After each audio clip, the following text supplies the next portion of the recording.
I believe that a well-known anecdote exists to the effect that a young writer, determined to make the commencement of his story forcible and original enough to catch and rivet the attention of the most blasé of editors, penned the following sentence. "Hell," said the Duchess. Strangely enough, this tale of mine opens in much the same fashion. Only the lady who gave utterance to the exclamation was not a duchess. It was a day in early June. I had been transacting some business in Paris and was returning by the morning service to London, where I was still sharing rooms with my old friend, the Belgian ex-detective Hercule Poirot. The Calais Express was singularly empty. In fact, my own compartment held only one other traveler. I had made a somewhat hurried departure from the hotel and was busy assuring myself that I had duly collected all my traps when the train started. Up till then, I had hardly noticed my companion, but I was now violently recalled to the fact of her existence. Jumping up from her seat, she let down the window and stuck her head out, withdrawing it a moment later with the brief and forcible ejaculation, "Hell." Now I am old-fashioned. A woman, I consider, should be womanly. I have no patience with the modern neurotic girl who jazzes from morning to night, smokes like a chimney, and uses language which would make a Billingsgate fishwoman blush. I looked up now, frowning slightly, into a pretty, impudent face, surmounted by a rakish little red hat. A thick cluster of black curls hid each ear. I judged that she was little more than 17, but her face was covered with powder, and her lips were quite impossibly scarlet. Nothing abashed, she returned my glance and executed an expressive grimace. "Dear me, we've shocked the kind gentleman," she observed to an imaginary audience. "I apologize for my language. Most unladylike and all that, but oh Lord, there's reason enough for it. Do you know I've lost my only sister?" "Really?" I said politely. "How unfortunate." "He disapproves," remarked the lady. "He disapproves utterly of me and my sister, which last is unfair because he hasn't seen her." I opened my mouth, but she forestalled me. "Say no more. Nobody loves me. I shall go into the garden and eat worms. Boo-hoo. I am crushed." She buried herself behind a large comic French paper. In a minute or two, I saw her eyes stealthily peeping at me over the top. In spite of myself, I could not help smiling, and in a minute she had tossed the paper aside and had burst into a merry peal of laughter. "I knew you weren't such a mutt as you looked," she cried. Her laughter was so infectious that I could not help joining in, though I hardly cared for the word mutt. The girl was certainly all that I most disliked, but that was no reason why I should make myself ridiculous by my attitude. I prepared to unbend. After all, she was decidedly pretty. "There. Now we're friends," declared the minx. "Say you're sorry about my sister." "I am desolated." "That's a good boy. Let me finish. I was going to add that, although I am desolated, I can manage to put up with her absence very well." I made a little bow. But this most unaccountable of damsels frowned and shook her head. "Cut it out. I prefer the dignified disapproval stunt." "Oh, your face. Not one of us," it said. And you were right there, though mind you, it's pretty hard to tell nowadays. It's not everyone who can distinguish between a demi and a duchess. There now, I believe I've shocked you again. You've been dug out of the backwoods, you have. Not that I mind that. We could do with a few more of your sort. I just hate a fellow who gets fresh. It makes me mad." She shook her head vigorously. "What are you like when you're mad?" I inquired with a smile. A regular little devil. Don't care what I say or what I do either. I nearly did a chap in once. Yes, really. He'd have deserved it too. Italian blood I've got.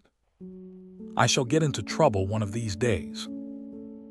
Well, I begged, don't get mad with me. I shan't. I like you, did the first moment I set eyes on you. But you looked so disapproving that I never thought we should make friends. Well, we have. Tell me something about yourself. I'm an actress. No, not the kind you're thinking of. Lunching at the Savoy covered with jewelry, and with their photograph in every paper saying how much they love Madame So-and-so's face cream. I've been on the board since I was a kid of 6, tumbling. I beg your pardon, I said, puzzled. Haven't you seen child acrobats? Oh, I understand. I'm American-born, but I've spent most of my life in England. We got a new show now. We, my sister and I. Sort of song and dance, and a bit of patter, and a dash of the old business thrown in. It's quite a new idea, and it hits them every time. There's to be money in it. My new acquaintance leaned forward and discoursed volubly, a great many of her terms being quite unintelligible to me. Yet I found myself evincing an increasing interest in her. She seemed such a curious mixture of child and woman. Though perfectly worldly wise and able, as she expressed it, to take care of herself, there was yet something curiously ingenuous in her single-minded attitude towards life and her wholehearted determination to make good. This glimpse of a world unknown to me was not without its charm, and I enjoyed seeing her vivid little face light up as she talked. We passed through Amiens. The name awakened many memories. My companion seemed to have an intuitive knowledge of what was in my mind. Thinking of the war? I nodded. You were through it, I suppose. Pretty well. I was wounded once, and after the Somme they invalided me out altogether. I had a half-fledged army job for a bit. I'm a sort of private secretary now to an M.P. My, that's brainy. No, it is. There's really awfully little to do. Usually a couple of hours every day sees me through. It's dull work too. In fact, I don't know what I should do if I hadn't got something to fall back upon. Don't say you collect bugs. No. I share rooms with a very interesting man. He's a Belgian and ex-detective. He's set up as a private detective in London, and he's doing extraordinarily well. He's really a very marvelous little man. Time and again, he has proved to be right where the official police have failed. My companion listened with widening eyes. Isn't that interesting now? I just adore crime. I go to all the mysteries on the movies. And when there's a murder on, I just devour the papers. Do you remember the Styles case? I asked. Let me see, was that the old lady who was poisoned? Somewhere down in Essex. I nodded. That was Poirot's first big case. Undoubtedly, but for him, the murderer would have escaped scot-free. It was a most wonderful bit of detective work. Warming to my subject, I ran over the heads of the affair, working up to the triumphant and unexpected denouement. The girl listened spellbound. In fact, we were so absorbed that the train drew into Calais station before we realized it. My goodness gracious me, cried my companion. Where's my powder puff? She proceeded to bedaub her face liberally, and then applied a stick of lip salve to her lips, observing the effect in a small pocket glass, and betraying not the faintest sign of self-consciousness. I say, I hesitated. I dare say it's cheek on my part, but why do all that sort of thing? The girl paused in her operations and stared at me with undisguised surprise. "It isn't as though you weren't so pretty that you can afford to do without it," I said stammeringly. "My dear boy, I've got to do it. All the girls do. Think I want to look like a little frump-up from the country." She took one last look in the mirror, smiled approval, and put it in her vanity box away in her bag. "That's better. Keeping up appearances is a bit of a fag, I grant. But if a girl respects herself, it's up to her not to let herself get slack." To this essentially moral sentiment, I had no reply. A point of view makes a great difference. I secured a couple of porters, and we alighted on the platform. My companion held out her hand. "Goodbye, and I'll mind my language better in future." "Oh, but surely you'll let me look after you on the boat." "Mayn't be on the boat. I've got to see whether that sister of mine got aboard after all anywhere. But thanks all the same." "Oh, but we're going to meet again, surely." I hesitated. "I want to meet your sister." We both laughed. "That's real nice of you. I'll tell her what you say. But I don't fancy we'll meet again. You've been very good to me on the journey, especially after I cheeked you as I did. But what your face expressed first thing is quite true. I'm not your kind. And that brings trouble, I know that well enough." Her face changed. For the moment, all the light-hearted gaiety died out of it. It looked angry, revengeful. "So goodbye," she finished in a lighter tone. "Aren't you even going to tell me your name?" I cried as she turned away. She looked over her shoulder. A dimple appeared in each cheek.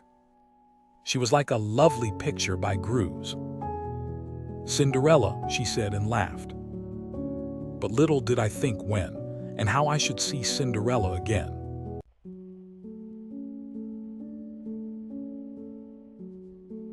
It was 5 minutes past 9 when I entered our joint sitting room for breakfast on the following morning. My friend Poirot, exact to the minute as usual, was just tapping the shell of his second egg. He beamed upon me as I entered. "You have slept well, yes. You have recovered from the crossing so terrible. It is a marvel, almost you are exact this morning. Pardon, but your tie is not symmetrical. Permit that I rearrange him." Elsewhere, I have described Hercule Poirot. An extraordinary little man. Height 5 feet 4 inches, egg-shaped head carried a little to one side, eyes that shone green when he was excited, stiff military mustache, air of dignity immense. He was neat and dandified in appearance. For neatness of any kind, he had an absolute passion. To see an ornament set crooked, or a speck of dust, or a slight disarray in one's attire, was torture to the little man until he could ease his feelings by remedying the matter. Order and method were his gods. He had a certain disdain for tangible evidence, such as footprints and cigarette ash, and would maintain that, taken by themselves, they would never enable a detective to solve a problem. Then he would tap his egg-shaped head with absurd complacency and remark with great satisfaction, "The true work, it is done from within. The little gray cells, remember always the little gray cells, mon ami." I slipped into my seat and remarked idly, in answer to Poirot's greeting, that an hour's sea passage from Calais to Dover could hardly be dignified by the epithet terrible. Poirot waved his egg spoon in vigorous refutation of my remark.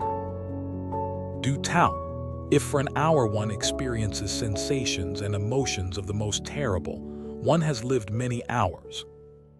Does not one of your English poets say that time is counted, not by hours but by heartbeats? I fancy Browning was referring to something more romantic than seasickness, though. Because he was an Englishman, an islander to whom La Manche was nothing. "Oh, you English. With noose otters it is different. Figure to yourself that a lady of my acquaintance at the beginning of the war fled to Ostend. There she had a terrible crisis of the nerves. Impossible to escape further except by crossing the sea. And she had a horror, mais une horreur, of the sea. What was she to do? Daily les Boches were drawing nearer. Imagine to yourself the terrible situation. What did she do? I inquired curiously. Fortunately, her husband was homme pratique. He was also very calm. The crises of the nerves, they affected him not. Il elle importait simplement. Naturally, when she reached England, she was prostrate, but she still breathed. Poirot shook his head seriously. I composed my face as best I could.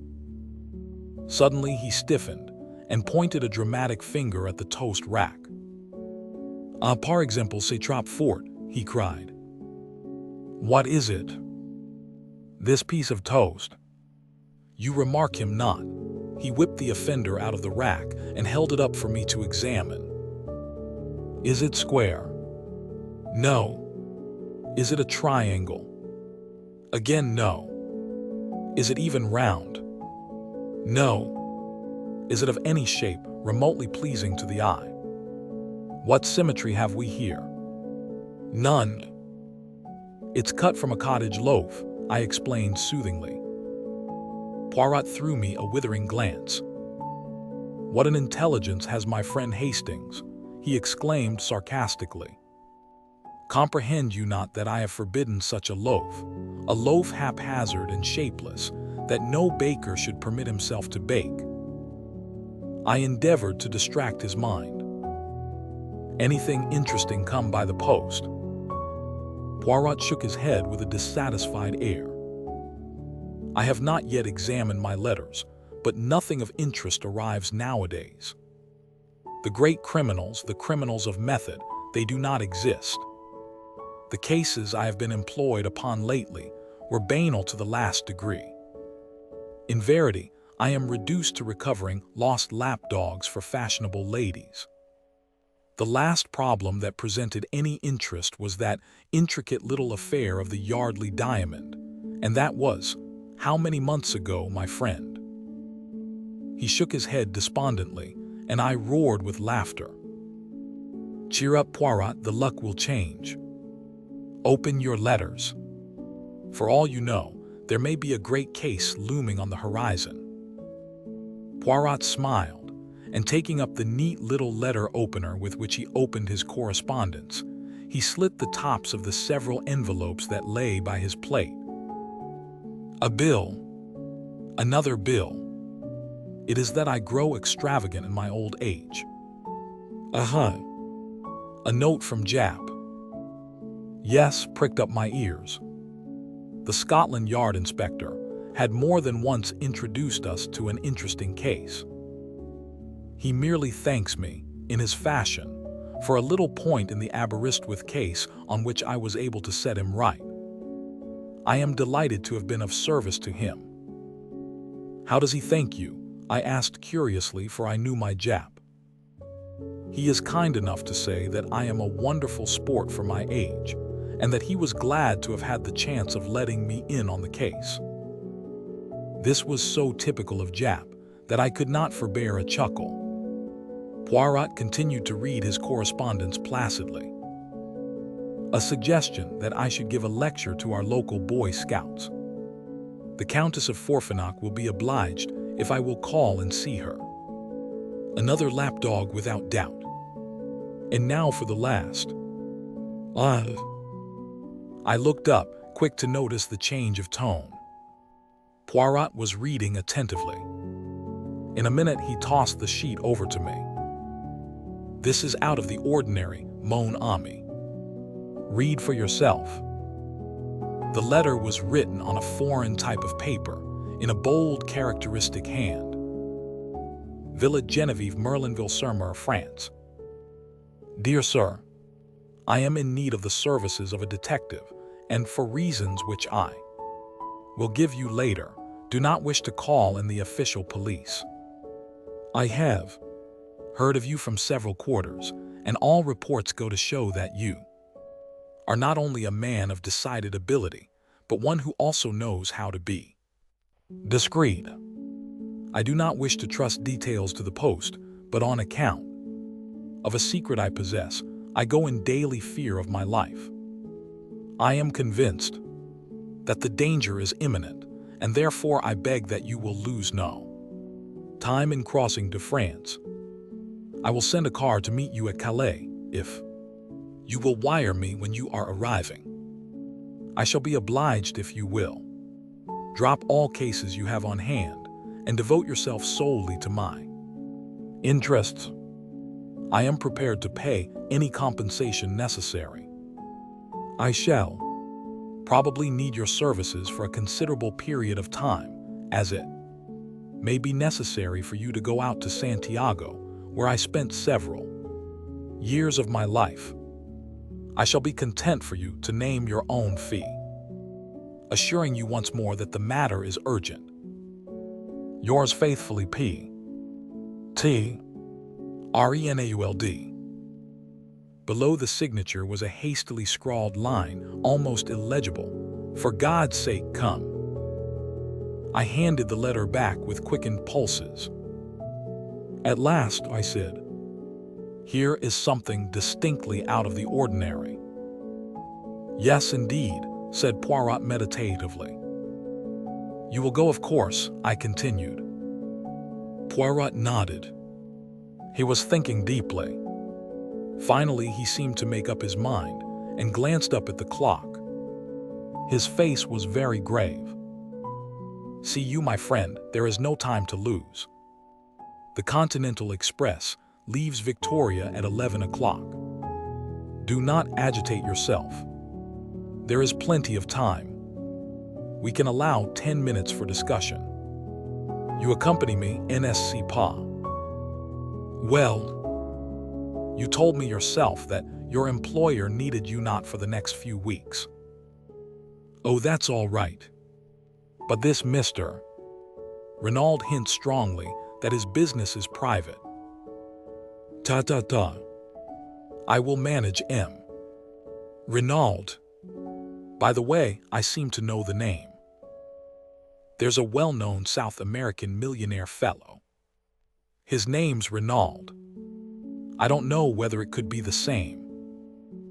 But without doubt, that explains the mention of Santiago. Santiago is in Chile, and Chile it is in South America. Ah, but we progress finely. Dear me, Poirot, I said, my excitement rising, I smell some goodly shekels in this. If we succeed, we shall make our fortunes. Do not be too sure of that, my friend. A rich man and his money are not so easily parted. Me, I have seen a well-known millionaire turn out a tramful of people to seek for a dropped halfpenny. I acknowledged the wisdom of this. In any case, continued Poirot, it is not the money which attracts me here. Certainly, it will be pleasant to have carte blanche in our investigations. One can be sure that way of wasting no time, but it is something a little bizarre in this problem which arouses my interest. You remarked the postscript. How did it strike you? I considered. Clearly, he wrote the letter keeping himself well in hand, but at the end his self-control snapped, and on the impulse of the moment, he scrawled those 4 desperate words. But my friend shook his head energetically. You are in error. See you not that, while the ink of the signature is nearly black, that of the postscript is quite pale? Well, I said, puzzled. Mon Dieu, mon ami, but use your little gray cells. Is it not obvious? M. Renauld wrote his letter. Without blotting it, he reread it carefully. Then, not on impulse, but deliberately, he added those last words and blotted the sheet. But why? Parbleu, so that it should produce the effect upon me that it has upon you. What? Mais oui, to make sure of my coming. He reread the letter and was dissatisfied. It was not strong enough. He paused and then added softly, his eyes shining with that green light that always betokened inward excitement. And so, mon ami, since that postscript was added, not on impulse, but soberly in cold blood, the urgency is very great, and we must reach him as soon as possible. Merlinville, I murmured thoughtfully. I've heard of it, I think. Poirot nodded. It is a quiet little place, but chic. It lies about midway between Bologna and Calais. It is rapidly becoming the fashion. Rich English people who wish to be quiet are taking it up. Renaud has a house in England, I suppose. Yes, in Rutland Gate, as far as I remember. Also a big place in the country, somewhere in Hertfordshire. But I really know very little about him. He doesn't do much in a social way. I believe he has large South American interests in the city and has spent most of his life out in Chile and the Argentino. Well, we shall hear all details from the man himself. Come, let us pack. A small suitcase each, and then a taxi to Victoria. And the Countess, I inquired with a smile. G.M.N. Fiche, her case was certainly not interesting. Why so sure of that? Because in that case she would have come, not written. A woman cannot wait, always remember that, Hastings. 11 o'clock saw our departure from Victoria on our way to Dover. Before starting, Poirot had dispatched a telegram to Mr. Renaud giving the time of our arrival at Calais. I'm surprised you haven't invested in a few bottles of some seasick remedy, Poirot, I observed maliciously, as I recalled our conversation at breakfast. My friend, who was anxiously scanning the weather, turned a reproachful face upon me. Is it that you have forgotten the method, most excellent of Laverguire? His system, I practice it always. One balances oneself, if you remember, turning the head from left to right, breathing in and out, counting 6 between each breath. I demurred. You'll be rather tired of balancing yourself and counting 6 by the time you get to Santiago or Buenos Aires or wherever it is you land. Quelle idée, you do not figure to yourself that I shall go to Santiago. Mr. Renaud suggests it in his letter. He did not know the methods of Hercule Poirot. I do not run to and fro, making journeys and agitating myself. My work is done from within here. He tapped his forehead significantly. As usual, this remark roused my argumentative faculty. It's all very well, Poirot, but I think you are falling into the habit of despising certain things too much. A fingerprint has led sometimes to the arrest and conviction of a murderer, and has, without doubt, hanged more than one innocent man, remarked Poirot dryly. But surely the study of fingerprints and footprints, cigarette ash, different kinds of mud, and other clues that comprise the minute observation of details, all these are of vital importance. But certainly, I have never said otherwise. The trained observer, the expert, without doubt he is useful. But the others, the Hercules Poirots, they are above the experts. To them the experts bring the facts. Their business is the method of the crime, its logical deduction, the proper sequence and order of the facts. Above all, the true psychology of the case. You have hunted the fox, yes. I have hunted a bit now and again, I said, rather bewildered by this abrupt change of subject. Why? Bien, this hunting of the fox, you need the dogs, no? Hounds, I corrected gently. Yes, of course. But yet, Poirot wagged his finger at me. You did not descend from your horse and run along the ground smelling with your nose and uttering loud ow-ows. In spite of myself, I laughed immoderately. Poirot nodded in a satisfied manner. So, you leave the work of the hounds to the hounds. Yet you demand that I, Hercule Poirot, should make myself ridiculous by lying down, possibly on damp grass, to study hypothetical footprints, and should scoop up cigarette ash when I do not know one kind from the other. Remember the Plymouth Express mystery. The good Jap departed to make a survey of the railway line. When he returned, I, without having moved from my apartments, was able to tell him exactly what he had found. So you are of the opinion that Jap wasted his time? Not at all, since his evidence confirmed my theory. But I should have wasted my time if I had gone. It is the same with so-called experts.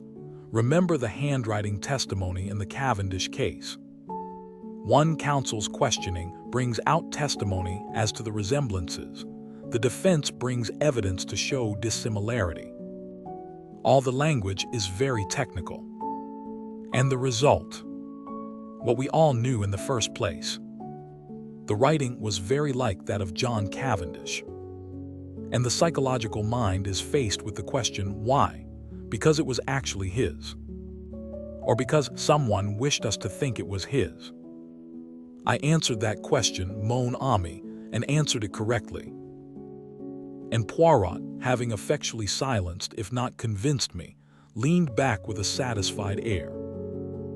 On the boat, I knew better than to disturb my friend's solitude.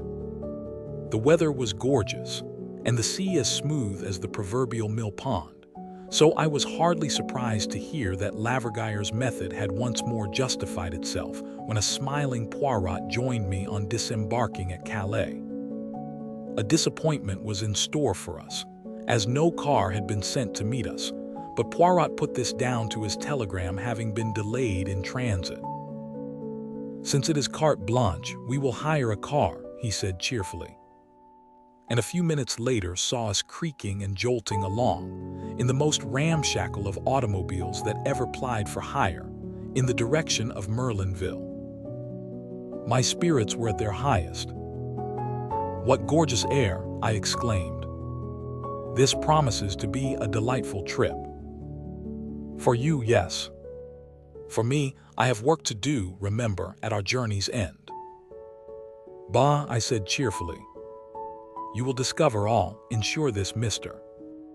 Renaud's safety, run the would-be assassins to earth, and all will finish in a blaze of glory." "You are sanguine, my friend." "Yes, I feel absolutely assured of success." "Are you not the one and only Hercule Poirot?" But my little friend did not rise to the bait. He was observing me gravely. "You are what the Scotch people call fey, Hastings. It presages disaster." "Nonsense. At any rate, you do not share my feelings." "No, but I'm afraid." "Afraid of what?" "I do not know. But I have a premonition, a je ne sais quoi." He spoke so gravely that I was impressed in spite of myself. "I have a feeling," he said slowly, "that this is going to be a big affair, a long, troublesome problem that will not be easy to work out." I would have questioned him further, but we were just coming into the little town of Merlinville, and we slowed up to inquire the way to the Villa Genevieve. "Straight on, monsieur, through the town. The Villa Genevieve is about half a mile the other side. You cannot miss it. A big villa overlooking the sea." We thanked our informant and drove on, leaving the town behind. A fork in the road brought us to a second halt. A peasant was trudging towards us, and we waited for him to come up to us in order to ask the way again. There was a tiny villa standing right by the road, but it was too small and dilapidated to be the one we wanted. As we waited, the gate of it swung open and a girl came out.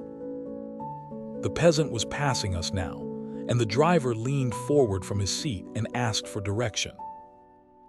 "The Villa Genevieve. Just a few steps up this road to the right, monsieur." You could see it if it were not for the curve. The chauffeur thanked him and started the car again. My eyes were fascinated by the girl who still stood, with one hand on the gate, watching us. I am an admirer of beauty, and here was one whom nobody could have passed without remark. Very tall, with the proportions of a young goddess, her uncovered golden head gleaming in the sunlight, I swore to myself that she was one of the most beautiful girls I had ever seen. As we swung up the rough road, I turned my head to look after her. "By Jove, Poirot," I exclaimed, "did you see that young goddess?" Poirot raised his eyebrows. "Ça commence," he murmured. "Already you have seen a goddess. But hang it all, was she?" "Possibly. I did not remark the fact." "Surely you noticed her?" "Mon ami, two people rarely see the same thing. You, for instance, saw a goddess." He hesitated. "Yes." "I saw only a girl with anxious eyes," said Poirot gravely. But at that moment we drew up at a big green gate, and simultaneously we both uttered an exclamation. Before it stood an imposing Sergeant de Ville. He held up his hand to bar our way. "You cannot pass, messieurs." "But we wish to see Mr. Renaud," I cried. "We have an appointment. This is his villa, isn't it?" "Yes, monsieur, but—" Poirot leaned forward. "But what?" Renaud was murdered this morning."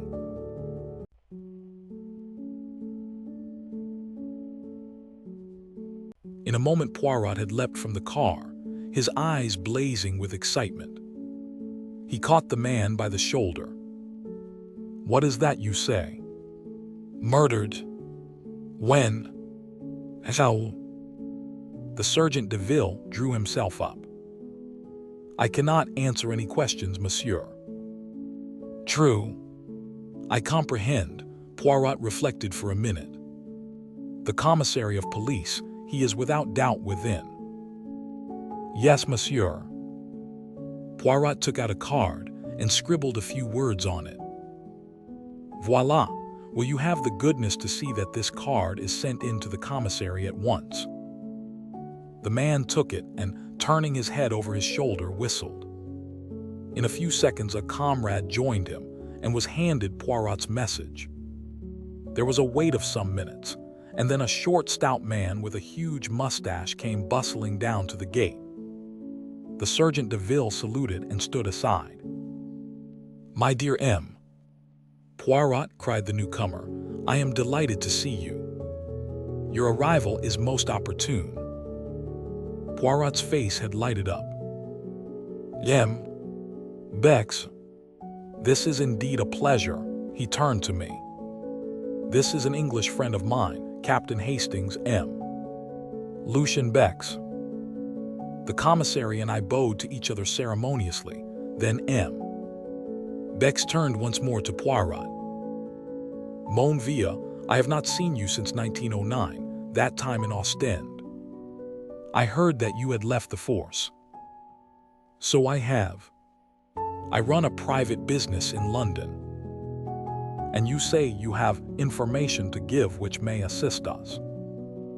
"Possibly you know it already. You were aware that I had been sent for." "No." "By whom?" "The dead man. It seems he knew an attempt was going to be made on his life. Unfortunately, he sent for me too late." "Sacré tonnerre," ejaculated the Frenchman. "So he foresaw his own murder. That upsets our theories considerably. But come inside." He held the gate open, and we commenced walking towards the house. Bex continued to talk. The examining magistrate, Hautet, must hear of this at once. He has just finished examining the scene of the crime and is about to begin his interrogations. A charming man. You will like him. Most sympathetic. Original in his methods, but an excellent judge. When was the crime committed? Asked Poirot. The body was discovered this morning, about 9 o'clock. Madame Renaud's evidence, and that of the doctors, goes to show that the death must have occurred about 2 a.m. But enter, I pray of you. We had arrived at the steps which led up to the front door of the villa. In the hall, another Sergeant de Ville was sitting. He rose at sight of the commissary. "Where is M. Hotet now?" inquired the latter. "In the salon, monsieur." M. Bex opened a door to the left of the hall, and we passed in. M. Hotet and his clerk were sitting at a big round table. They looked up as we entered. The commissary introduced us and explained our presence. M. Hotet, the judged instruction, was a tall, gaunt man with piercing dark eyes and a neatly cut gray beard which he had a habit of caressing as he talked. Standing by the mantelpiece was an elderly man with slightly stooping shoulders who was introduced to us as Dr. Durand. "Most extraordinary," remarked M.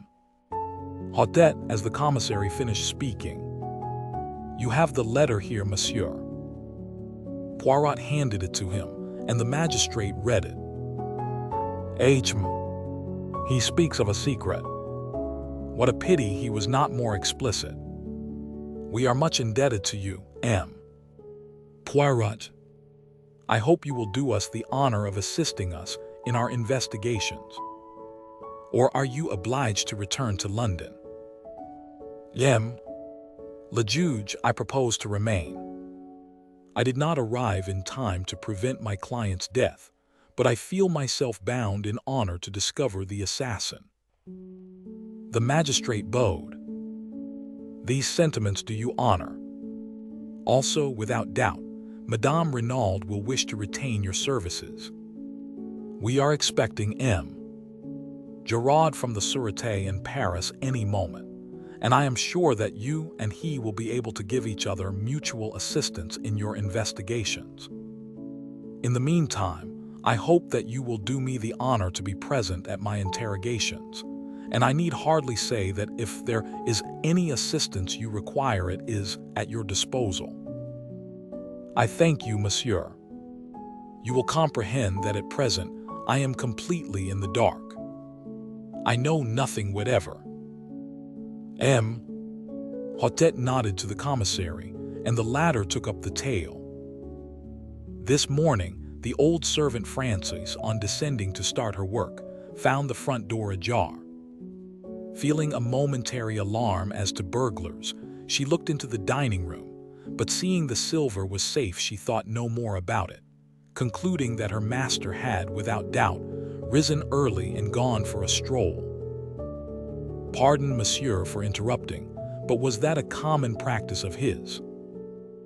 No, it was not, but old Frances has the common idea as regards the English, that they are mad and liable to do the most unaccountable things at any moment. Going to call her mistress as usual, a younger maid, Léonie, was horrified to discover her gagged and bound, and almost at the same moment news was brought that M. Renaud's body had been discovered, stone dead, stabbed in the back. Where? That is one of the most extraordinary features of the case. M. Poirot, the body was lying, face downwards in an open grave. What? Yes. The pit was freshly dug, just a few yards outside the boundary of the villa grounds. And he had been dead how long? Dr. Durand answered this. I examined the body this morning at 10 o'clock. Death must have taken place at least 7 and possibly 10 hours previously. That fixes it at between midnight and 3 a.m. Exactly, and Madame Renaud's evidence places it at after 2 a.m., which narrows the field still further. Death must have been instantaneous, and naturally could not have been self-inflicted. Poirot nodded, and the commissary resumed. Madame Renaud was hastily freed from the cords that bound her by the horrified servants. She was in a terrible condition of weakness, almost unconscious from the pain of her bonds. It appears that 2 masked men entered the bedroom, gagged and bound her, whilst forcibly abducting her husband. This we know at second hand from the servants. On hearing the tragic news, she fell at once into an alarming state of agitation. On arrival, Dr. Durand immediately prescribed a sedative, and we have not yet been able to question her. But without doubt, she will awake more calm and be equal to bearing the strain of the interrogation. The commissary paused. And the inmates of the house, monsieur? There is old Francoise, the housekeeper. She lived for many years with the former owners of the Villa Genevieve. Then there are 2 young girls, sisters Denise and Léonie Oulard. Their home is in Merlinville, and they come of the most respectable parents. Then there is the chauffeur whom M. Renaud brought over from England with him, but he is away on a holiday. Finally, there are Madame Renaud and her son, M. Jacques Renaud. He, too, is away from home at present. Poirot bowed his head. M. Haudet spoke. Marchot. The Sergeant de Ville appeared. Bring in the woman Francoise. The man saluted and disappeared. In a moment or two he returned, escorting the frightened Francoise. Your name is Francoise or Richard? Yes, monsieur. You have been a long time in service at the Villa Genevieve. 11 years with Madame la Vicomtesse. Then when she sold the villa this spring, I consented to remain on with the English miler. Never did I imagine. The magistrate cut her short. Without doubt, without doubt.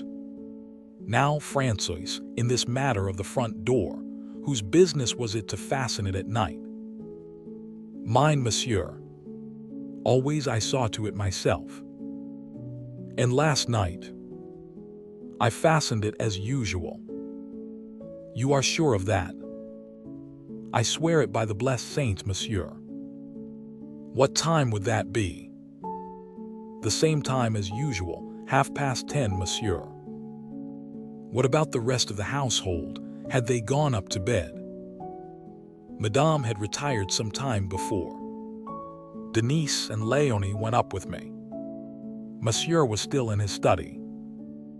Then, if anyone unfastened the door afterwards, it must have been M. Renaud himself. Francoise shrugged her broad shoulders. What should he do that for? With robbers and assassins passing every minute. A nice idea. Monsieur was not an imbecile. It is not as though he had had to let cette dame out. The magistrate interrupted sharply. Cette dame, what lady do you mean? Why, the lady who came to see him. Had a lady been to see him that evening? But yes, monsieur, and many other evenings as well. Who was she? Did you know her? A rather cunning look spread over the woman's face. How should I know who it was? She grumbled. I did not let her in last night. Aha! Roared the examining magistrate, bringing his hand down with a bang on the table. You would trifle with the police, would you? I demand that you tell me at once the name of this woman who came to visit M. Renaud in the evenings.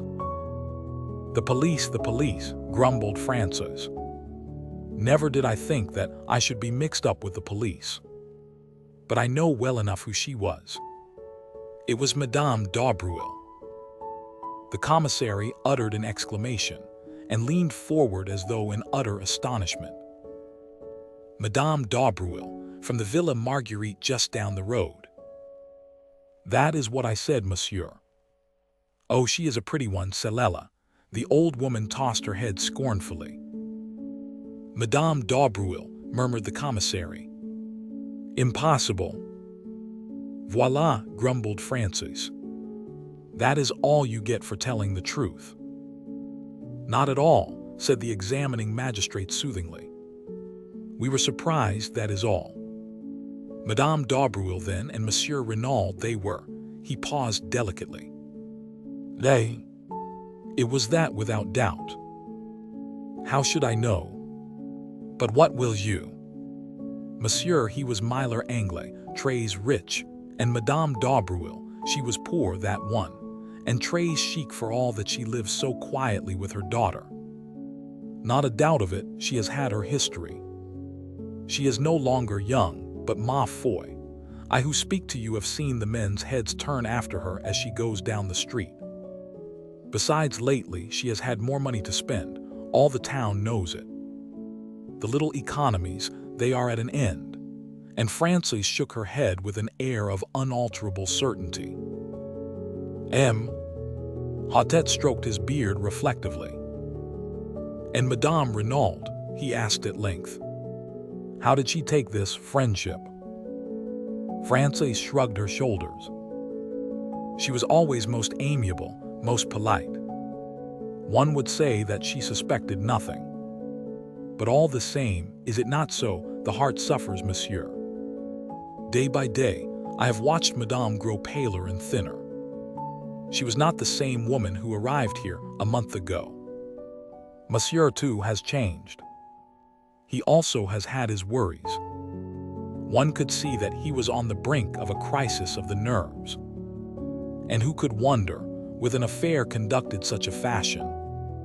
No reticence, no discretion. Style Anglais without doubt. I bounded indignantly in my seat, but the examining magistrate was continuing his questions, undistracted by side issues.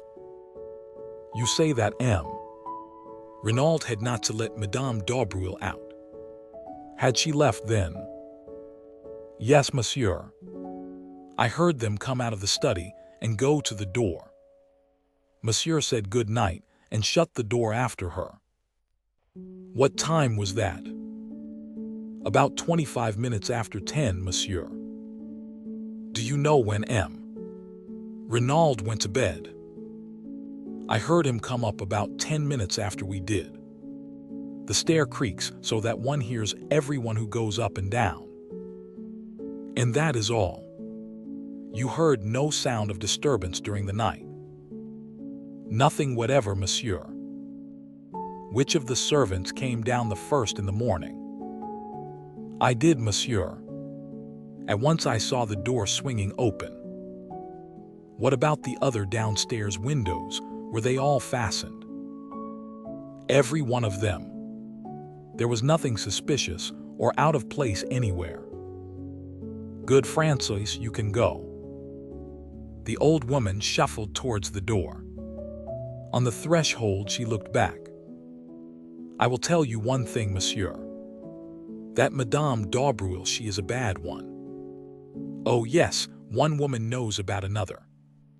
She is a bad one, remember that. And shaking her head sagely, Frances left the room. Léonie Hullard called the magistrate. Léonie appeared dissolved in tears and inclined to be hysterical. Hotet dealt with her adroitly. Her evidence was mainly concerned with the discovery of her mistress gagged and bound, of which she gave rather an exaggerated account. She, like Frances, had heard nothing during the night. Her sister Denise succeeded her. She agreed that her master had changed greatly of late. Every day he became more and more morose. He ate less. He was always depressed, but Denise had her own theory. Without doubt, it was the mafia he had on his track. 2 masked men, who else could it be? A terrible society that. It is, of course, possible, said the magistrate smoothly. Now, my girl, was it you who admitted Madame d'Aubruil to the house last night? Not last night, monsieur, the night before. But Francis has just told us that Madame d'Aubruil was here last night. No, monsieur. A lady did come to see M. Renaud last night, but it was not Madame d'Aubruil.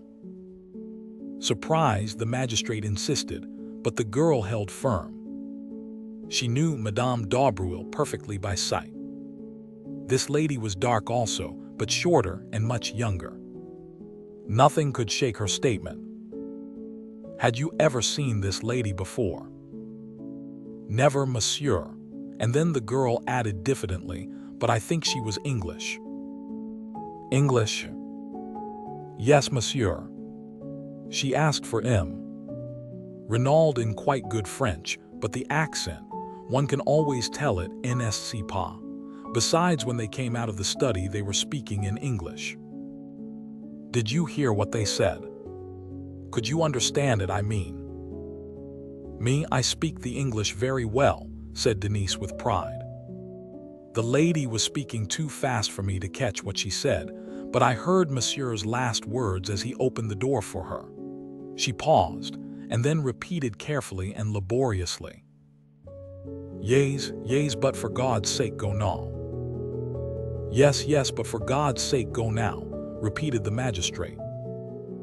He dismissed Denise, and after a moment or two for consideration, recalled Frances. To her, he propounded the question as to whether she had not made a mistake in fixing the night of Madame d'Aubruil's visit. Frances, however, proved unexpectedly obstinate. It was last night that Madame d'Aubruil had come. Without a doubt it was she. Denise wished to make herself interesting, voilà tout, so she had cooked up this fine tale about a strange lady, airing her knowledge of English too.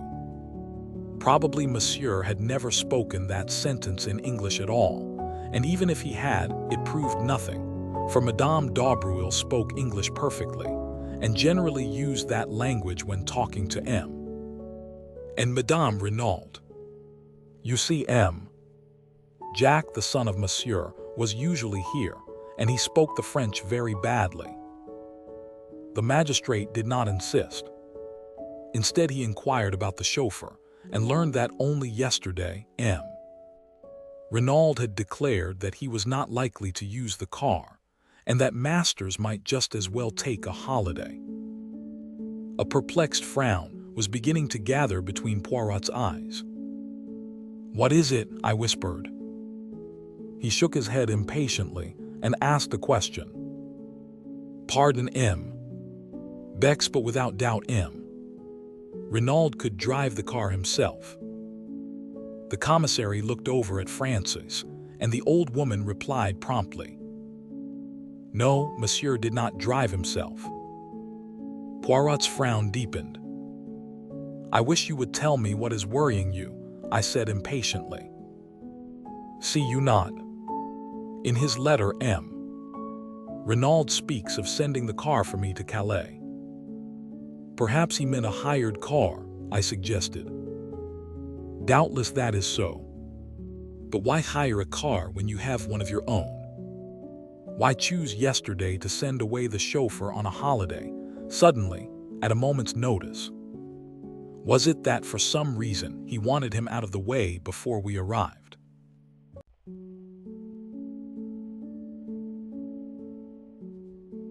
Frances had left the room. The magistrate was drumming thoughtfully on the table. Yem.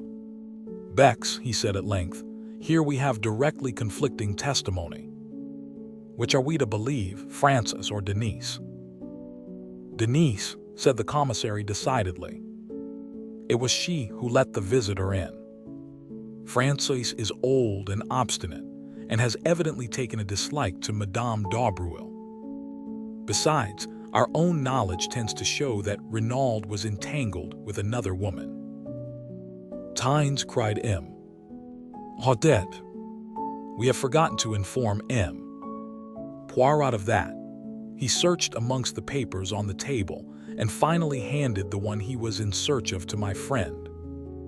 This letter, M. Poirot, we found in the pocket of the dead man's overcoat. Poirot took it and unfolded it. It was somewhat worn and crumbled, and was written in English in a rather unformed hand. My dearest one, why have you not written for so long? You do love me still, don't you? Your letters lately have been so different, cold and strange, and now, this long silence. It makes me afraid. If you were to stop loving me. But that's impossible. What a silly kid I am, always imagining things. But if you did stop loving me, I don't know what I should do. Kill myself, perhaps. I couldn't live without you. Sometimes I fancy another woman is coming between us. Let her look out, that's all, and you too. I'd as soon kill you as let her have you. I mean it. But there I'm writing high-flown nonsense. You love me and I love you, yes, love you, love you, love you. Your own adoring Bella. There was no address or date. Poirot handed it back with a grave face. And the assumption is M. Le Juge. The examining magistrate shrugged his shoulders. Obviously M. Renaud was entangled with this Englishwoman Bella. He comes over here, meets Madame d'Aubreuil and starts an intrigue with her. He cools off to the other, and she instantly suspects something. This letter contains a distinct threat. M. Poirot, at first sight the case seemed simplicity itself. Jealousy. The fact that M. Renaud was stabbed in the back seemed to point distinctly to its being a woman's crime. Poirot nodded. The stab in the back, yes, but not the grave. That was laborious work, hard work. No woman dug that grave, monsieur. That was a man's doing. The commissary exclaimed excitedly, Yes, yes, you are right. We did not think of that. As I said, continued M. Hotet, at first sight the case seemed simple, but the masked men and the letter you received from M. Renaud complicate matters. Here we seem to have an entirely different set of circumstances, with no relationship between the two. As regards the letter written to yourself, do you think it is possible that it referred in any way to this Bella and her threats? Poirot shook his head. Hardly. A man like M. Renaud, who has led an adventurous life in out-of-the-way places, would not be likely to ask for protection against a woman. The examining magistrate nodded his head emphatically. My view exactly. Then we must look for the explanation of the letter. In Santiago, finished the commissary.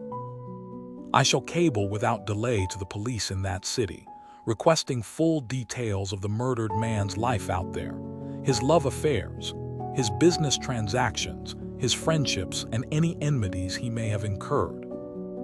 It will be strange if, after that, we do not hold a clue to his mysterious murder. The commissary looked round for approval.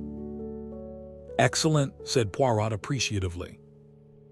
His wife, too, may be able to give us a pointer, added the magistrate. You have found no other letters from this Bella amongst M. Renaud's effects? Asked Poirot. No. Of course, one of our first proceedings was to search through his private papers in the study.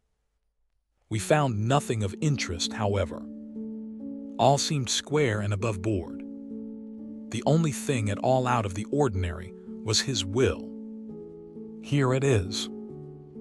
Poirot ran through the document. So, a legacy of £1,000 to Mr. Stonner, who is he, by the way? M. Renaud's secretary. He remained in England, but was over here once or twice for a weekend. And everything else left unconditionally to his beloved wife, Eloise. Simply drawn up but perfectly legal. Witnessed by the two servants, Denise and Frances. Nothing so very unusual about that. He handed it back. Perhaps, began Bex, you did not notice The date, twinkled Poirot. But yes, I noticed it. A fortnight ago. Possibly it marks his first intimation of danger. Many rich men die intestate through never considering the likelihood of their demise. But it is dangerous to draw conclusions prematurely. It points, however, to his having a real liking and fondness for his wife, in spite of his amorous intrigues. Yes, said M. Hautet doubtfully. But it is possibly a little unfair on his son, since it leaves him entirely dependent on his mother. If she were to marry again, and her second husband obtained an ascendancy over her, this boy might never touch a penny of his father's money. Poirot shrugged his shoulders. Man is a vain animal. M. Renaud figured to himself, without doubt, that his widow would never marry again. As to the son, it may have been a wise precaution to leave the money in his mother's hands. The sons of rich men are proverbially wild. It may be as you say. Now, M. Poirot, you would without doubt like to visit the scene of the crime. I am sorry that the body has been removed, but of course photographs have been taken from every conceivable angle and will be at your disposal as soon as they are available. I thank you, monsieur, for all your courtesy. The commissary rose. Come with me, messieurs. He opened the door and bowed ceremoniously to Poirot to precede him. Poirot, with equal politeness, drew back and bowed to the commissary. Monsieur. Monsieur. At last they got out into the hall. That room there, it is the study, Hein? Asked Poirot suddenly, nodding towards the door opposite. Yes. You would like to see it. He threw the door open as he spoke, and we entered. The room which M. Renaud had chosen for his own particular use was small, but furnished with great taste and comfort. A businesslike writing desk with many pigeonholes stood in the window. Two large leather-covered armchairs faced the fireplace, and between them was a round table covered with the latest books and magazines. Bookshelves lined two of the walls, and at the end of the room opposite the window there was a handsome oak sideboard with a tantalus on top. The curtains and portiere were of a soft, dull green, and the carpet matched them in tone. Poirot stood a moment taking in the room, then he stepped forward, passed his hand lightly over the backs of the leather chairs, picked up a magazine from the table, and drew a finger gingerly over the surface of the oak sideboard. His face expressed complete approval. No dust? I asked with a smile. He beamed on me, appreciative of my knowledge of his peculiarities. Not a particle, mon ami, and for once perhaps it is a pity. His sharp, bird-like eyes darted here and there. Ah, he remarked suddenly, with an intonation of relief. The hearthrug is crooked, and he bent down to straighten it. Suddenly, he uttered an exclamation and rose. In his hand, he held a small fragment of paper. In France, as in England, he remarked, the domestics omit to sweep under the mats. Bex took the fragment from him, and I came closer to examine it. You recognize it, Hastings? I shook my head, puzzled, and yet that particular shade of pink paper was very familiar. The commissary's mental processes were quicker than mine. A fragment of a check, he exclaimed. The piece of paper was roughly about 2 inches square. On it was written in ink the word Duveen. Bien, said Bex. This check was payable to, or drawn by, one named Duveen. The former, I fancy, said Poirot, for if I am not mistaken, the handwriting is that of M. Renaud. That was soon established by comparing it with a memorandum from the desk. Dear me, murmured the commissary with a crestfallen air, I really cannot imagine how I came to overlook this. Poirot laughed. The moral of that is, always look under the mats. My friend Hastings here will tell you that anything in the least crooked is a torment to me. As soon as I saw that the hearthrug was out of the straight, I said to myself, "Tines, the leg of the chair caught it in being pushed back. Possibly there may be something beneath it which the good Francois overlooked." Francois, or Denise or Leonie, whoever did this room. Since there is no dust, the room must have been done this morning. I reconstruct the incident like this. Yesterday, possibly last night, Renaud drew a check to the order of someone named Duving. Afterwards it was torn up and scattered on the floor. This morning, but Bex was already pulling impatiently at the bell. Francois answered it. Yes, there had been a lot of pieces of paper on the floor. What had she done with them? Put them in the kitchen stove, of course. What else? With a gesture of despair, Bex dismissed her. Then, his face lightening, he ran to the desk. In a minute, he was hunting through the dead man's checkbook. Then he repeated his former gesture. The last counterfoil was blank. "Courage," cried Poirot, clapping him on the back. "Without doubt, Madame Renaud will be able to tell us all about this mysterious person named Duving." The commissary's face cleared. "That is true. Let us proceed." As we turned to leave the room, Poirot remarked casually, "It was here that Renaud received his guest last night, eh?" "It was, but how did you know?" "By this. I found it on the back of the leather chair." And he held up between his finger and thumb a long black hair, a woman's hair. Bex took us out by the back of the house to where there was a small shed leaning against the house. He produced a key from his pocket and unlocked it. "The body is here. We moved it from the scene of the crime just before you arrived, as the photographers had done with it." He opened the door and we passed in. The murdered man lay on the ground with a sheet over him. Bex dexterously whipped off the covering. Renaud was a man of medium height, slender and lithe in figure. He looked about 50 years of age, and his dark hair was plentifully streaked with gray.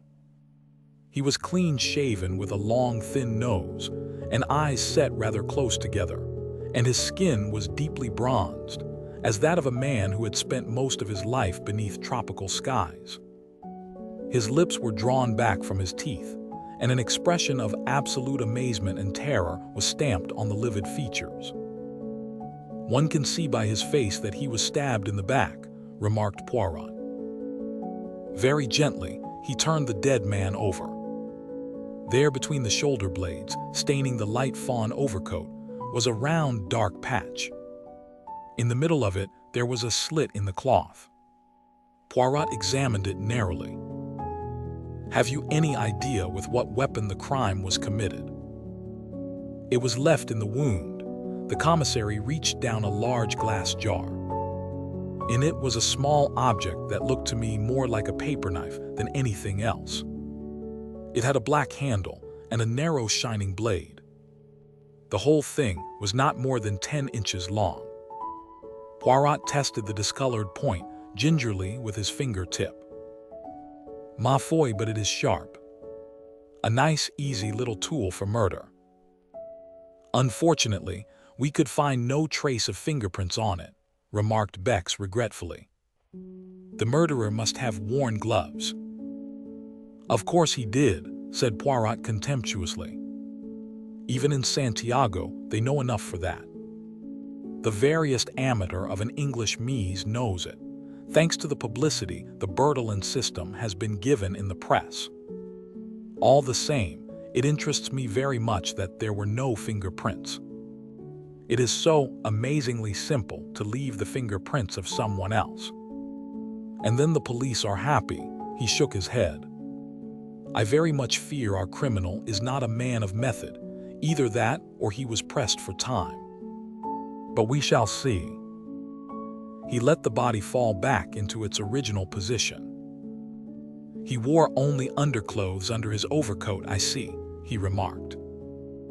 Yes, the examining magistrate thinks that is rather a curious point. At this minute, there was a tap on the door which Bex had closed after him. He strode forward and opened it. Frances was there. She endeavored to peep in with ghoulish curiosity. "Well, what is it?" demanded Bex impatiently. "Madame." She sends a message that she is much recovered and is quite ready to receive the examining magistrate. "Good," said M. Bex briskly. "Tell M. Hotet and say that we will come at once." Poirot lingered a moment, looking back towards the body. I thought for a moment that he was going to apostrophize it, to declare aloud his determination never to rest till he had discovered the murderer. But when he spoke, it was tamely and awkwardly, and his comment was ludicrously inappropriate to the solemnity of the moment.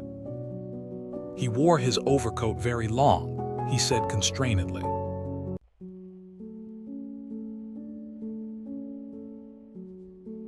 We found M. Hotet awaiting us in the hall, and we all proceeded upstairs together, Frances marching ahead to show us the way. Poirot went up in a zigzag fashion which puzzled me, until he whispered with a grimace.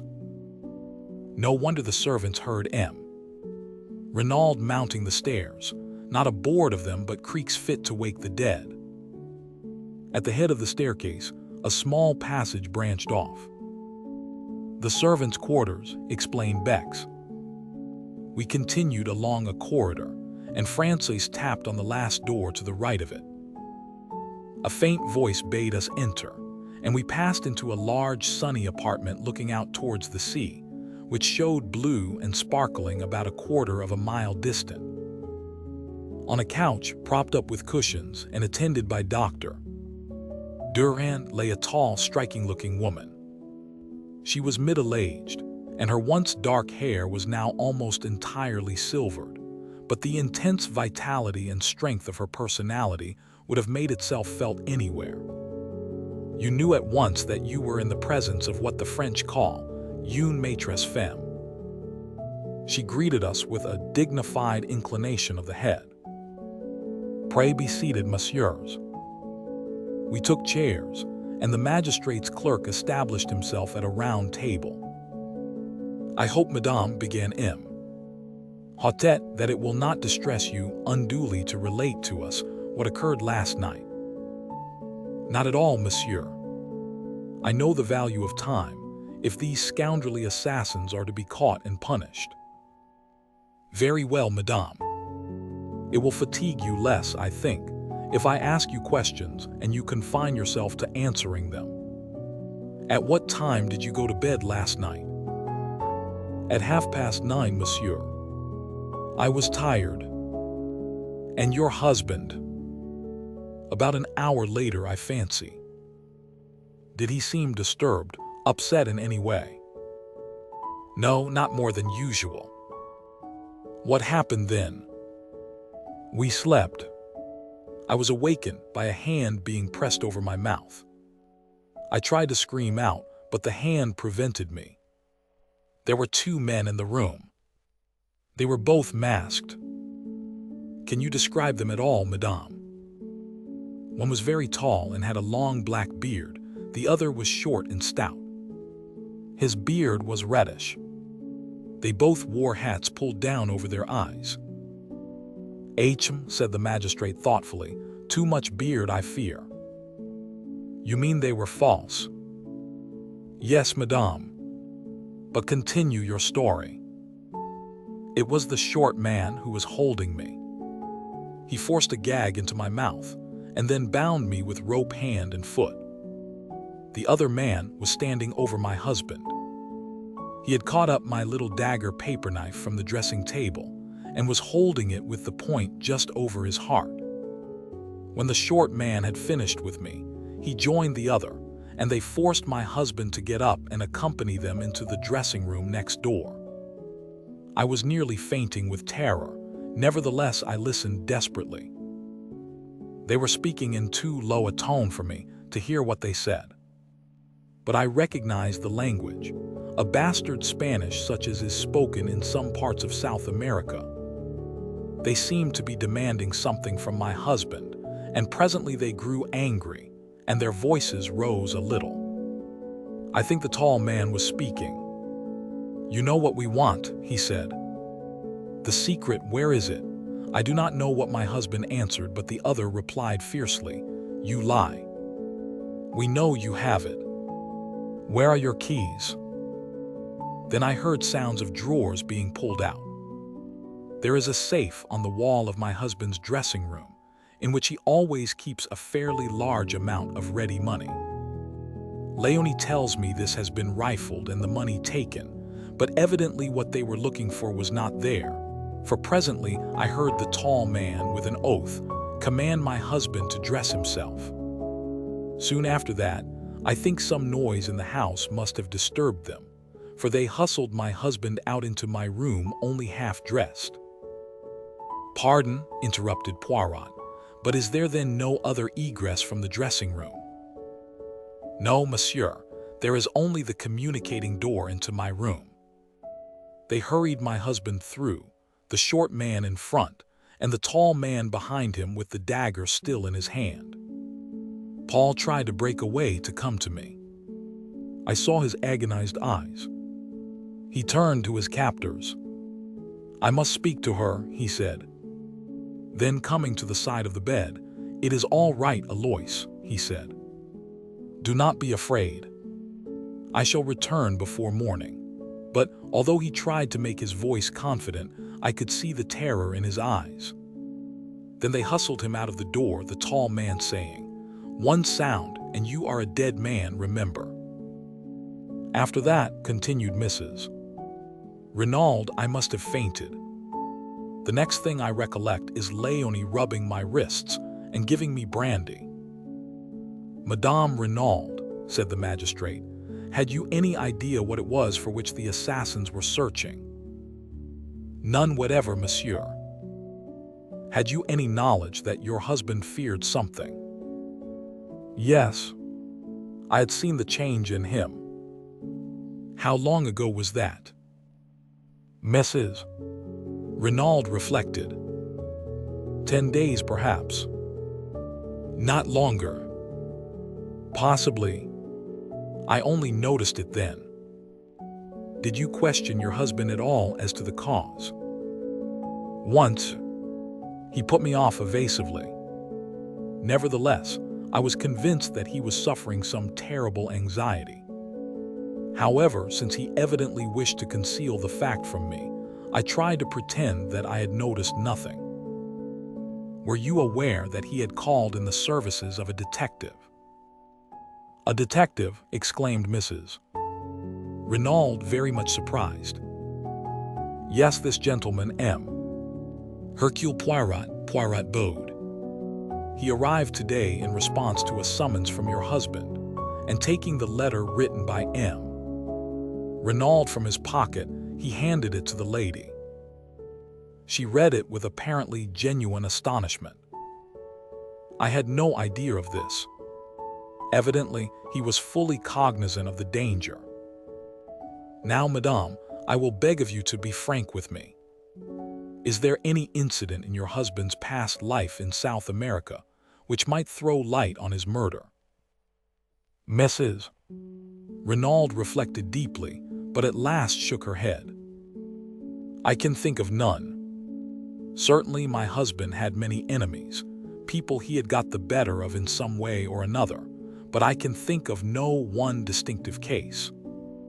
I do not say there is no such incident, only that I am not aware of it." The examining magistrate stroked his beard disconsolately. "And you can fix the time of this outrage?"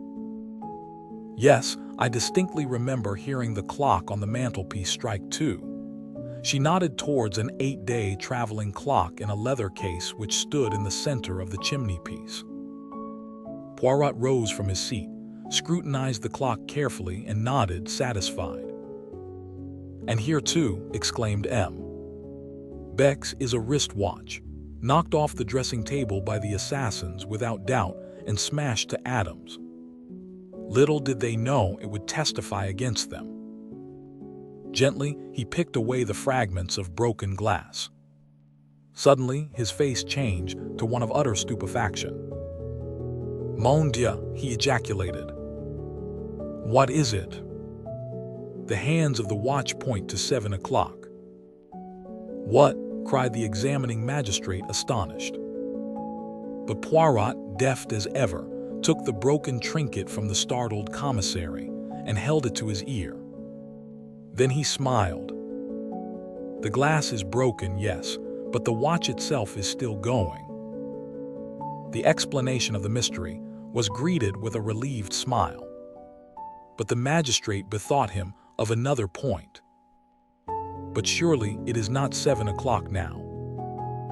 "No," said Poirot gently, "it is a few minutes after 5.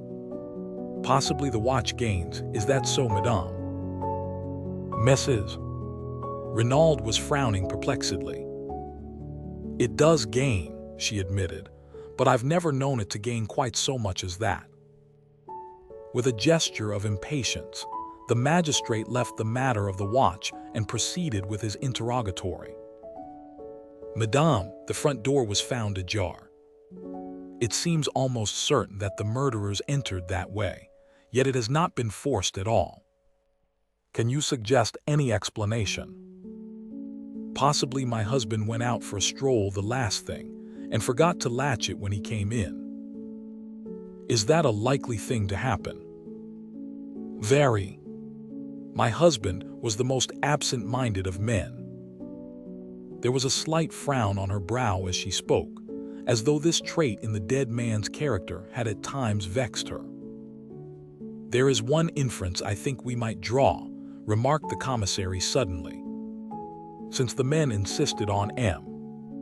Renaud dressing himself, it looks as though the place they were taking him to, the place where the secret was concealed, lay some distance away." The magistrate nodded. "Yes, far, and yet not too far, since he spoke of being back by morning."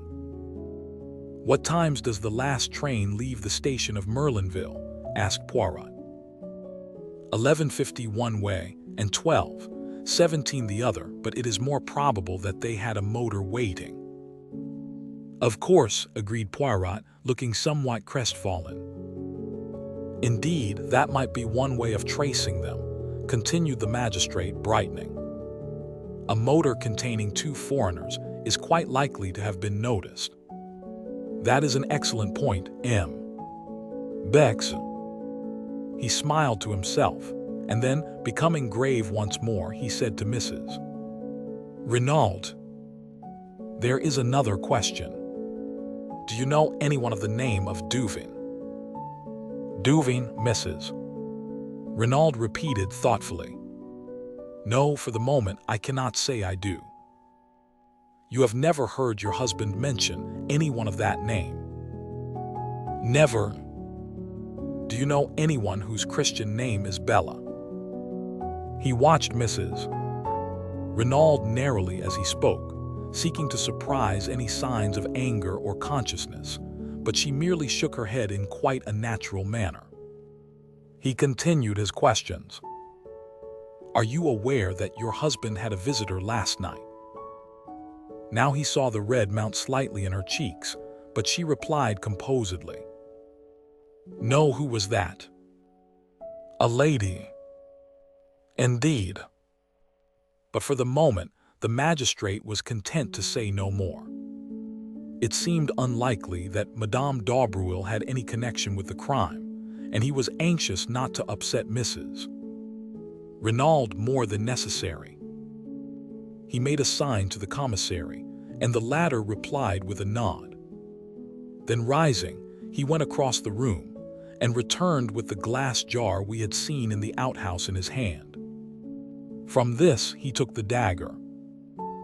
"Madame," he said gently, "do you recognize this?" She gave a little cry. "Yes, that is my little dagger." Then she saw the stained point and she drew back, her eyes widening with horror. "Is that blood?" "Yes, madame. Your husband was killed with this weapon. He removed it hastily from sight. You are quite sure about its being the one that was on your dressing table last night?" "Oh, yes. It was a present from my son. He was in the Air Force during the war. He gave his age as older than it was." There was a touch of the proud mother in her voice. "This was made from a streamlined aeroplane wire and was given to me by my son as a souvenir of the war." "I see, madame. That brings us to another matter. Your son, where is he now? It is necessary that he should be telegraphed to without delay." "Jack, he is on his way to Buenos Aires." "What?" "Yes. My husband telegraphed to him yesterday. He had sent him on business to Paris, but yesterday he discovered that it would be necessary for him to proceed without delay to South America. There was a boat leaving Cherbourg for Buenos Aires last night, and he wired him to catch it. Have you any knowledge of what the business in Buenos Aires was?" "No, monsieur, I know nothing of its nature, but Buenos Aires is not my son's final destination. He was going overland from there to Santiago." And in unison, the magistrate and the commissary exclaimed, "Santiago! Again Santiago!" It was at this moment, when we were all stunned by the mention of that word, that Poirot approached Mrs. Renaud. He had been standing by the window like a man lost in a dream, and I doubt if he had fully taken in what had passed. He paused by the lady's side with a bow. "Pardon, madame, but may I examine your wrists?" Though slightly surprised at the request, Mrs. Renaud held them out to him. Round each of them was a cruel red mark where the cords had bitten into the flesh. As he examined them, I fancied that a momentary flicker of excitement I had seen in his eyes disappeared. "They must cause you great pain," he said, and once more he looked puzzled. But the magistrate was speaking excitedly. "Young M. Renaud must be communicated with at once by wireless. It is vital that we should know anything he can tell us about this trip to Santiago." He hesitated. "I hoped he might have been near at hand so that we could have saved you pain, madame." He paused. "You mean," she said in a low voice, "the identification of my husband's body?" The magistrate bowed his head. "I am a strong woman, monsieur. I can bear all that is required of me. I am ready now." "Oh, tomorrow will be quite soon enough, I assure you." "I prefer to get it over," she said in a low tone, a spasm of pain crossing her face. "If you will be so good as to give me your arm, doctor." The doctor hastened forward. A cloak was thrown over Mrs.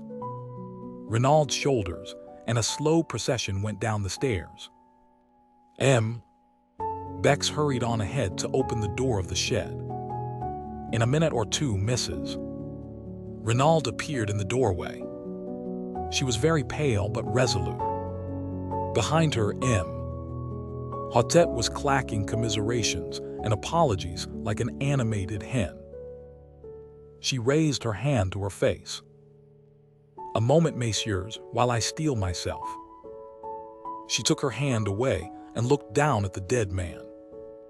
Then the marvelous self-control, which had upheld her so far, deserted her. "Paul," she cried. "Husband!" "Oh God!" And pitching forward, she fell unconscious to the ground. Instantly Poirot was beside her. He raised the lid of her eye, felt her pulse. When he had satisfied himself that she had really fainted, he drew aside. He caught me by the arm. I am an imbecile, my friend. If ever there was love and grief in a woman's voice, I heard it then. My little idea was all wrong. Bien, I must start again.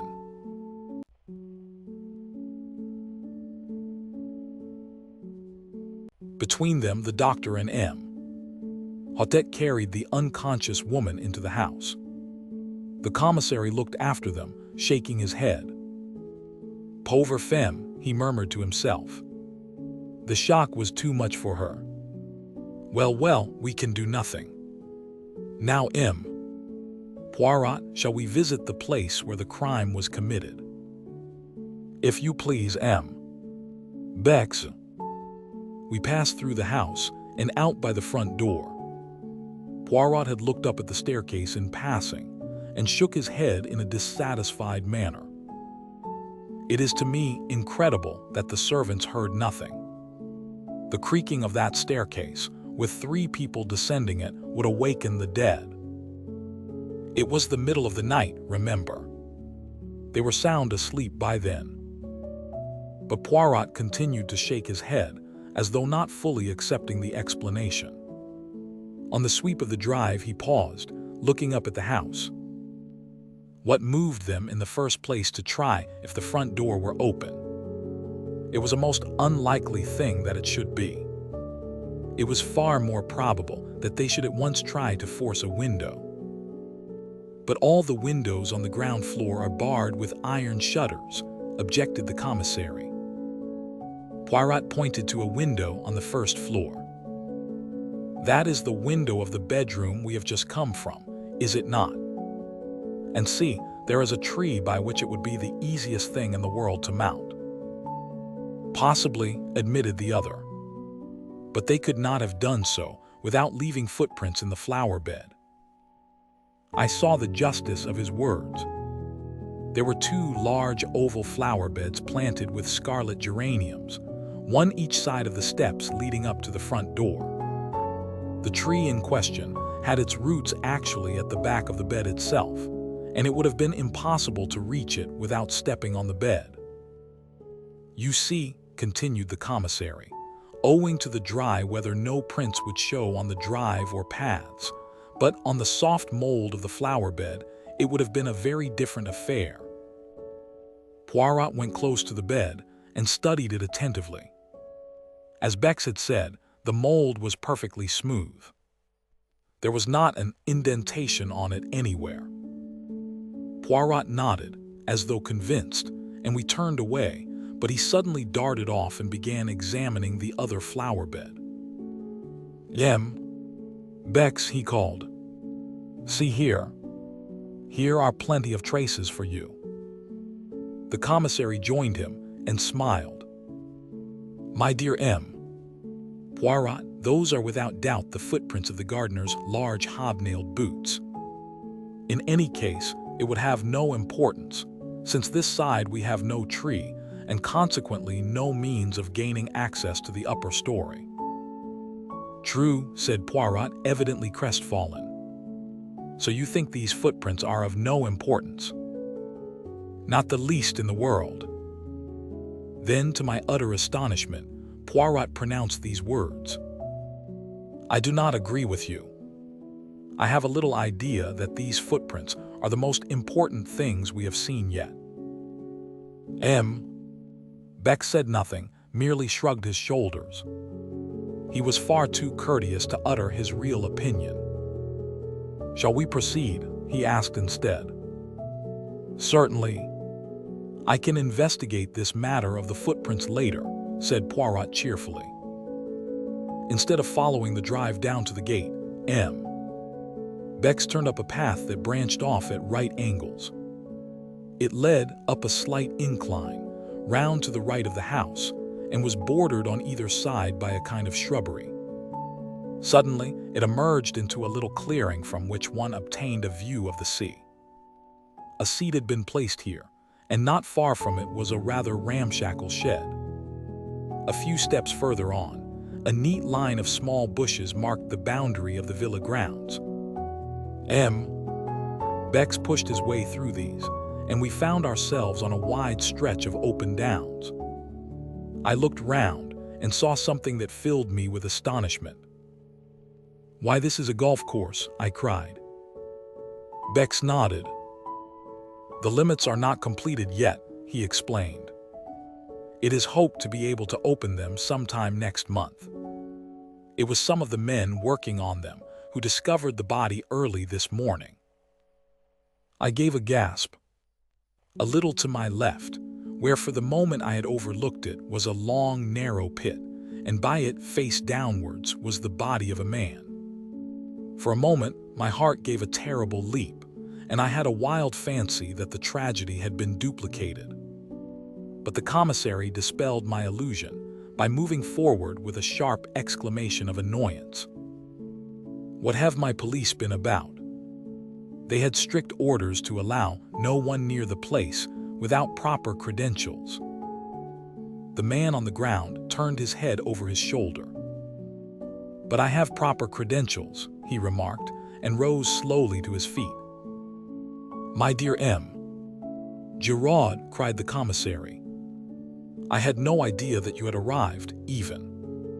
The examining magistrate has been awaiting you with the utmost impatience." As he spoke, I was scanning the newcomer with the keenest curiosity. The famous detective from the Paris Sûreté was familiar to me by name, and I was extremely interested to see him in the flesh. He was very tall, perhaps about 30 years of age, with auburn hair and mustache, and a military carriage. There was a trace of arrogance in his manner, which showed that he was fully alive to his own importance. Bex introduced us, presenting Poirot as a colleague. A flicker of interest came into the detective's eye. "I know you by name, M. Poirot," he said. "You cut quite a figure in the old days, didn't you? But methods are very different now." "Crimes, though, are very much the same," remarked Poirot gently. I saw at once that Giraud was prepared to be hostile. He resented the other being associated with him, and I felt that if he came across any clue of importance, he would be more than likely to keep it to himself. "The examining magistrate," began Bex again. But Giraud interrupted him rudely. "A fig for the examining magistrate. The light is the important thing. For all practical purposes, it will be gone in another half-hour or so. I know all about the case, and the people at the house will do very well until tomorrow, but if we're going to find a clue to the murderers, here is the spot we shall find it. Is it your police who have been trampling all over the place? I thought they knew better nowadays." "Assuredly they do. The marks you complain of were made by the workmen who discovered the body." The other grunted disgustedly. "I can see the tracks where the three of them came through the hedge, but they were cunning. You can just recognize the center footmarks as those of M. Renaud, but those on either side have been carefully obliterated. Not that there would really be much to see anyway on this hard ground, but they weren't taking any chances." "The external sign," said Poirot. "That is what you seek, eh?" The other detective stared. "Of course." A very faint smile came to Poirot's lips. He seemed about to speak, but checked himself. He bent down to where a spade was lying. "That's what the grave was dug with, right enough," said Giraud. "But you'll get nothing from it. It was Renaud's own spade, and the man who used it wore gloves. Here they are." He gesticulated with his foot to where two soiled, earth-stained gloves were lying. "And they're Renaud's too, or at least his gardener's. I tell you, the men who planned out this crime were taking no chances. The man was stabbed with his own dagger and would have been buried with his own spade. They counted on leaving no traces. But I'll beat them. There's always something, and I mean to find it." But Poirot was now apparently interested in something else, a short discolored piece of lead piping which lay beside the spade. He touched it delicately with his finger. "And does this, too, belong to the murdered man?" he asked, and I thought I detected a subtle flavor of irony in the question. Giraud shrugged his shoulders to indicate that he neither knew nor cared. "May have been lying around here for weeks. Anyway, it doesn't interest me." "I, on the contrary, find it very interesting," said Poirot sweetly. I guessed that he was merely bent on annoying the Paris detective, and if so, he succeeded. The other turned away rudely, remarking that he had no time to waste, and bending down, he resumed his minute's search of the ground. Meanwhile, Poirot, as though struck by a sudden idea, stepped back over the boundary and tried the door of the little shed. "That's locked," said Giraud over his shoulder. "But it's only a place where the gardener keeps his rubbish. The spade didn't come from there, but from the tool shed up by the house." "Marvelous," murmured M. Bex to me ecstatically. "He has been here but half an hour, and he already knows everything. What a man!" Undoubtedly, Giraud is the greatest detective alive today. Although I disliked the detective heartily, I nevertheless was secretly impressed. Efficiency seemed to radiate from the man. I could not help feeling that, so far, Poirot had not greatly distinguished himself, and it vexed me. He seemed to be directing his attention to all sorts of silly, puerile points that had nothing to do with the case. Indeed, at this juncture, he suddenly asked, "Bex, tell me, I pray you, the meaning of this whitewashed line that extends all round the grave. Is it a device of the police?" "No, Poirot, it is an affair of the golf course. It shows that there is here to be a bunker, as you call it." "A bunker?" Poirot turned to me. "That is the irregular hole filled with sand and a bank at one side, is it not?" I concurred. "You do not play the golf, Poirot?" inquired Bex. "I never." "What a game!" He became excited. "Figure to yourself, each hole it is of a different length. The obstacles, they are not arranged mathematically. Even the greens are frequently up one side. There is only one pleasing thing, the how do you call them, tee boxes. They at least are symmetrical." I could not refrain from a laugh at the way the game appeared to Poirot, and my little friend smiled at me affectionately, bearing no malice. Then he asked, "But Renaud, without doubt he played the golf." "Yes, he was a keen golfer. It's mainly owing to him, and to his large subscriptions, that this work is being carried forward. He even had a say in the designing of it." Poirot nodded thoughtfully. Then he remarked, "It was not a very good choice they made, of a spot to bury the body. When the men began to dig up the ground, all would have been discovered." "Exactly," cried Giraud triumphantly. "And that proves that they were strangers to the place. It's an excellent piece of indirect evidence." "Yes," said Poirot doubtfully.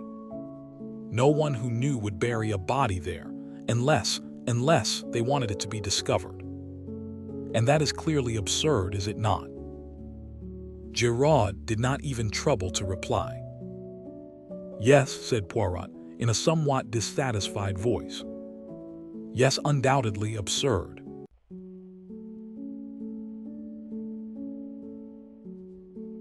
As we retraced our steps to the house, Bex excused himself for leaving us, explaining that he must immediately acquaint the examining magistrate with the fact of Giraud's arrival. Giraud himself had been obviously delighted when Poirot declared that he had seen all he wanted. The last thing we observed as we left the spot was Giraud, crawling about on all fours, with a thoroughness in his search that I could not but admire. Poirot guessed my thoughts, for as soon as we were alone, he remarked ironically, "At last you have seen the detective you admire, the human foxhound. Is it not so, my friend?" "At any rate, he's doing something," I said with asperity. "If there's anything to find, he'll find it. Now you." "Eh bien, I also have found something. A piece of lead piping." "Nonsense, Poirot. You know very well that's got nothing to do with it. I meant little things, traces that may lead us infallibly to the murderers. Mon ami, a clue of 2 feet long is every bit as valuable as one measuring 2 millimeters. But it is the romantic idea that all important clues must be infinitesimal. As to the piece of lead piping having nothing to do with the crime, you say that because Giraud told you so. No, as I was about to interpose a question, we will say no more. Leave Giraud to his search, and me to my ideas. The case seems straightforward enough, and yet, mon ami, I am not satisfied. And do you know why? Because of the wristwatch that is 2 hours fast. And then there are several curious little points that do not seem to fit in. For instance, if the object of the murderers was revenge, why did they not stab Renaud in his sleep and have done with it? They wanted the secret, I reminded him. Poirot brushed a speck of dust from his sleeve with a dissatisfied air. Well, where is this secret? Presumably some distance away, since they wish him to dress himself. Yet he is found murdered close at hand, almost within earshot of the house. Then again, it is pure chance that a weapon such as the dagger should be lying about casually, ready to hand. He paused frowning and then went on. Why did the servants hear nothing? Were they drugged? Was there an accomplice? And did that accomplice see to it that the front door should remain open? I wonder if... He stopped abruptly. We had reached the drive in front of the house. Suddenly, he turned to me. My friend, I am about to surprise you, to please you. I have taken your reproaches to heart. We will examine some footprints.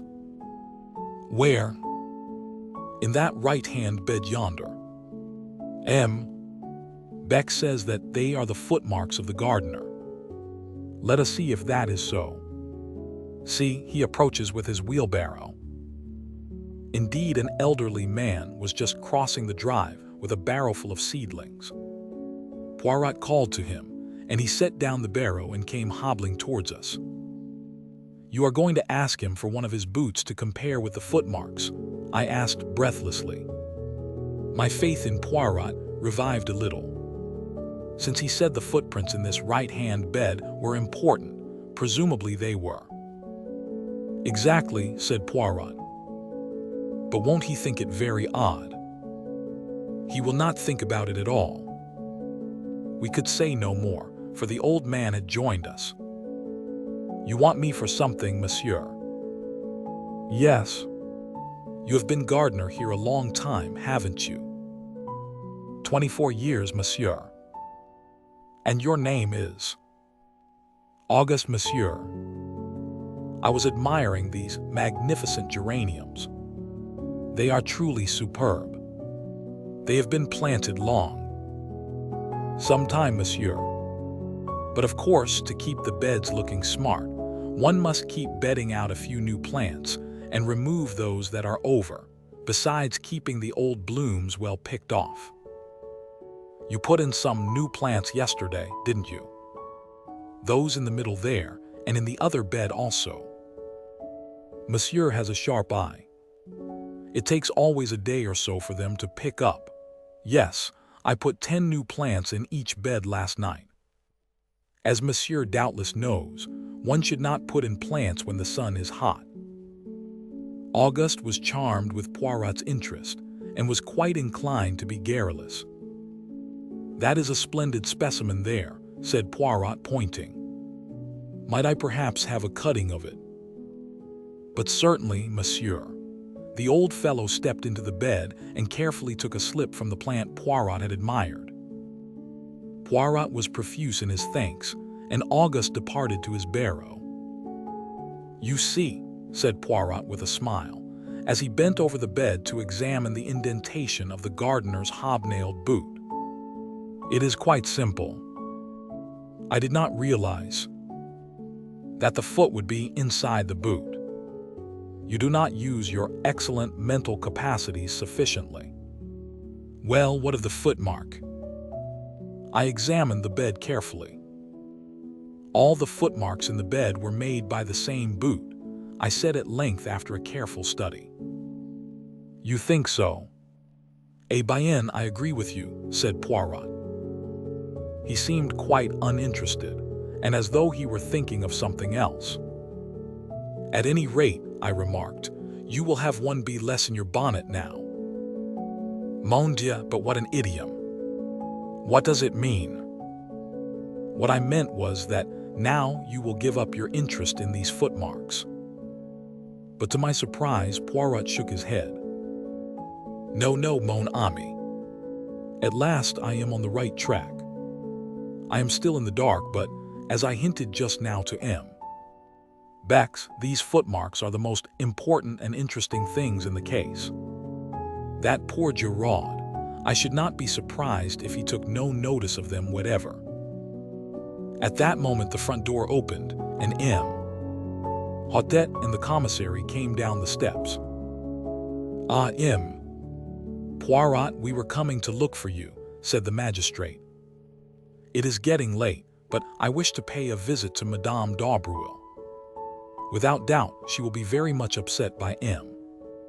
Renaud's death, and we may be fortunate enough to get a clue from her. The secret that he did not confide to his wife, it is possible that he may have told it to the woman whose love held him enslaved. We know where our Samsons are weak, don't we?" I admired the picturesqueness of M. Hotet's language. I suspected that the examining magistrate was by now thoroughly enjoying his part in the mysterious drama. "Is M. Giraud not going to accompany us?" asked Poirot. "M. Giraud has shown clearly that he prefers to conduct the case in his own way," said M. Hotet dryly. One could see easily enough that Giraud's cavalier treatment of the examining magistrate had not prejudiced the latter in his favor. We said no more, but fell into line. Poirot walked with the examining magistrate, and the commissary and I followed a few paces behind. "There is no doubt that Francis's story is substantially correct," he remarked to me in a confidential tone. "I have been telephoning headquarters. It seems that 3 times in the last 6 weeks, that is to say since the arrival of M. Renaud at Merlinville, Madame d'Aubruel has paid a large sum in notes into her banking account. Altogether, the sum totals 200,000 francs. "Dear me," I said, considering, "that must be something like 4,000 pounds. "Precisely. Yes, there can be no doubt that he was absolutely infatuated. But it remains to be seen whether he confided his secret to her. The examining magistrate is hopeful, but I hardly share his views." During this conversation, we were walking down the lane towards the fork in the road where our car had halted earlier in the afternoon, and in another moment I realized that the Villa Marguerite, the home of the mysterious Madame d'Aubruel, was the small house from which the beautiful girl had emerged. "She has lived here for many years," said the commissary, nodding his head towards the house. "Very quietly, very unobtrusively. She seems to have no friends or relations other than the acquaintances she has made in Merlinville. She never refers to the past, nor to her husband. One does not even know if he is alive or dead. There is a mystery about her, you comprehend." I nodded, my interest growing. "And the daughter," I ventured. "A truly beautiful young girl, modest, devout, all that she should be. One pities her, For, though she may know nothing of the past, a man who wants to ask her hand in marriage must necessarily inform himself. And then, the commissary shrugged his shoulders cynically. But it would not be her fault, I cried with rising indignation. No, but what will you? A man is particular about his wife's antecedents. I was prevented from further argument by our arrival at the door. Hotet rang the bell. A few minutes elapsed, and then we heard a footfall within, and the door was opened. On the threshold stood my young goddess of that afternoon. When she saw us, the color left her cheeks, leaving her deathly white, and her eyes widened with apprehension. There was no doubt about it, she was afraid. "Mademoiselle d'Aubreuil," said M. Hotet, sweeping off his hat, "we regret infinitely to disturb you, but the exigencies of the law you comprehend. My compliments to Madame your mother, and will she have the goodness to grant me a few moments' interview?" For a moment the girl stood motionless. Her left hand was pressed to her side, as though to still the sudden unconquerable agitation of her heart. But she mastered herself and said in a low voice, "I will go and see. Please come inside." She entered a room on the left of the hall, and we heard the low murmur of her voice. And then another voice, much the same in timbre, but with a slightly harder inflection behind its mellow roundness, said, "But certainly, ask them to enter." In another minute, we were face to face with the mysterious Madame d'Aubreuil. She was not nearly so tall as her daughter, and the rounded curves of her figure had all the grace of full maturity. Her hair, again unlike her daughter's, was dark and parted in the middle in the Madonna style. Her eyes, half hidden by the drooping lids, were blue. There was a dimple in the round chin, and the half-parted lips seemed always to hover on the verge of a mysterious smile. There was something almost exaggeratedly feminine about her, at once yielding and seductive. Though very well preserved, she was certainly no longer young, but her charm was of the quality which is independent of age. Standing there in her black dress with the fresh white collar and cuffs, her hands clasped together, she looked subtly appealing and helpless. "You wish to see me, monsieur?" she asked. "Yes, madame." Hotet cleared his throat. "I am investigating the death of M. Renaud. You have heard of it, no doubt." She bowed her head without speaking. Her expression did not change. "We came to ask you whether you can, throw any light upon the circumstances surrounding it." The surprise of her tone was excellent. "Yes, madame. It would, perhaps, be better if we could speak to you alone." He looked meaningly in the direction of the girl. Madame d'Aubreuil turned to her. "Marthe, dear." But the girl shook her head. "No, maman, I will not go. I am not a child. I am 22. I shall not go." Madame d'Aubreuil turned back to the examining magistrate. "You see, monsieur, I should prefer not to speak before Mademoiselle d'Aubreuil. As my daughter says, she is not a child." For a moment, the magistrate hesitated, baffled. "Very well, madame," he said at last. "Have it your own way. We have reason to believe that you were in the habit of visiting the dead man at his villa in the evenings. Is that so?" The color rose in the lady's pale cheeks, but she replied quietly, "I deny your right to ask me such a question. Madame, we are investigating a murder." "Well, what of it?" "I had nothing to do with the murder." "Madame, we do not say that for a moment. But you knew the dead man well. Did he ever confide in you as to any danger that threatened him?" "Never." "Did he ever mention his life in Santiago and any enemies he may have made there. No. Then you can give us no help at all. I fear not. I really do not see why you should come to me. Cannot his wife tell you what you want to know? Her voice held a slender inflection of irony. Madame Renaud has told us all she can. Ah, said Madame d'Aubreuil. I wonder. You wonder what, Madame? Nothing. The examining magistrate looked at her. He was aware that he was fighting a duel, and that he had no mean antagonist. You persist in your statement that M. Renaud confided nothing in you.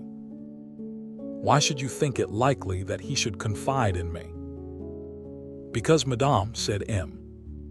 Hautet with calculated brutality. A man tells to his mistress what he does not always tell to his wife. Ah, she sprang forward. Her eyes flashed fire. Monsieur, you insult me. And before my daughter. I can tell you nothing. Have the goodness to leave my house. The honors undoubtedly rested with the lady. We left the Villa Marguerite like a shamefaced pack of schoolboys.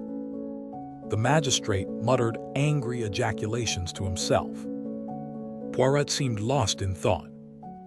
Suddenly he came out of his reverie with a start and inquired of M. Hautet if there was a good hotel near at hand. There is a small place, the Hotel des Bains, on this side of town. A few hundred yards down the road. It will be handy for your investigations. We shall see you in the morning then, I presume. Yes, I thank you, M. Hautet. With mutual civilities, we parted company, Poirot and I going towards Merlinville, and the others returning to the Villa Genevieve. The French police system is very marvelous, said Poirot, looking after them. The information they possess about everyone's life, down to the most commonplace detail, is extraordinary. Though he has only been here a little over 6 weeks, they are perfectly well acquainted with M. Renaud's tastes and pursuits, and at a moment's notice they can produce information as to Madame d'Aubreuil's banking account and the sums that have lately been paid in. Undoubtedly the dossier is a great institution. But what is that? He turned sharply. A figure was running hatless down the road after us. It was Marthe d'Aubreuil. I beg your pardon, she cried breathlessly as she reached us. I should not do this, I know. You must not tell my mother. But is it true, what the people say, that M. Renaud called in a detective before he died, and that you are he? Yes, mademoiselle, said Poirot gently. It is quite true. But how did you learn it? Frances told our Amélie, explained Marthe with a blush. Poirot made a grimace. The secrecy, it is impossible in an affair of this kind. Not that it matters. Well, mademoiselle, what is it you want to know? The girl hesitated. She seemed longing, yet fearing to speak. At last, almost in a whisper, she asked, Is anyone suspected? Poirot eyed her keenly. Then he replied evasively, Suspicion is in the air at present, mademoiselle. Yes, I know, but anyone in particular? Why do you want to know? The girl seemed frightened by the question.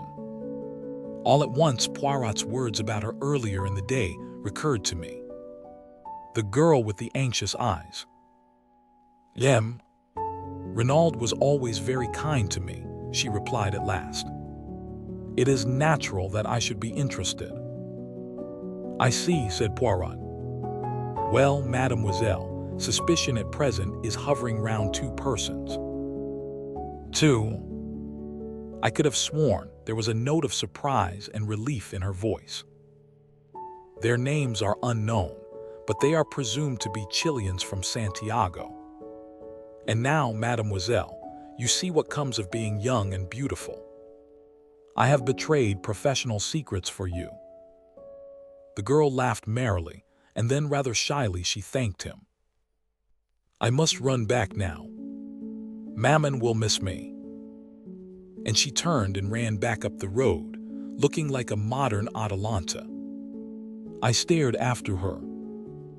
"Mon ami," said Poirot in his gentle, ironical voice, "is it that we are to remain planted here all night, just because you have seen a beautiful young woman and your head is in a whirl?" I laughed and apologized. "But she is beautiful, Poirot. Anyone might be excused for being bowled over by her." Poirot groaned. "Mon Dieu, but it is that you have the susceptible heart." "Poirot," I said, "do you remember after the Styles case when you were in love with two charming women at once, and neither of them were for you?" "Yes, I remember. You consoled me by saying that perhaps someday we should hunt together again, and that then—" "Eh bien. Well, we are hunting together again," and I paused and laughed rather self-consciously. But to my surprise, Poirot shook his head very earnestly. "Ah, mon ami, do not set your heart on Marthe d'Aubreuil. She is not for you, that one. Take it from Papa Poirot." "Why?" I cried. "The commissary assured me that she was as good as she is beautiful. A perfect angel. Some of the greatest criminals I have known had the faces of angels," remarked Poirot cheerfully. "A malformation of the gray cells may coincide quite easily with the face of a Madonna." "Poirot," I cried, horrified, "you cannot mean that you suspect an innocent child like this." "Ta-ta-ta. Do not excite yourself. I have not said that I suspected her. But you must admit that her anxiety to know about the case is somewhat unusual." "For once I see further than you do," I said. "Her anxiety is not for herself, but for her mother." "My friend," said Poirot, "as usual you see nothing at all. Madame d'Aubreuil is very well able to look after herself without her daughter worrying about her. I admit I was teasing you just now, but all the same I repeat what I said before. Do not set your heart on that girl. She is not for you. I Hercule Poirot know it. Sacré, if only I could remember where I had seen that face." "What face?" I asked, surprised. "The daughter S." "No, the mother S." Noting my surprise, he nodded emphatically. "But yes, it is as I tell you. It was a long time ago, when I was still with the police in Belgium. I have never actually seen the woman before, but I have seen her picture, and in connection with some case. I rather fancy—" "Yes, I may be mistaken, but I rather fancy that it was a murder case."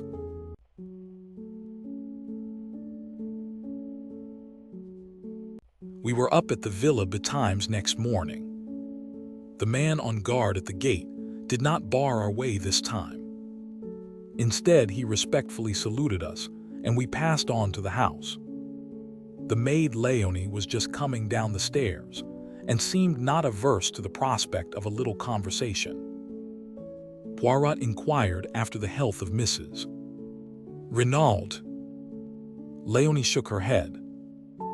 "She is terribly upset, la pauvre dame. She will eat nothing but nothing. And she is as pale as a ghost. It is heartrending to see her. Ah, par exemple, it is not I who would grieve like that for a man who had deceived me with another woman." Poirot nodded sympathetically. "What you say is very just, but what will you? The heart of a woman who loves will forgive many blows. Still, undoubtedly, there must have been many scenes of recrimination between them in the last few months." Again Léonie shook her head. "Never, monsieur. Never have I heard Madame utter a word of protest, of reproach even. She had the temper and disposition of an angel, quite different to Monsieur. Monsieur Renaud had not the temper of an angel. Far from it. When he enraged himself, the whole house knew of it. The day that he quarreled with M. Jacques Malfoy, they might have been heard in the marketplace, they shouted so loud. Indeed, said Poirot. And when did this quarrel take place? Oh, it was just before M. Jack went to Paris. Almost he missed his train. He came out of the library and caught up his bag which he had left in the hall. The automobile, it was being repaired, and he had to run for the station. I was dusting the salon and I saw him pass, and his face was white, with 2 burning spots of red. Ah, but he was angry. Léonie was enjoying her narrative thoroughly. And the dispute, what was it about? Ah, that I do not know, confessed Léonie. It is true that they shouted, but their voices were so loud and high, and they spoke so fast, that only one well acquainted with English could have comprehended. But Monsieur, he was like a thundercloud all day. Impossible to please him. The sound of a door shutting upstairs cut short Léonie's loquacity. And Francis, who awaits me, she exclaimed, awakening to a tardy remembrance of her duties. That old one she always scolds. One moment, mademoiselle. The examining magistrate, where is he? They have gone out to look at the automobile in the garage. Monsieur the commissary had some idea that it might have been used on the night of the murder. Quelle idée, murmured Poirot as the girl disappeared. You will go out and join them. No, I shall await their return in the salon. It is cool there on this hot morning. This placid way of taking things did not quite commend itself to me. If you don't mind, I said and hesitated. Not in the least. You wish to investigate on your own account, eh? Well, I'd rather like to have a look at Giraud if he's anywhere about and see what he's up to. The human foxhound, murmured Poirot, as he leaned back in a comfortable chair and closed his eyes. By all means, my friend. Au revoir. I strolled out of the front door. It was certainly hot. I turned up the path we had taken the day before. I had a mind to study the scene of the crime myself. I did not go directly to the spot, however, but turned aside into the bushes, so as to come out on the links some 100 yards or so further to the right. If Giraud were still on the spot, I wanted to observe his methods before he knew of my presence. But the shrubbery here was much denser, and I had quite a struggle to force my way through. When I emerged at last on the course, it was quite unexpectedly, and with such vigor that I cannoned heavily into a young lady who had been standing with her back to the plantation. She not unnaturally gave a suppressed shriek, but I too uttered an exclamation of surprise.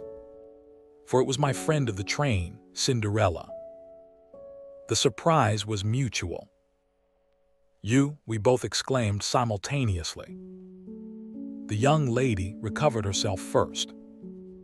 My only aunt, she exclaimed. What are you doing here? For the matter of that, what are you? I retorted. When last I saw you, the day before yesterday, you were trotting home to England like a good little boy. Have they given you a season ticket to and fro on the strength of your MP? I ignored the end of the speech.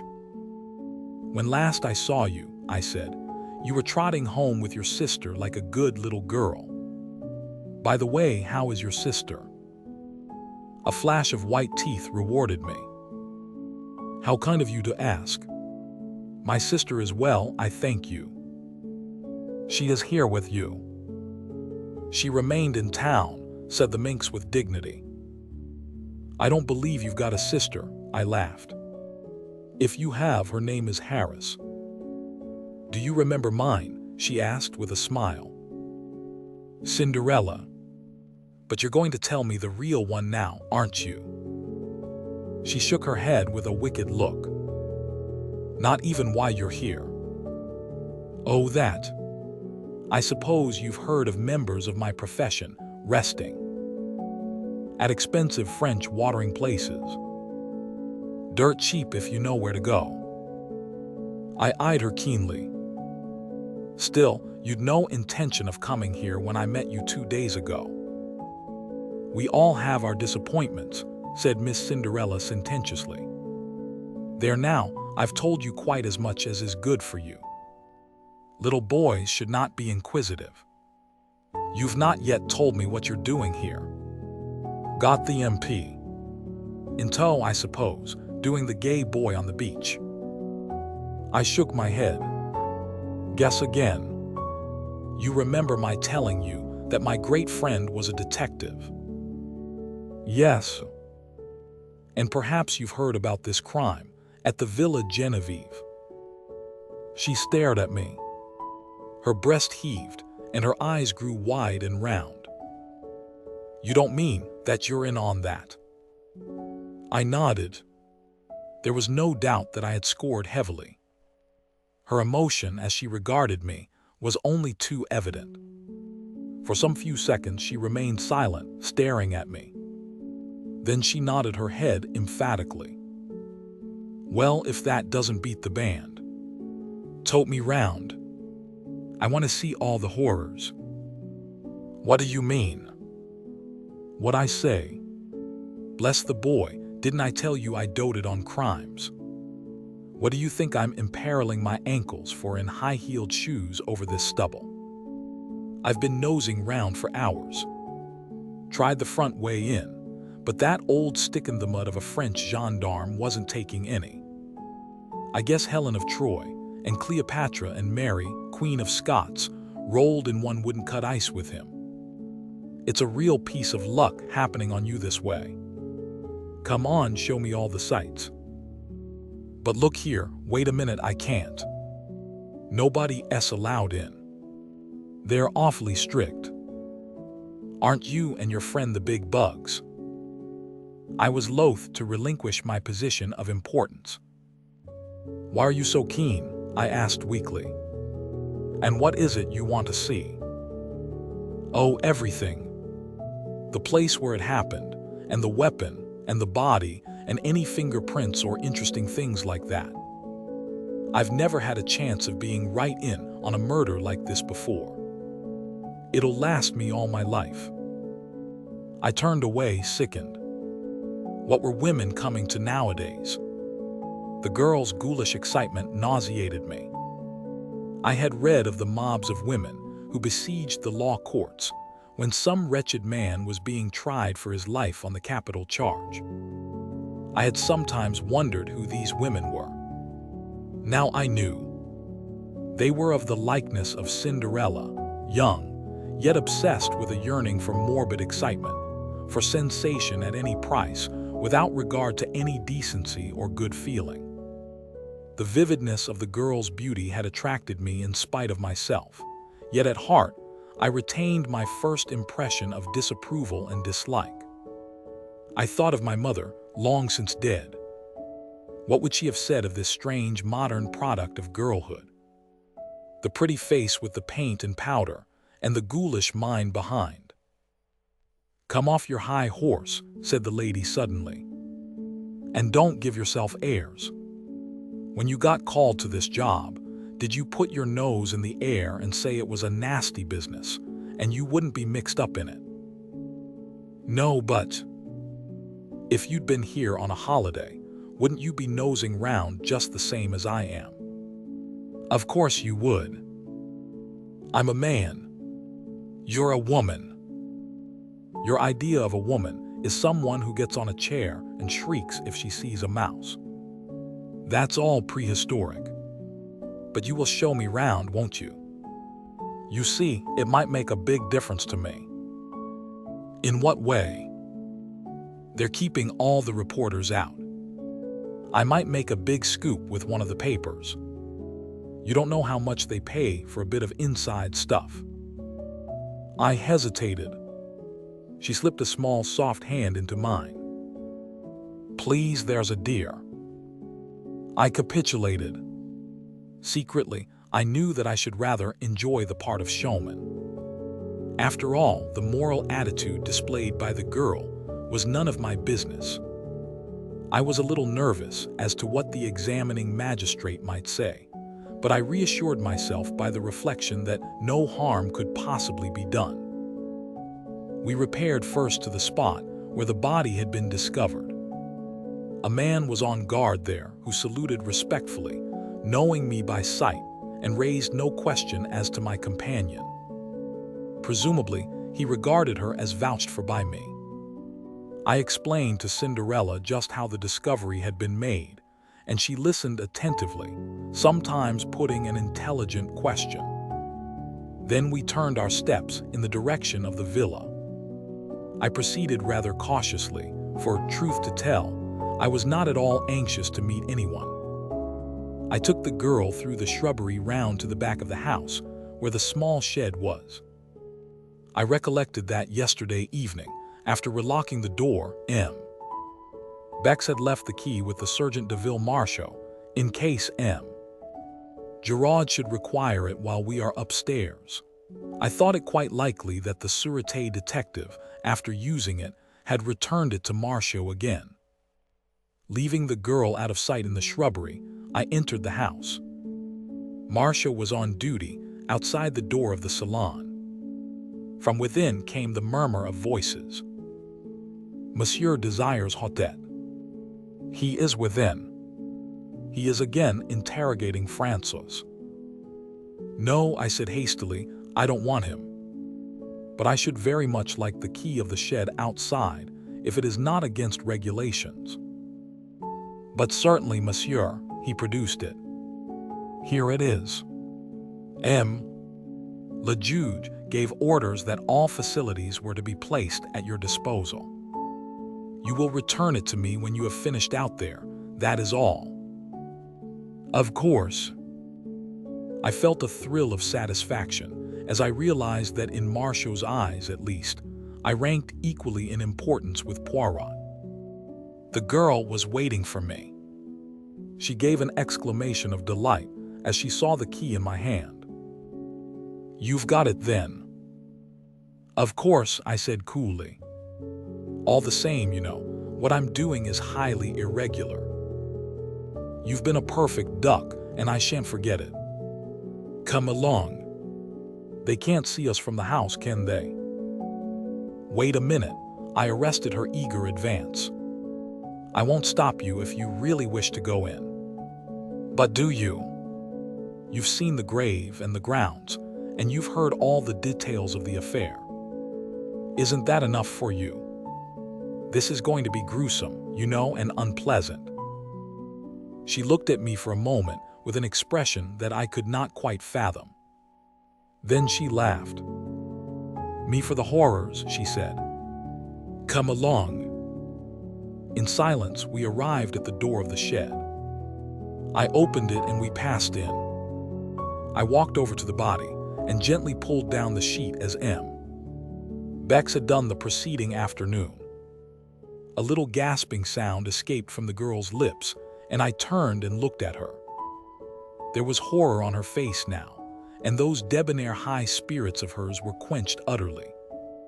She had not chosen to listen to my advice, and she was punished now for her disregard of it.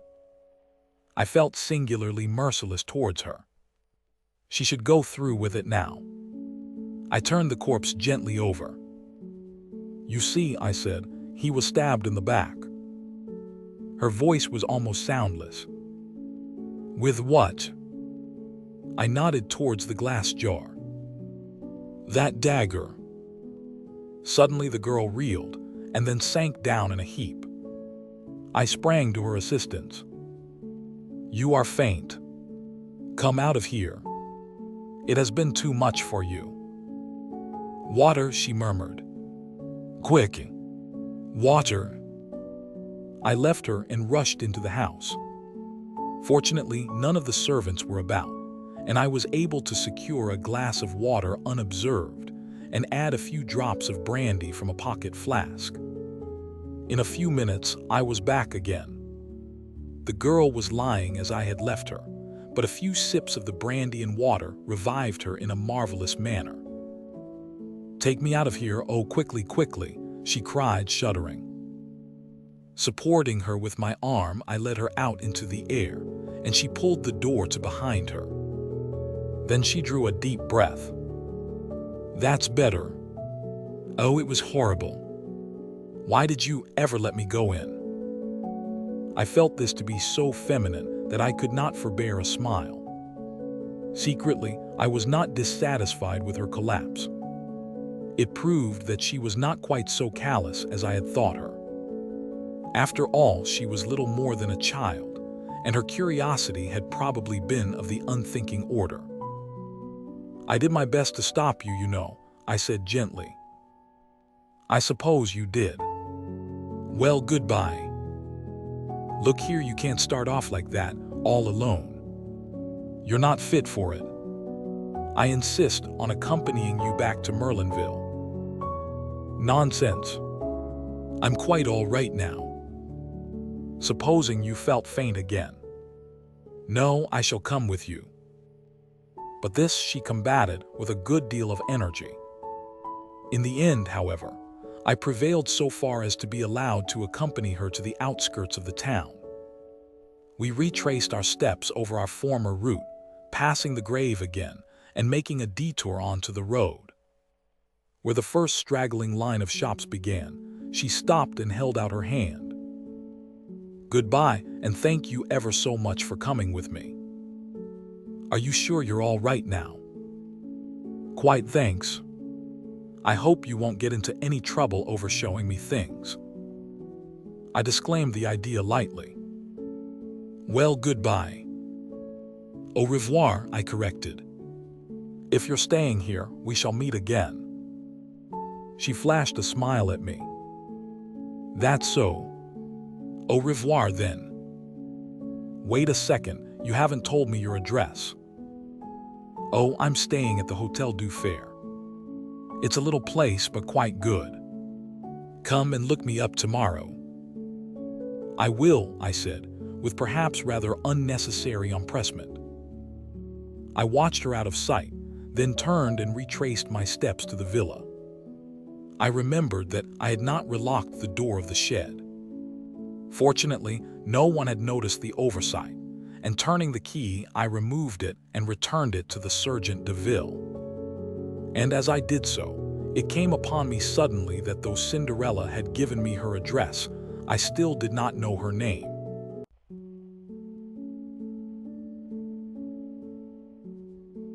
In the salon, I found the examining magistrate busily interrogating the old gardener Auguste.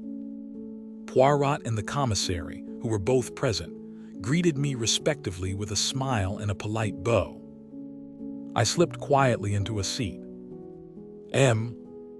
Hotet was painstaking and meticulous in the extreme, but did not succeed in eliciting anything of importance. The gardening gloves Auguste admitted to be his. He wore them when handling a certain species of primula plant, which was poisonous to some people. He could not say when he had worn them last. Certainly, he had not missed them. Where were they kept? Sometimes in one place, sometimes in another. The spade was usually to be found in the small tool shed.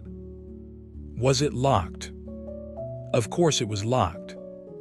Where was the key kept? Parbleu, it was in the door, of course. There was nothing of value to steal. Who would have expected a party of bandits, of assassins? Such things did not happen in Madame la Vicomtesse's time. Hotet signifying that he had finished with him, the old man withdrew, grumbling to the last. Remembering Poirot's unaccountable insistence on the footprints in the flower beds, I scrutinized him narrowly as he gave his evidence.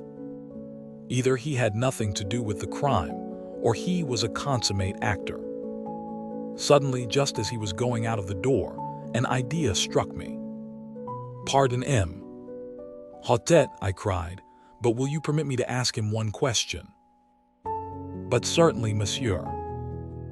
Thus encouraged, I turned to Auguste. "Where do you keep your boots?"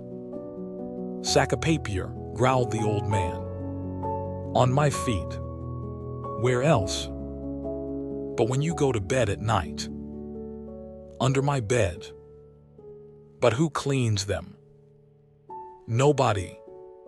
"Why should they be cleaned?" "Is it that I promenade myself on the front like a young man?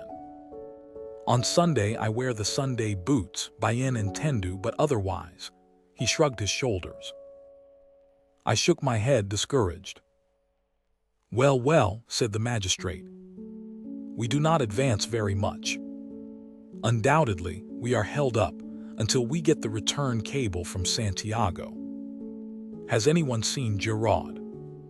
In verity, that one lacks politeness. I have a very good mind to send for him, and you will not have to send far, M. Le Juge." The quiet voice startled us. Giraud was standing outside, looking in through the open window. He leaped lightly into the room and advanced to the table. "Here I am, M. Le Juge, at your service. Accept my excuses for not presenting myself sooner." "Not at all." "Not at all," said the magistrate, rather confused. "Of course I am only a detective," continued the other. "I know nothing of interrogatories. Were I conducting one, I should be inclined to do so without an open window. Anyone standing outside can so easily hear all that passes, but no matter." M. Hautet flushed angrily. There was evidently going to be no love lost between the examining magistrate and the detective in charge of the case. They had fallen foul of each other at the start. Perhaps in any event it would have been much the same. To Giraud, all examining magistrates were fools, and to M.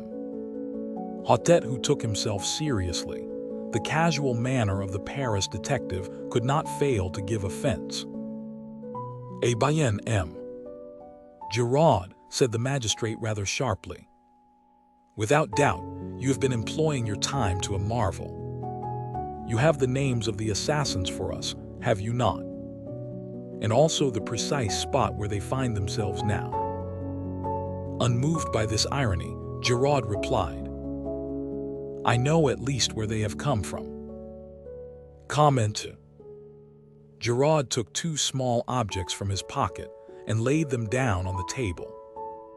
We crowded round. The objects were very simple ones, the stub of a cigarette and an unlighted match. The detective wheeled round on Poirot. "What do you see there?" he asked. There was something almost brutal in his tone. It made my cheeks flush. But Poirot remained unmoved. He shrugged his shoulders. "A cigarette end and a match." "And what does that tell you?" Poirot spread out his hands. "It tells me nothing." "Ah," said Giraud in a satisfied voice. "You haven't made a study of these things.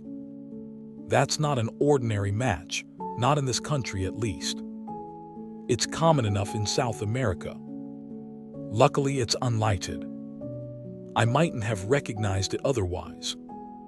Evidently, one of the men threw away his cigarette end and lit another, spilling one match out of the box as he did so.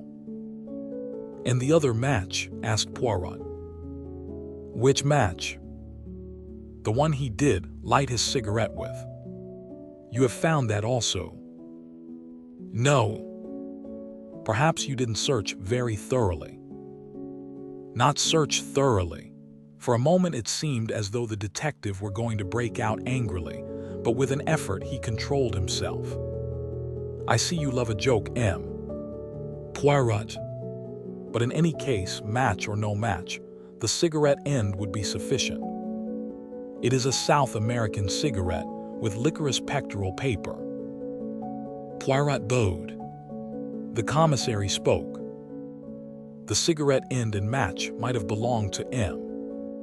Renaud.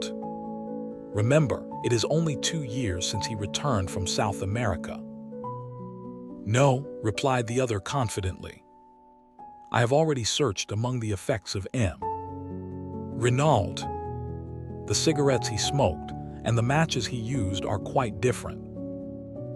You do not think it odd, asked Poirot, that these strangers should come unprovided with a weapon, with gloves, with a spade, and that they should so conveniently find all these things? Giraud smiled in a rather superior manner.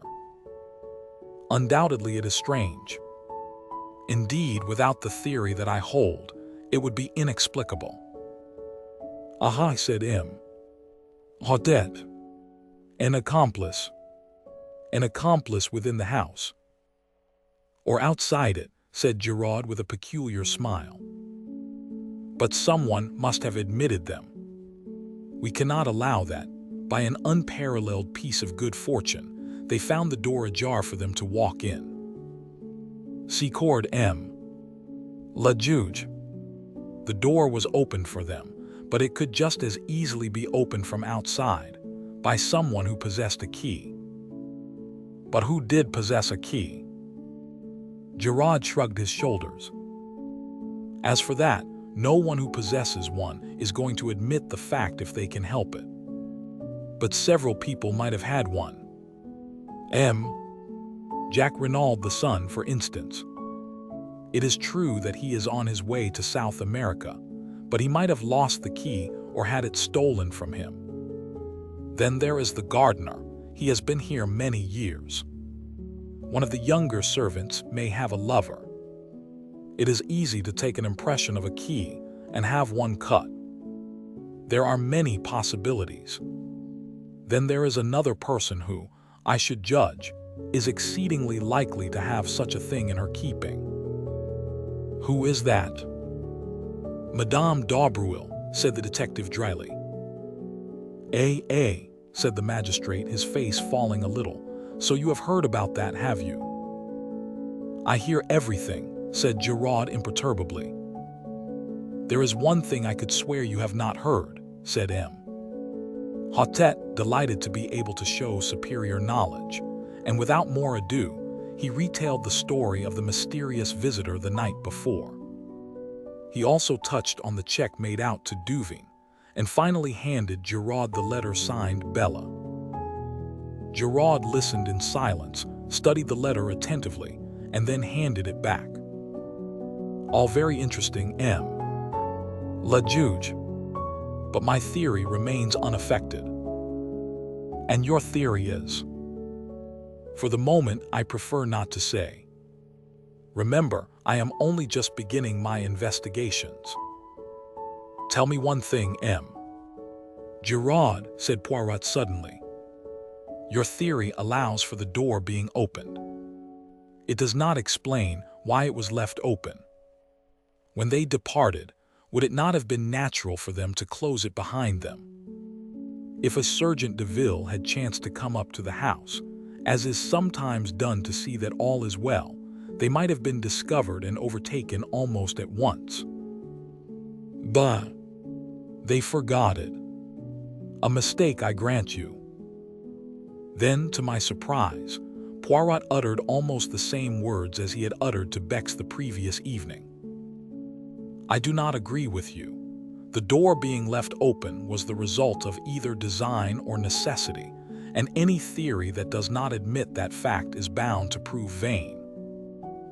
We all regarded the little man with a good deal of astonishment. The confession of ignorance drawn from him over the match end had, I thought, been bound to humiliate him, but here he was self-satisfied as ever, laying down the law to the great Giraud without a tremor. The detective twisted his mustache, eyeing my friend in a somewhat bantering fashion. You don't agree with me, eh? Well, what strikes you particularly about the case? Let's hear your views. One thing presents itself to me as being significant. Tell me, M. Giraud, does nothing strike you as familiar about this case? Is there nothing it reminds you of? Familiar. Reminds me of. I can't say offhand. I don't think so, though. "You are wrong," said Poirot quietly. "A crime almost precisely similar has been committed before." "When? And where?" "Ah, that, unfortunately, I cannot for the moment remember, but I shall do so. I had hoped you might be able to assist me." Giraud snorted incredulously. "There have been many affairs of masked men. I cannot remember the details of them all. These crimes all resemble each other more or less. There is such a thing as the individual touch." Poirot suddenly assumed his lecturing manner and addressed us collectively. "I am speaking to you now of the psychology of crime. M. Giraud knows quite well that each criminal has his particular method, and that the police, when called in to investigate, say a case of burglary, can often make a shrewd guess at the offender simply by the peculiar method he has employed. Jap would tell you the same, Hastings. Man is an unoriginal animal. Unoriginal within the law in his daily respectable life, equally unoriginal outside the law. If a man commits a crime, any other crime he commits will resemble it closely. The English murderer who disposed of his wives in succession by drowning them in their baths was a case in point. Had he varied his methods, he might have escaped detection to this day. But he obeyed the common dictates of human nature, arguing that what had once succeeded would succeed again, and he paid the penalty of his lack of originality. And the point of all this, sneered Giraud, that when you have two crimes precisely similar in design and execution, you find the same brain behind them both. I am looking for that brain, M. Giraud, and I shall find it. Here we have a true clue, a psychological clue. You may know all about cigarettes and match ends, M. Giraud, but I, Hercule Poirot, know the mind of man. And the ridiculous little fellow tapped his forehead with emphasis. Giraud remained singularly unimpressed. For your guidance, continued Poirot, I will also advise you of one fact which might fail to be brought to your notice. The wristwatch of Madame Renaud on the day following the tragedy had gained 2 hours. It might interest you to examine it. Giraud stared. Perhaps it was in the habit of gaining. As a matter of fact, I am told it did. Eh bien then. All the same, 2 hours is a good deal, said Poirot softly. Then there is the matter of the footprints in the flower bed. He nodded his head towards the open window. Giraud took 2 eager strides and looked out. This bed here. Yes. But I see no footprints. No, said Poirot, straightening a little pile of books on a table. There are none. For a moment, an almost murderous rage obscured Giraud's face. He took 2 strides towards his tormentor, but at that moment the salon door was opened, and Martiaux announced, "M. Stoner, the secretary, has just arrived from England. May he enter?"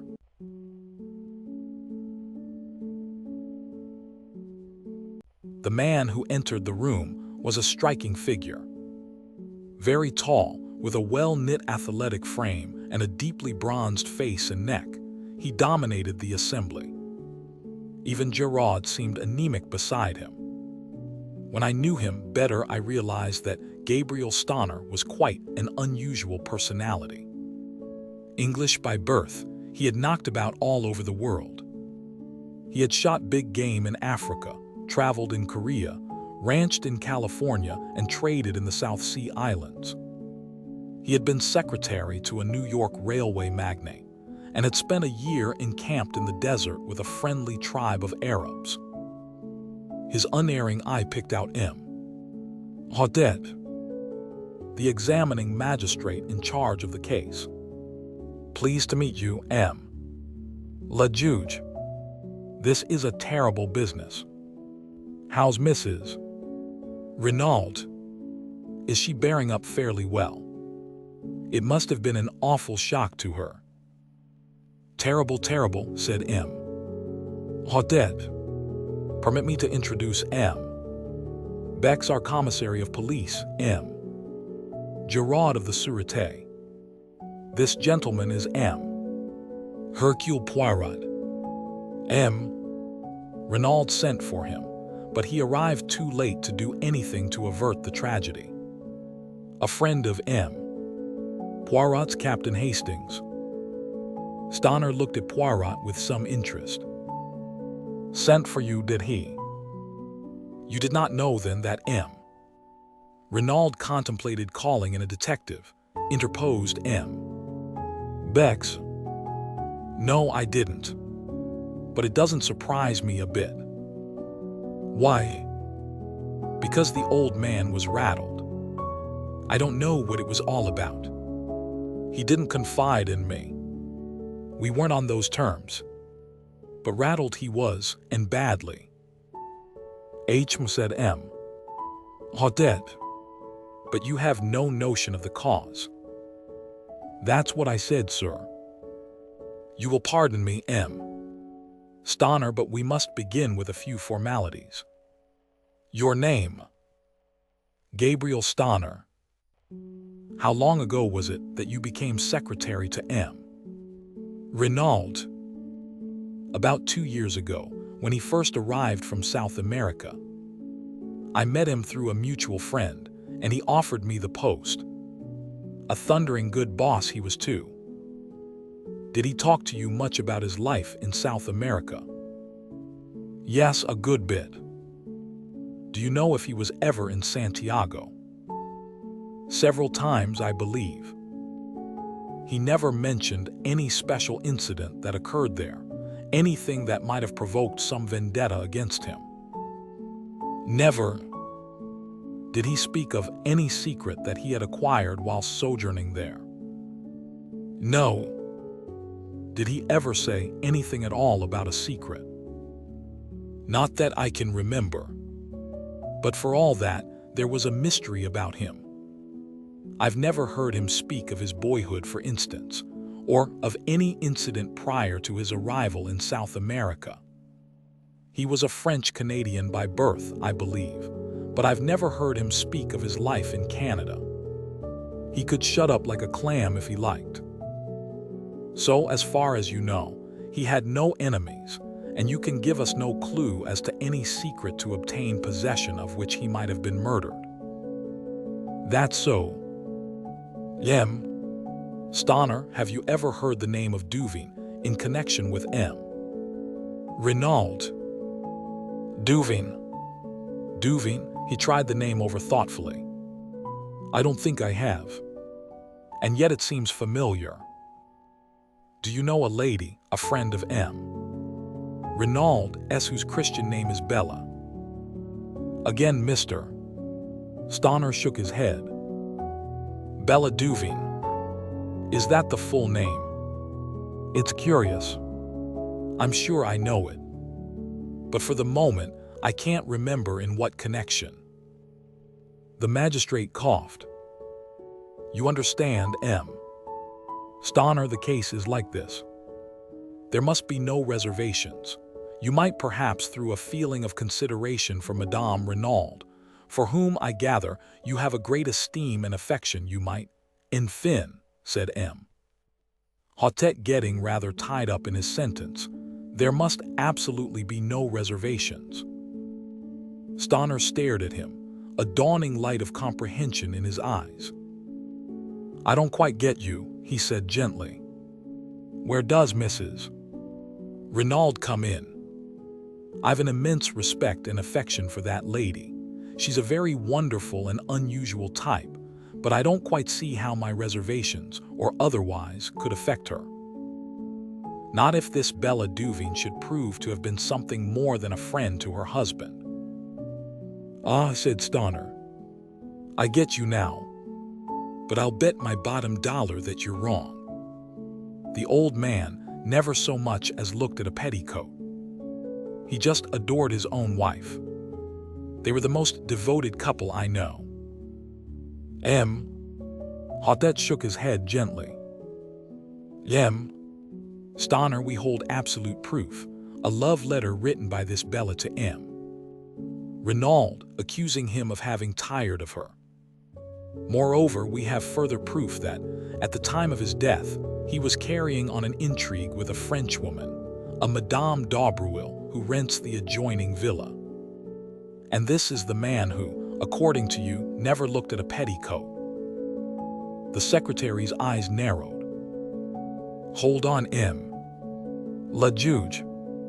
You're barking up the wrong tree. I knew Paul Renaud. What you've just been saying is utterly impossible. There's some other explanation.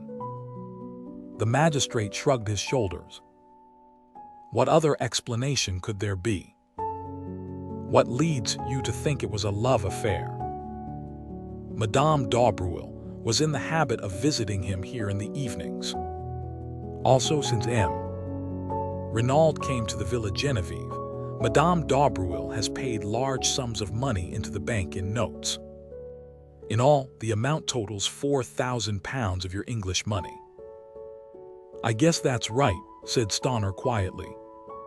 I transmitted him those sums at his request. But it wasn't an intrigue. Eh? Mon Dieu, what else could it be? Blackmail, said Stoner sharply, bringing down his hand with a slam on the table. That's what it was. La. Voilà une idée, cried the magistrate, shaken in spite of himself. Blackmail, repeated Stoner. The old man was being bled, and at a good rate too. 4,000 in a couple of months. Hugh, I told you just now there was a mystery about Renaud. Evidently, this Madame d'Aubreuil knew enough of it to put the screws on. It is possible, the commissary cried excitedly. Decidedly, it is possible. Possible, roared Stoner. It's certain. Tell me, have you asked Mrs. Renaud about this love affair stunt of yours? No, monsieur. We did not wish to occasion her any distress if it could reasonably be avoided. Distress? Why, she'd laugh in your face. I tell you, she and Renaud were a couple in 100. Ah, that reminds me of another point, said M. Did M. Renaud take you into his confidence at all as to the dispositions of his will? I know all about it. Took it to the lawyer for him after he'd drawn it out. I can give you the name of his solicitors if you want to see it. They've got it there. Quite simple. Half in trust to his wife for her lifetime, the other half to his son. A few legacies. I rather think he left me 1,000. When was this will drawn up? Oh, about a year and a half ago. Would it surprise you very much, M. Stoner, to hear that M. Renaud had made another will less than a fortnight ago? Stoner was obviously very much surprised. I'd no idea of it. What's it like? The whole of his vast fortune is left unreservedly to his wife. There is no mention of his son. Mr. Stoner gave vent to a prolonged whistle. I call that rather rough on the lad. His mother adores him, of course, but to the world at large it looks rather like a want of confidence on his father's part. It will be rather galling to his pride. Still, it all goes to prove what I told you, that Renaud and his wife were on first-rate terms. Quite so, said M. Odette. It is possible we shall have to revise our ideas on several points. We have, of course, cabled to Santiago and are expecting a reply from there any minute. In all possibility, everything will then be perfectly clear and straightforward. On the other hand, if your suggestion of blackmail is true, Madame d'Aubreuil ought to be able to give us valuable information. Poirot interjected a remark. M. Stoner, the English chauffeur masters, had he been long with M. Renaud? Over a year. Have you any idea whether he has ever been in South America? I'm quite sure he hasn't. Before coming to Mr. Renaud, he had been for many years with some people in Gloucestershire whom I know well. In fact, you can answer for him as being above suspicion. Absolutely. Poirot seemed somewhat crestfallen. Meanwhile, the magistrate had summoned Marceau. My compliments to Madame Renaud, and I should be glad to speak to her for a few minutes. Beg her not to disturb herself. I will wait upon her upstairs. Marceau saluted and disappeared. We waited some minutes, and then, to our surprise, the door opened and Mrs. Renaud, deathly pale in her heavy mourning, entered the room. Odette brought forward a chair, uttering vigorous protestations, and she thanked him with a smile. Stoner was holding one hand of hers in his, with an eloquent sympathy. Words evidently failed him. Mrs. Renaud turned to Odette. You wish to ask me something, La Juge. With your permission, madame. I understand your husband was a French-Canadian by birth. Can you tell me anything of his youth or upbringing? She shook her head. My husband was always very reticent about himself, monsieur. He came from the Northwest, I know, but I fancy that he had an unhappy childhood, for he never cared to speak of that time. Our life was lived entirely in the present and the future. Was there any mystery in his past life? Mrs. Renaud smiled a little and shook her head.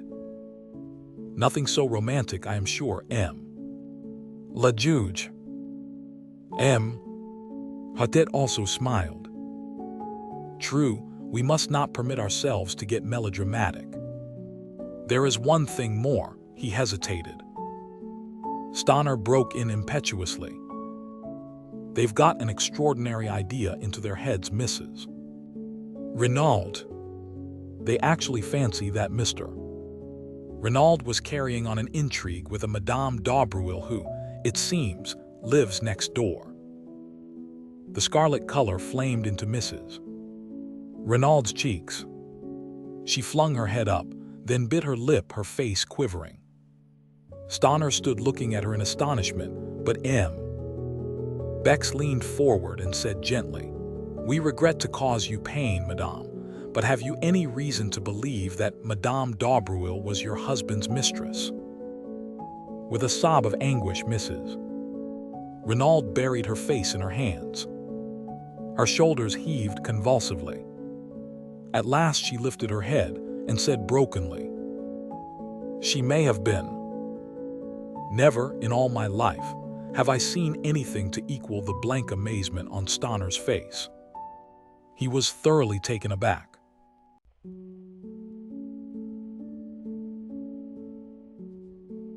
What the next development of the conversation would have been, I cannot say, for at that moment the door was thrown violently open, and a tall young man strode into the room. Just for a moment, I had the uncanny sensation that the dead man had come to life again. Then I realized that this dark head was untouched with gray, and that, in point of fact, it was a mere boy who now burst in among us with so little ceremony. He went straight to Mrs. Renaud with an impetuosity that took no heed of the presence of others. Mother! Jack, with a cry, she folded him in her arms. My dearest! But what brings you here? You were to sail on the Anzora from Cherbourg 2 days ago. Then, suddenly recalling to herself the presence of others, she turned with a certain dignity. My son, messieurs. Aha, said Odette, acknowledging the young man's bow. So you did not sail on the Anzora? No, monsieur. As I was about to explain, the Anzora was detained 24 hours through engine trouble. I should have sailed last night instead of the night before, but happening to buy an evening paper, I saw in it an account of the awful tragedy that had befallen us. His voice broke, and the tears came into his eyes. My poor father, my poor father. Staring at him like one in a dream, Mrs. Renaud repeated, So you did not sail? And then, with a gesture of infinite weariness, she murmured as though to herself, After all, it does not matter now. Sit down, M. Renaud, I beg of you, said M. Hotet, indicating a chair. My sympathy for you is profound. It must have been a terrible shock to you to learn the news as you did. However, it is most fortunate that you were prevented from sailing. I am in hopes that you may be able to give us just the information we need to clear up this mystery. I am at your disposal, M. Le Juge. Ask me any questions you please. To begin with, I understand that this journey was being undertaken at your father's request. Quite so, M. Le Juge. I received a telegram bidding me to proceed without delay to Buenos Aires, and from thence via the Andes to Valparaiso and on to Santiago. And the object of this journey? I have no idea, M. Le Juge. What? No. See, here is the telegram. The magistrate took it and read it aloud. Proceed immediately Cherbourg, embark Anzora sailing tonight Buenos Aires. Ultimate destination Santiago. Further instructions will await you Buenos Aires. Do not fail. Matter is of utmost importance. Renaud, and there had been no previous correspondence on the matter. Jack Renaud shook his head. That is the only intimation of any kind. I knew, of course, that my father, having lived so long out there, had necessarily many interests in South America. But he had never mooted any suggestion of sending me out. You have, of course, been a good deal in South America, M. Renaud. I was there as a child. But I was educated in England and spent most of my holidays in that country, so I really know far less of South America than might be supposed. You see, the war broke out when I was 17. You served in the English Flying Corps, did you not? Yes, M. Le Juge. M. Hotet nodded his head and proceeded with his inquiries along the, by now, well-known lines. In response, Jack Renaud declared definitely that he knew nothing of any enmity his father might have incurred in the city of Santiago or elsewhere in the South American continent, that he had noticed no change in his father's manner of late, and that he had never heard him refer to a secret. He had regarded the mission to South America as connected with business interests. As M. Hotet paused for a minute, the quiet voice of Giraud broke in. I should like to put a few questions on my own account, M. Le Juge. By all means, M. Giraud, if you wish, said the magistrate coldly. Giraud edged his chair a little nearer to the table. Were you on good terms with your father, M. Renaud? Certainly I was, returned the lad haughtily. You assert that positively? Yes. No little disputes, eh? Jack shrugged his shoulders. Everyone may have a difference of opinion now and then. Quite so, quite so. But if anyone were to assert that you had a violent quarrel with your father on the eve of your departure for Paris, that person, without doubt, would be lying. I could not but admire the ingenuity of Giraud. His boast, I know everything, had been no idle one. Jack Renaud was clearly disconcerted by the question. We did have an argument, he admitted. An argument. In the course of that argument did you use this phrase, when you are dead, I can do as I please? "I may have done," muttered the other. "I don't know." In response to that, did your father say, "But I am not dead yet," to which you responded, "I wish you were"? The boy made no answer. His hands fiddled nervously with the things on the table in front of him. "I must request an answer, please, M." "Renaud," said Giraud sharply. With an angry exclamation, the boy swept a heavy paper knife onto the floor. "What does it matter? You might as well know. Yes, I did quarrel with my father. I dare say I said all those things. I was so angry I cannot even remember what I said. I was furious. I could almost have killed him at that moment. There, make the most of that." He leant back in his chair, flushed and defiant.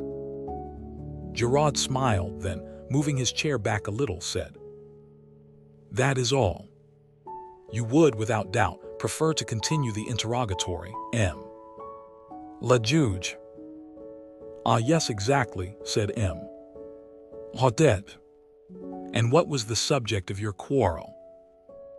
"I decline to state." M.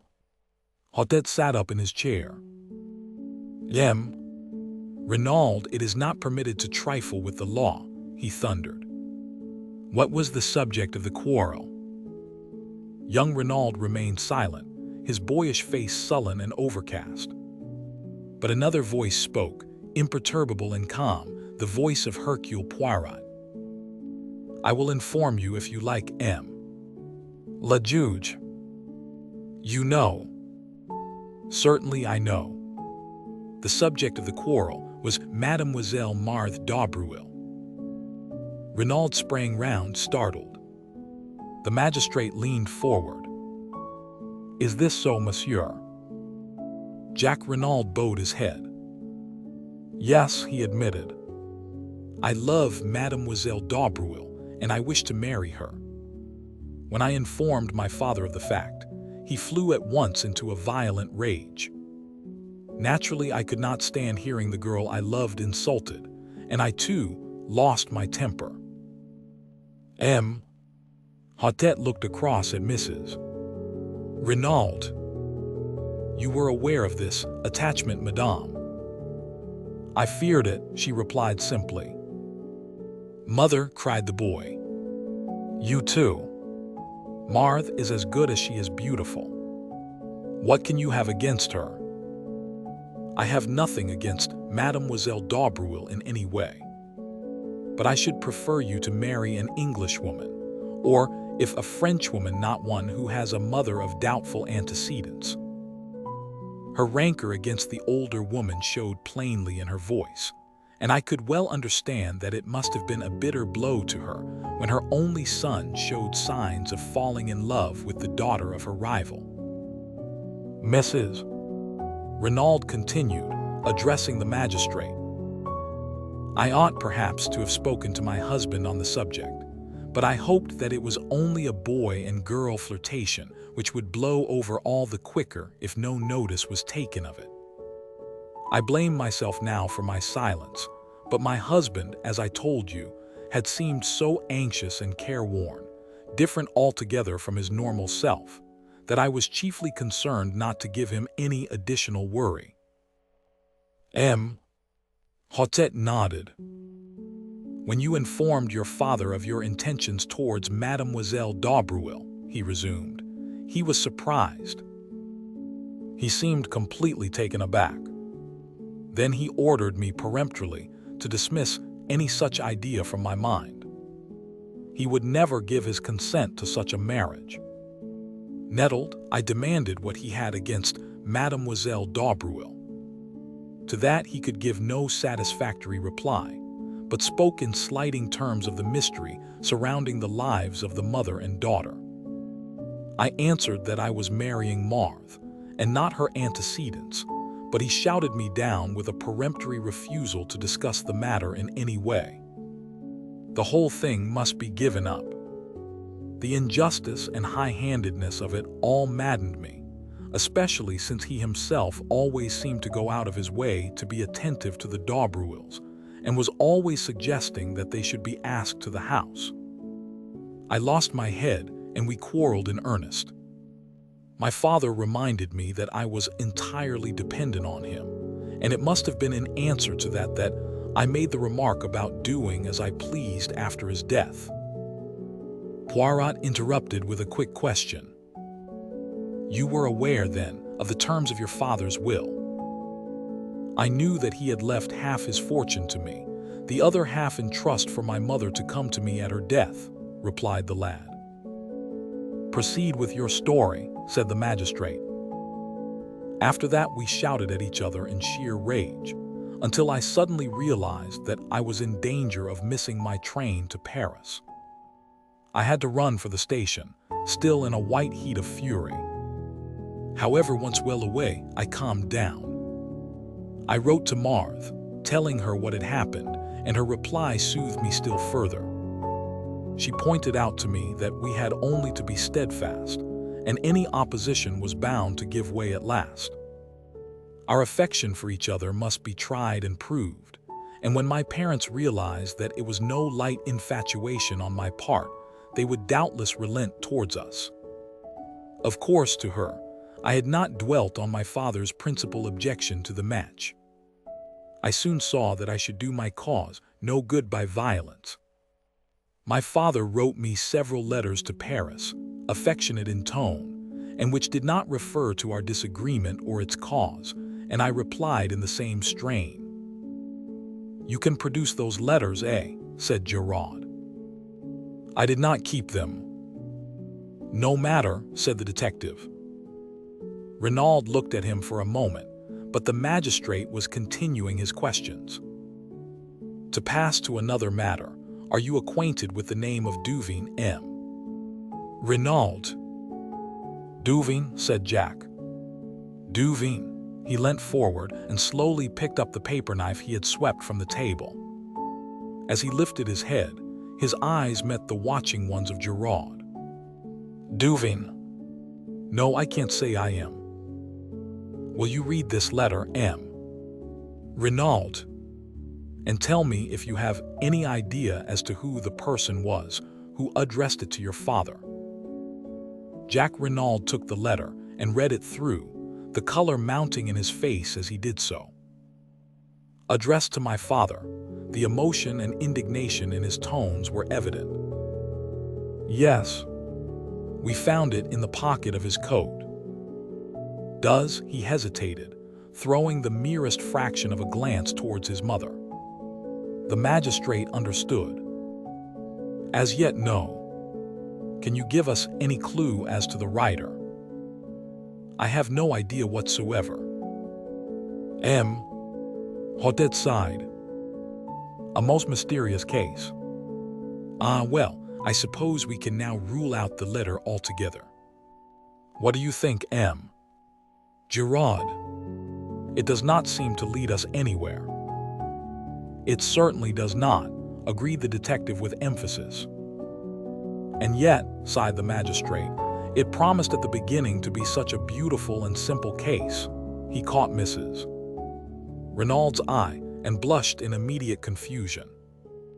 Yes, he coughed, turning over the papers on the table. Let me see, where were we? Oh, the weapon. I fear this may give you pain, M. Renaud. I understand it was a present from you to your mother. Very sad, very distressing. Jack Renaud leaned forward. His face, which had flushed during the perusal of the letter, was now deadly white. Do you mean that it was with an aeroplane wire paper cutter that my father was killed? But it's impossible. A little thing like that. Alas, M.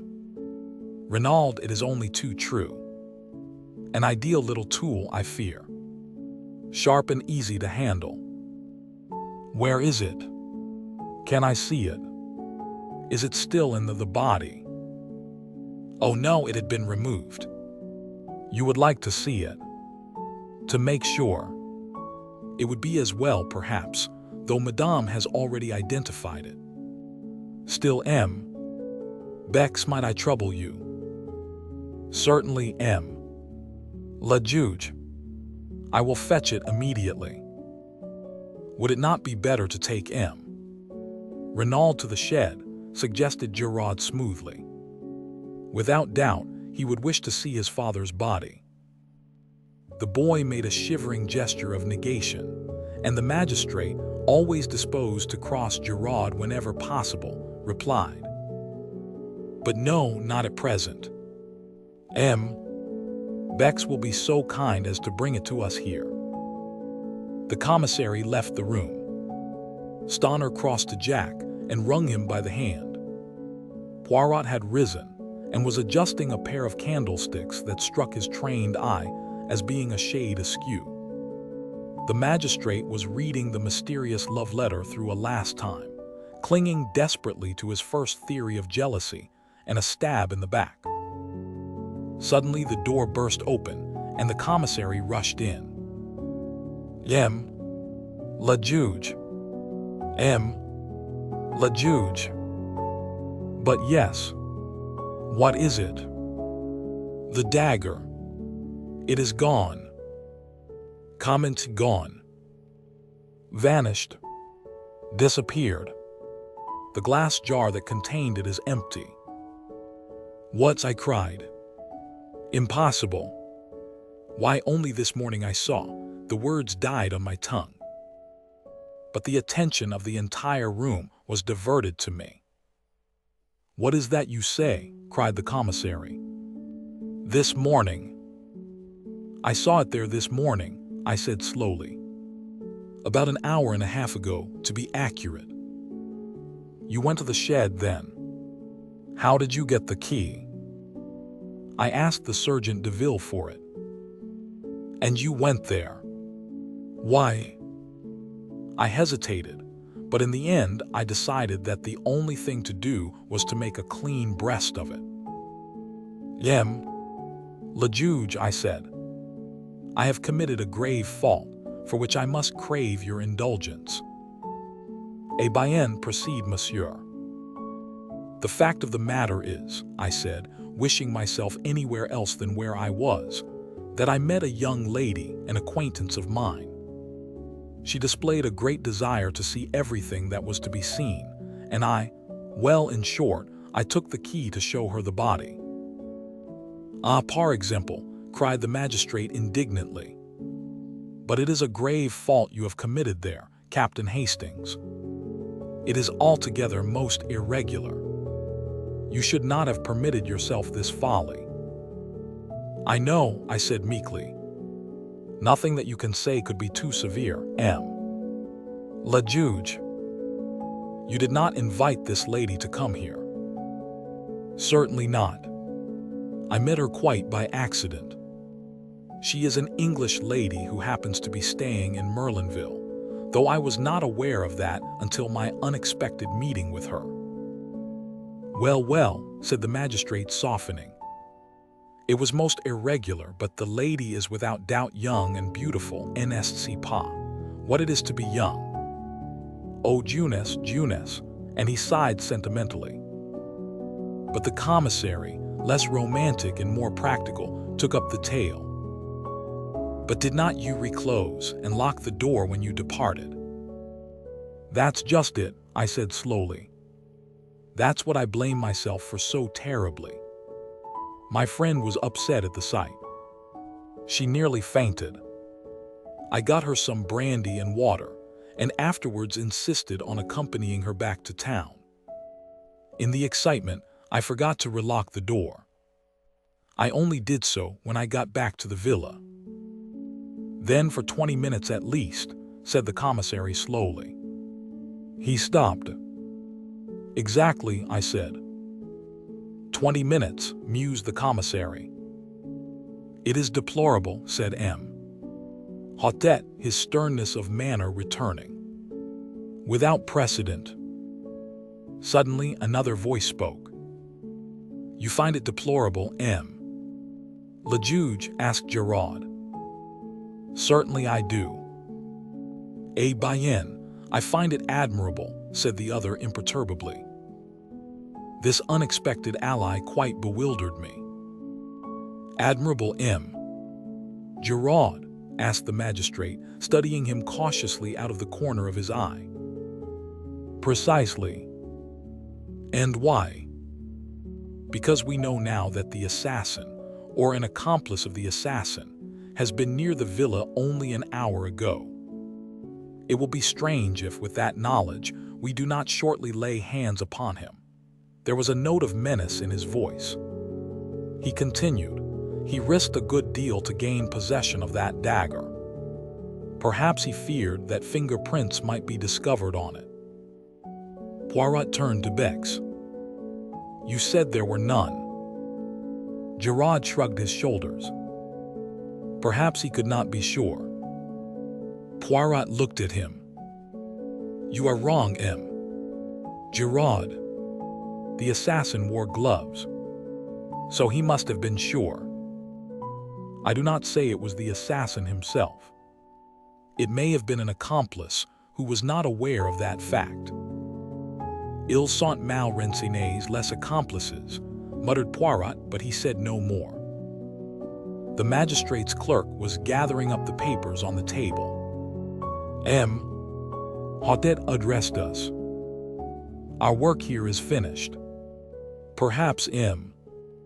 Renaud, you will listen whilst your evidence is read over to you. I have purposely kept all the proceedings as informal as possible.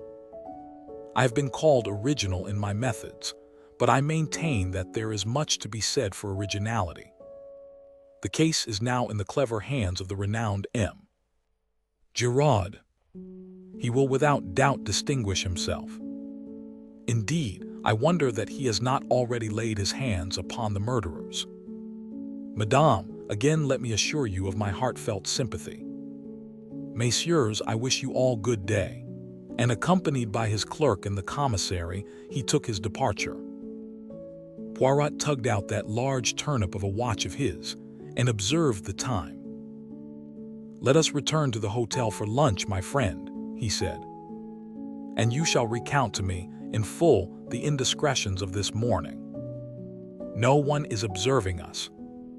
We need make no adieus. We went quietly out of the room. The examining magistrate had just driven off in his car.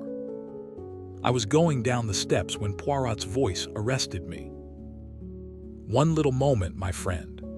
Dexterously, he whipped out his yard measure and proceeded, quite solemnly, to measure an overcoat hanging in the hall from the collar to the hem.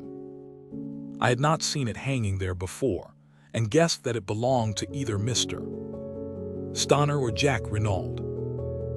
Then, with a little satisfied grunt, Poirot returned the measure to his pocket and followed me out into the open air.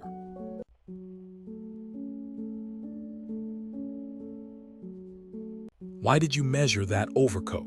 I asked, with some curiosity, as we walked down the hot white road at a leisurely pace.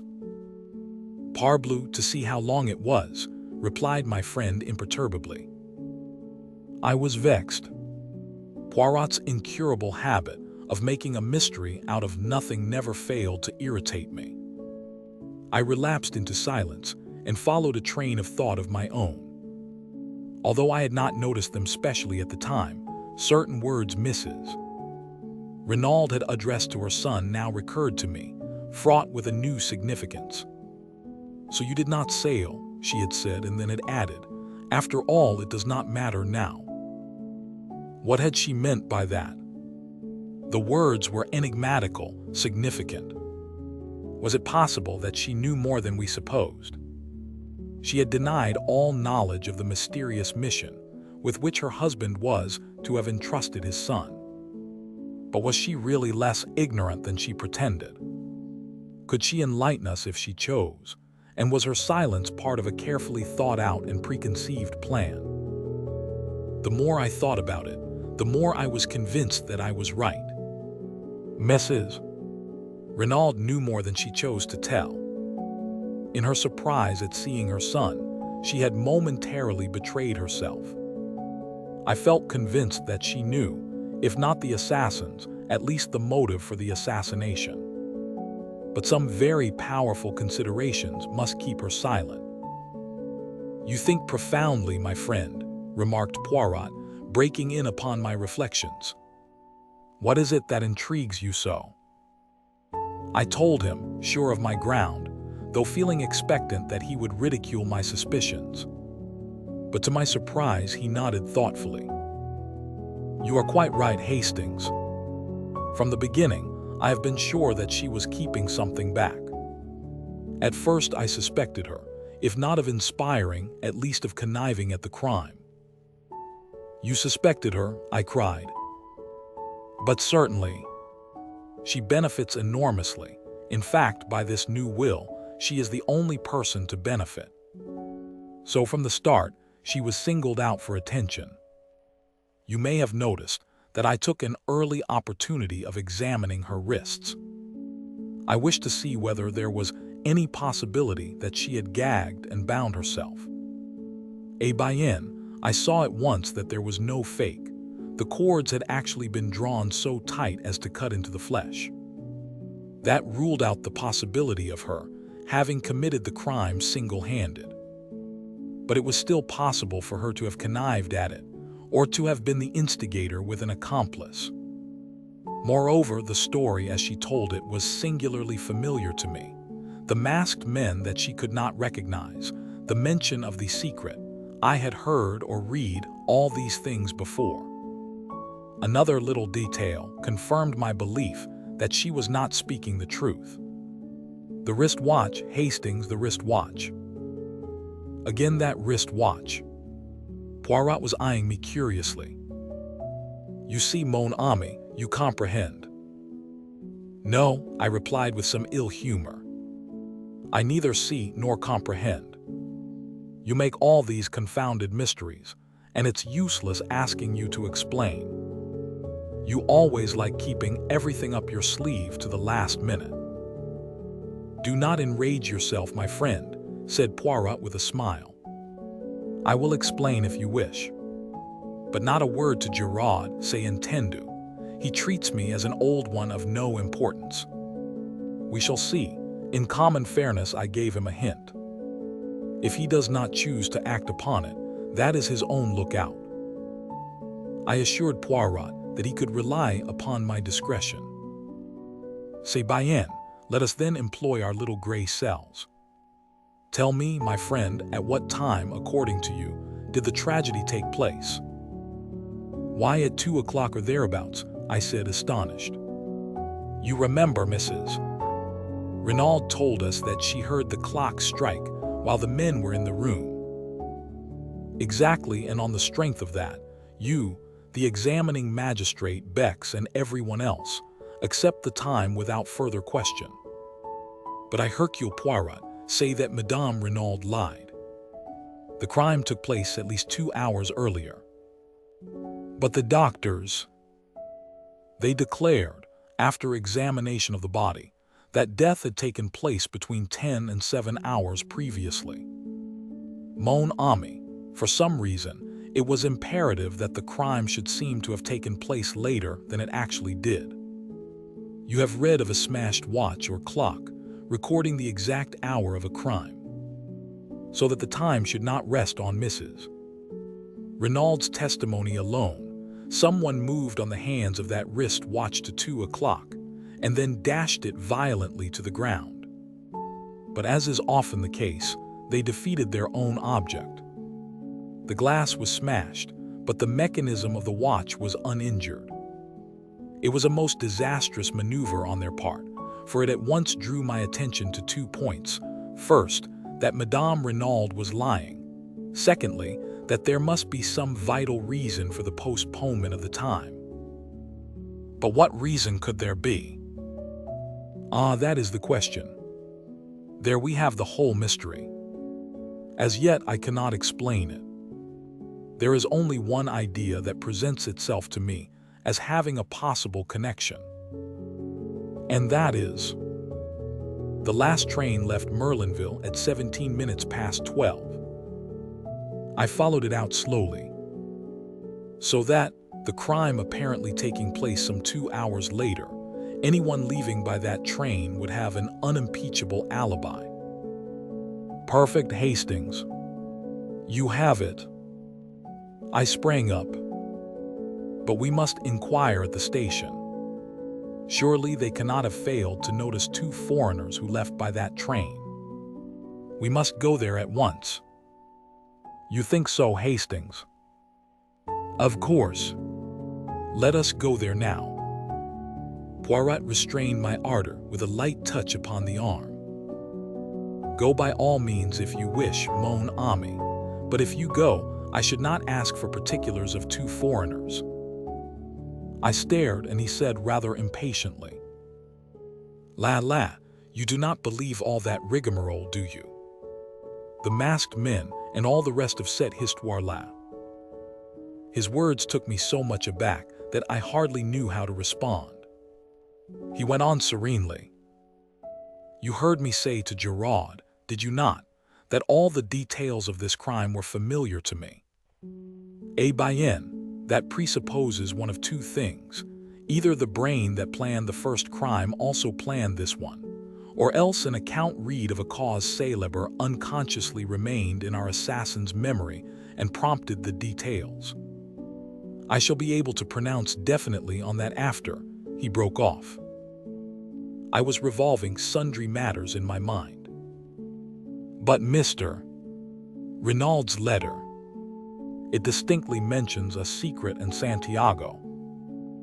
Undoubtedly, there was a secret in M. Renaud's life, there can be no doubt of that.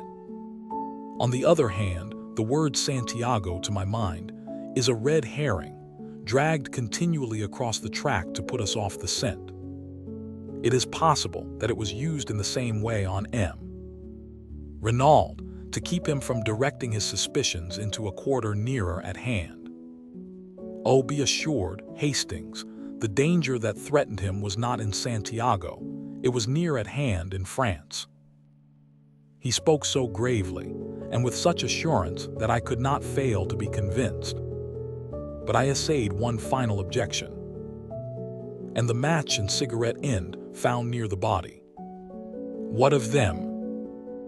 A light of pure enjoyment lit up Poirot's face. Planted, deliberately planted there for Giraud or one of his tribe to find. Ah, he is smart, Giraud, he can do his tricks. So can a good retriever dog. He comes in so pleased with himself. For hours he has crawled on his stomach. See what I have found, he says.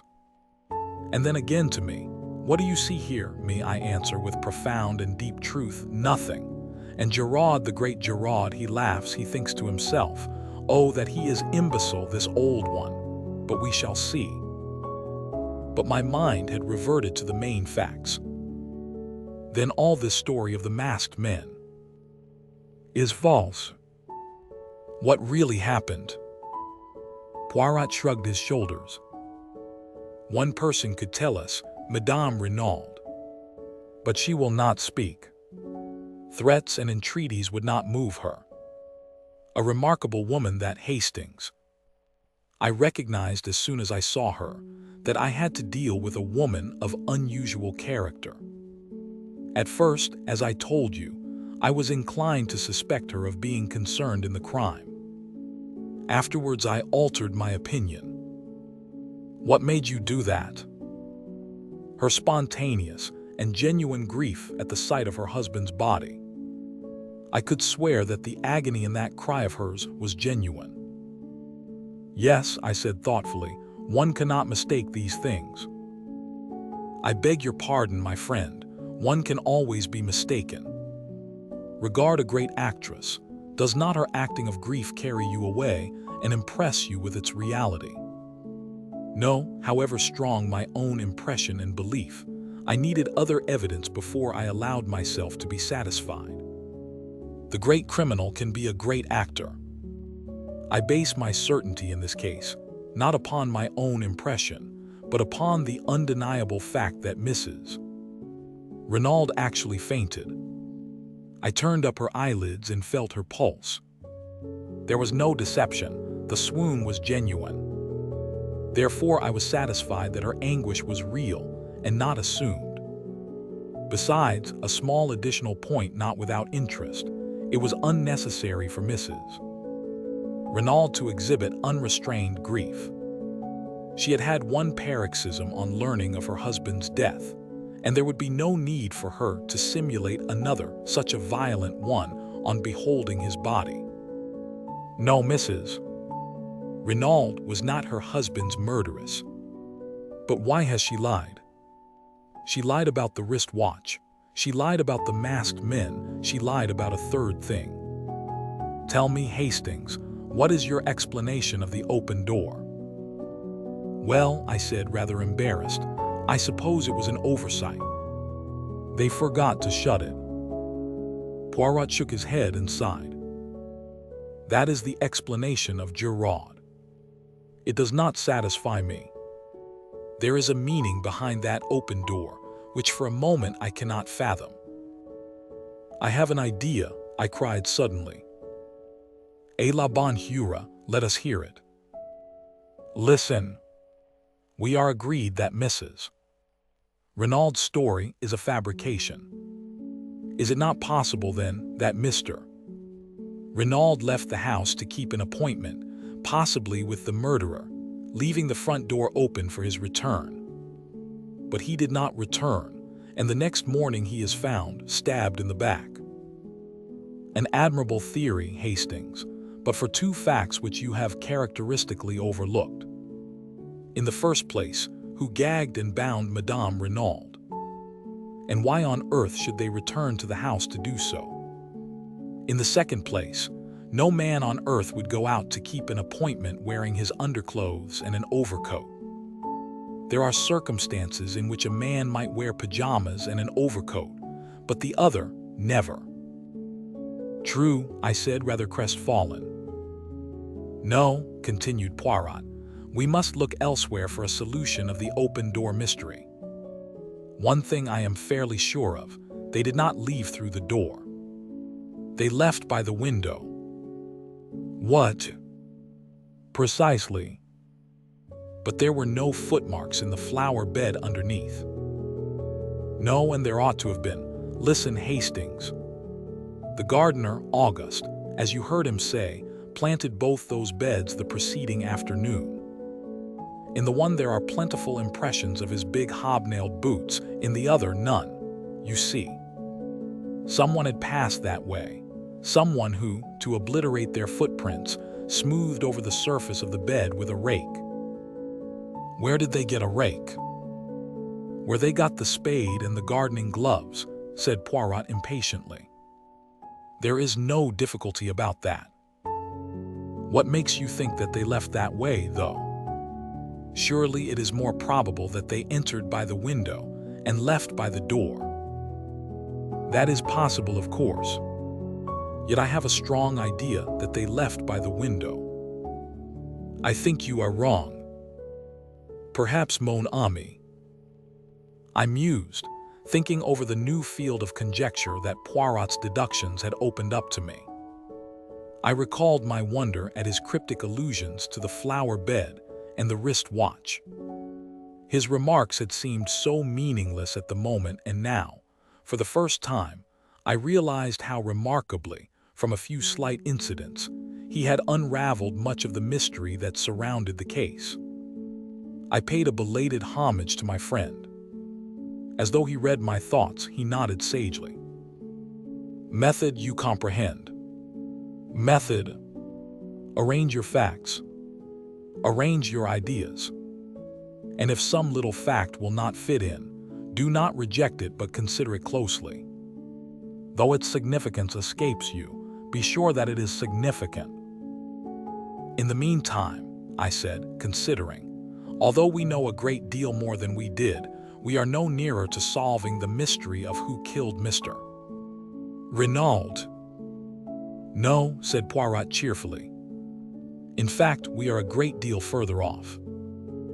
The fact seemed to afford him such peculiar satisfaction that I gazed at him in wonder. He met my eye and smiled. But yes, it is better so. Before, there was at all events a clear theory as to how and by whose hands he met his death. Now that is all gone. We are in darkness. 100 conflicting points confuse and worry us. That is well. That is excellent. Out of confusion comes forth order. But if you find order to start with, if a crime seems simple and above board, bien méfiez vous. It is, how do you say it? Cooked. The great criminal is simple, but very few criminals are great. In trying to cover up their tracks, they invariably betray themselves.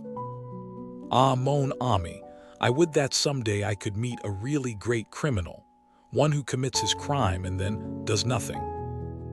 Even I, Hercule Poirot, might fail to catch such a one.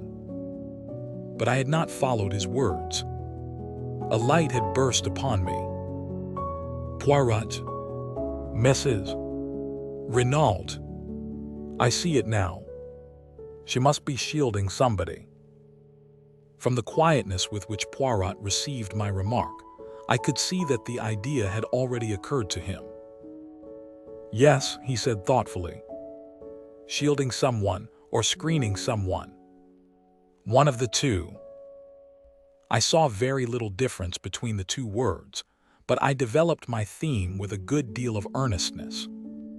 Poirot maintained a strictly non-committal attitude, repeating, "It may be, yes, it may be. But as yet I do not know.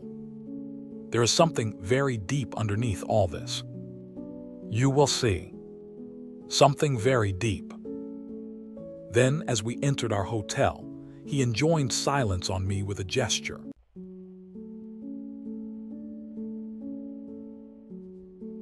We lunched with an excellent appetite. I understood well enough that Poirot did not wish to discuss the tragedy, where we could so easily be overheard. But as is usual when one topic fills the mind to the exclusion of everything else, no other subject of interest seemed to present itself. For a while we ate in silence, and then Poirot observed maliciously, bien, and your indiscretions. You recount them not." I felt myself blushing. "Oh, you mean this morning."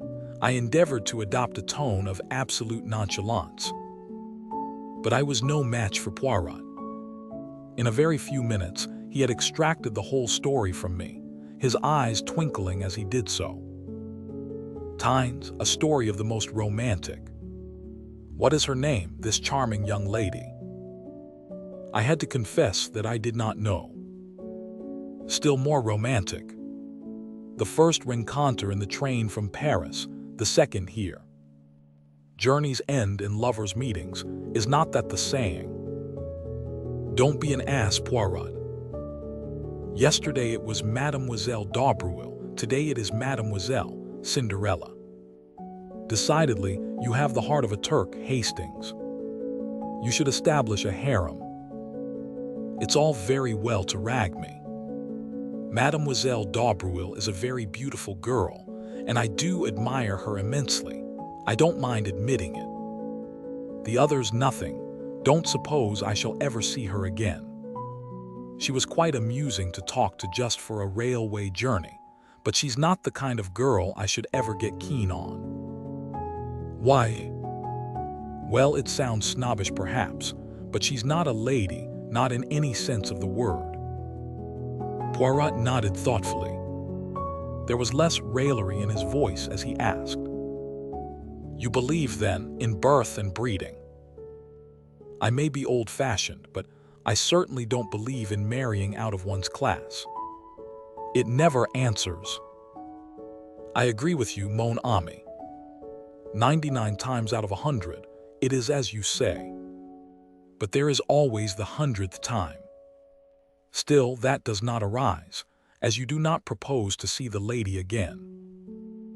His last words were almost a question, and I was aware of the sharpness with which he darted a glance at me. And before my eyes, writ large in letters of fire, I saw the words Hotel du Fer, and I heard again her voice saying, "Come and look me up," and my own answering with empressement, "I will." Well, what of it? I had meant to go at the time. But since then, I had had time to reflect. I did not like the girl. Thinking it over in cold blood, I came definitely to the conclusion that I disliked her intensely. I had got hauled over the coals for foolishly gratifying her morbid curiosity, and I had not the least wish to see her again. I answered Poirot lightly enough. She asked me to look her up, but of course I shan't. Why, of course? Well, I don't want to. I see. He studied me attentively for some minutes. Yes, I see very well. And you are wise. Stick to what you have said. That seems to be your invariable advice, I remarked, rather piqued. Ah, my friend, have faith in Papa Poirot. Someday, if you permit, I will arrange you a marriage of great suitability. Thank you, I said, laughing, but the prospect leaves me cold. Poirot sighed and shook his head. Les Anglais, he murmured. No method, absolutely none whatever. They leave all to chance. He frowned and altered the position of the salt cellar. Mademoiselle Cinderella is staying at the Hotel d'Angleterre, you told me, did you not? No. Hotel du Fer. True, I forgot. A moment's misgiving shot across my mind.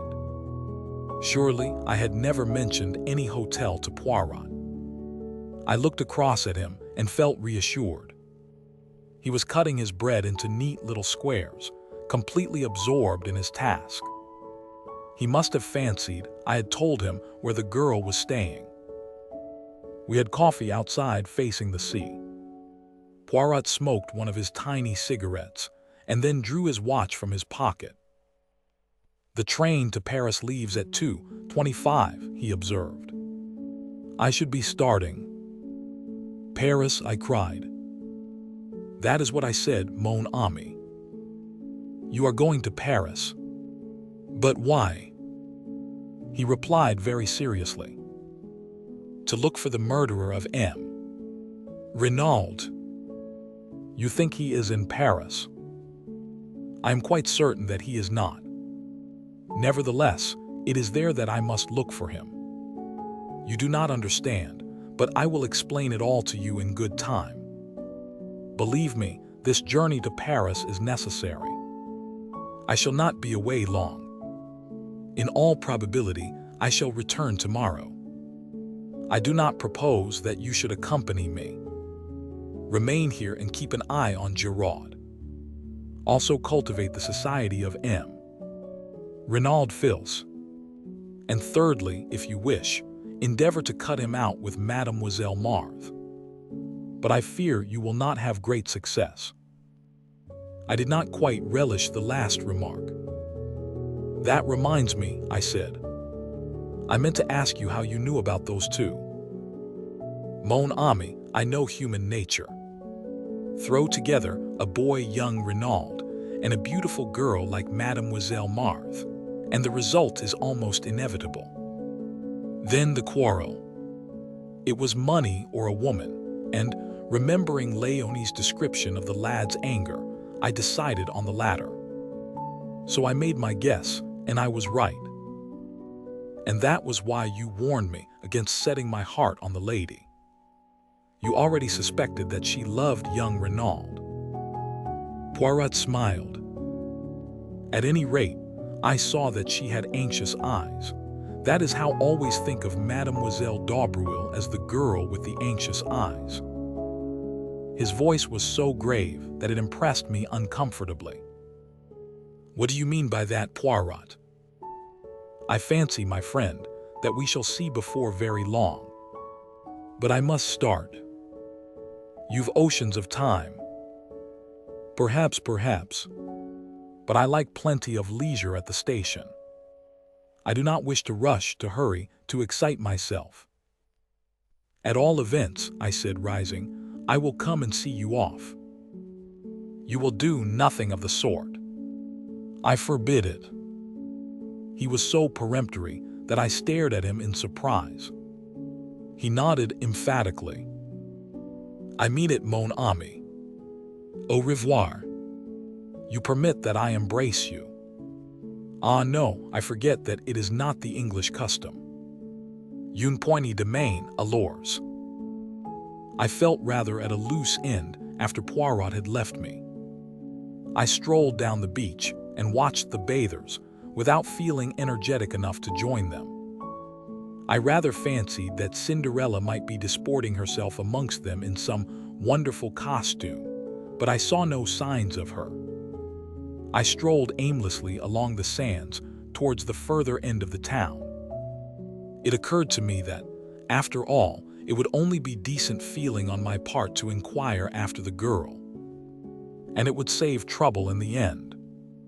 The matter would then be finished with. There would be no need for me to trouble about her any further. But if I did not go at all, she might quite possibly come and look me up at the villa. And that would be annoying in every way.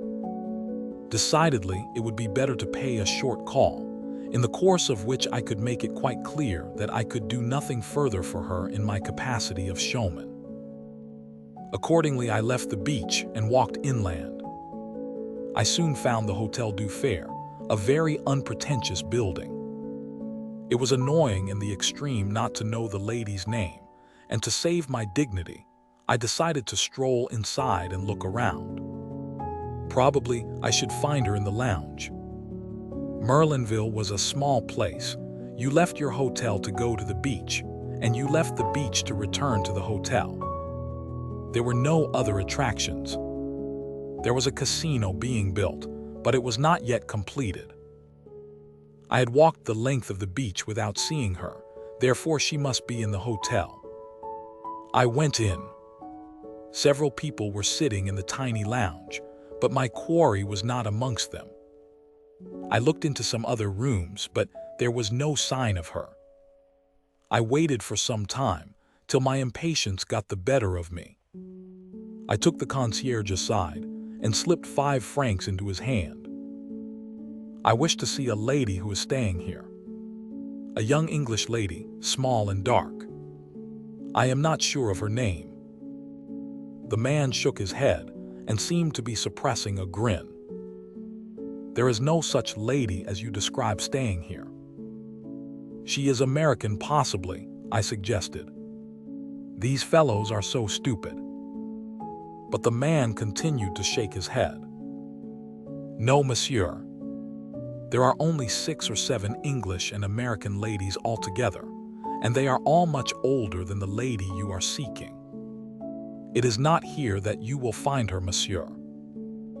He was so positive that I felt doubts. But the lady told me she was staying here. Monsieur must have made a mistake, or it is more likely the lady did, since there has been another gentleman here inquiring for her. What is that you say? I cried, surprised. But yes, monsieur. A gentleman who described her just as you have done. What was he like? He was a small gentleman, well-dressed, very neat, very spotless, the mustache very stiff, the head of a peculiar shape, and the eyes green. Poirot. So that was why he refused to let me accompany him to the station. The impertinence of it. I would thank him not to meddle in my concerns. Did he fancy I needed a nurse to look after me? Thanking the man, I departed, somewhat at a loss and still much incensed with my meddlesome friend. I regretted that he was, for the moment, out of reach. I should have enjoyed telling him what I thought of his unwarranted interference. Had I not distinctly told him that I had no intention of seeing the girl. Decidedly, one's friends can be too zealous. But where was the lady? I set aside my wrath and tried to puzzle it out. Evidently, through inadvertence, she had named the wrong hotel. Then another thought struck me. Was it inadvertence? Or had she deliberately withheld her name and given me the wrong address? The more I thought about it, the more I felt convinced that this last surmise of mine was right. For some reason or other, she did not wish to let the acquaintance ripen into friendship.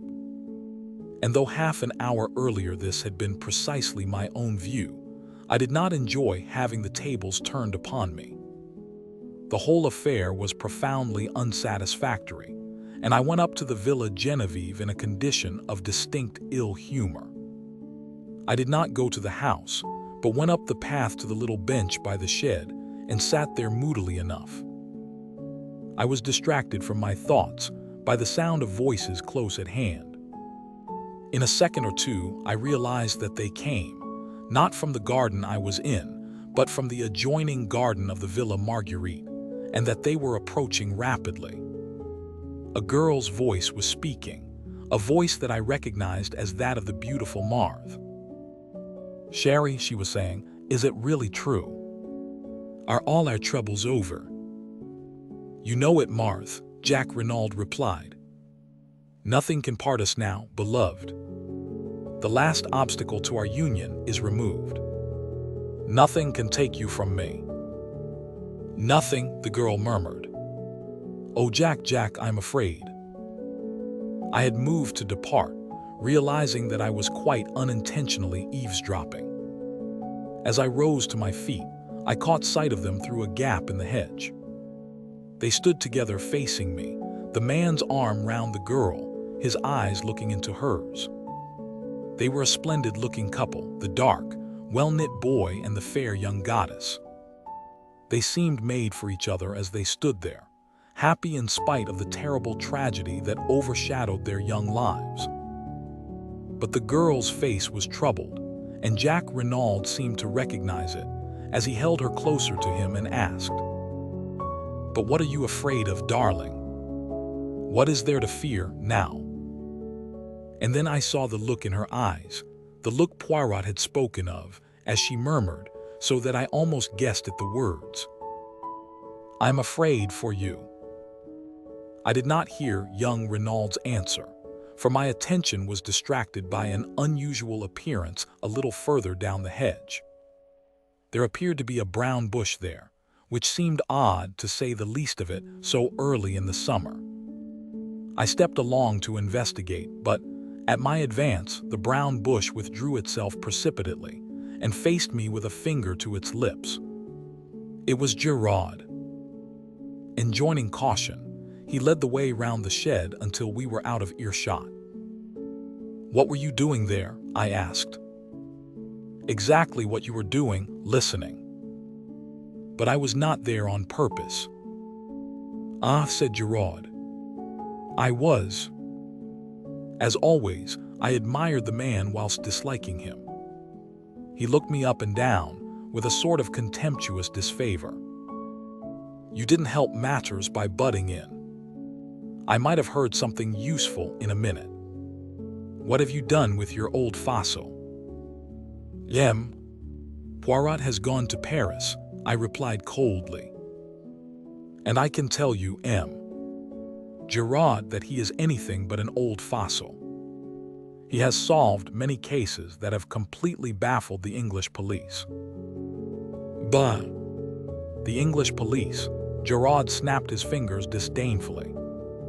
"They must be on a level with our examining magistrates. So he has gone to Paris, has he? Well, a good thing. The longer he stays there, the better. But what does he think he will find there?" I thought I read in the question a tinge of uneasiness. I drew myself up. "That I am not at liberty to say," I said quietly. Giraud subjected me to a piercing stare. "He has probably enough sense not to tell you," he remarked rudely. "Good afternoon. I'm busy." And with that, he turned on his heel and left me without ceremony. Matters seemed at a standstill at the Villa Genevieve. Giraud evidently did not desire my company, and from what I had seen, it seemed fairly certain that Jack Renaud did not either. I went back to the town, had an enjoyable bath, and returned to the hotel. I turned in early, wondering whether the following day would bring forth anything of interest. I was wholly unprepared for what it did bring forth. I was eating my petit déjeuner in the dining room when the waiter, who had been talking to someone outside, came back in obvious excitement. He hesitated for a minute, fidgeting with his napkin, and then burst out. Monsieur will pardon me, but he is connected, is he not, with the affair at the Villa Genevieve? Yes, I said eagerly. Why? Monsieur has not heard the news, though. What news? That there has been another murder there last night. What? Leaving my breakfast, I caught up my hat and ran as fast as I could. Another murder, and Poirot away. What fatality! But who had been murdered? I dashed in at the gate. A group of the servants was in the drive, talking and gesticulating. I caught hold of Francis. What has happened? Oh, monsieur. Monsieur. Another death. It is terrible. There is a curse upon the house. But yes, I say it, a curse. They should send for the curé to bring some holy water. Never will I sleep another night under that roof. It might be my turn, who knows? She crossed herself. Yes, I cried, but who has been killed? Do I know me? A man, a stranger. They found him up there, in the shed, not 100 yards from where they found poor Monsieur. And that is not all. He is stabbed to the heart with the same dagger.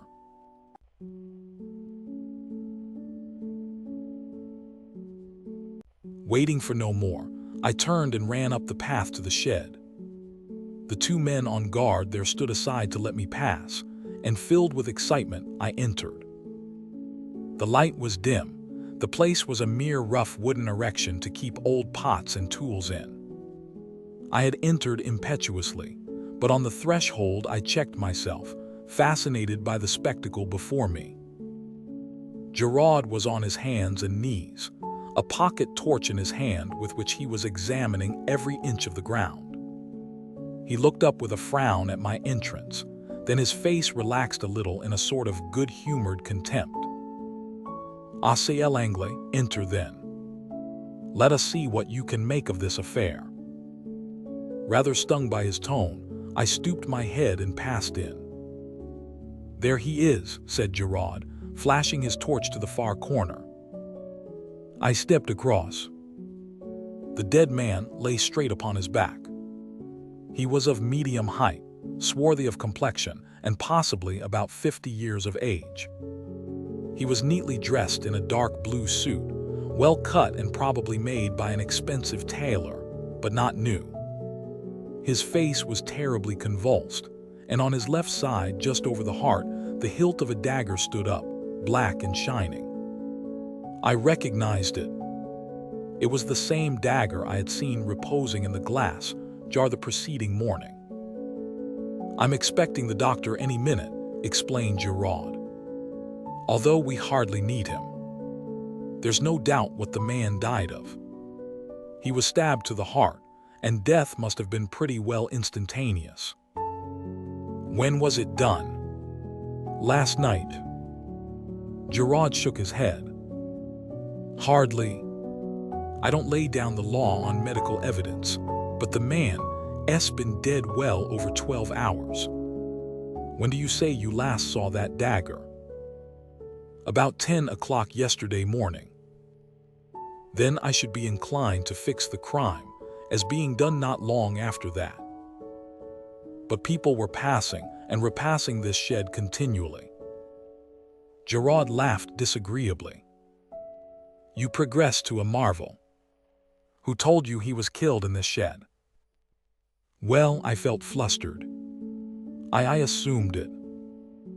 Oh, what a fine detective. Look at him, mon petit.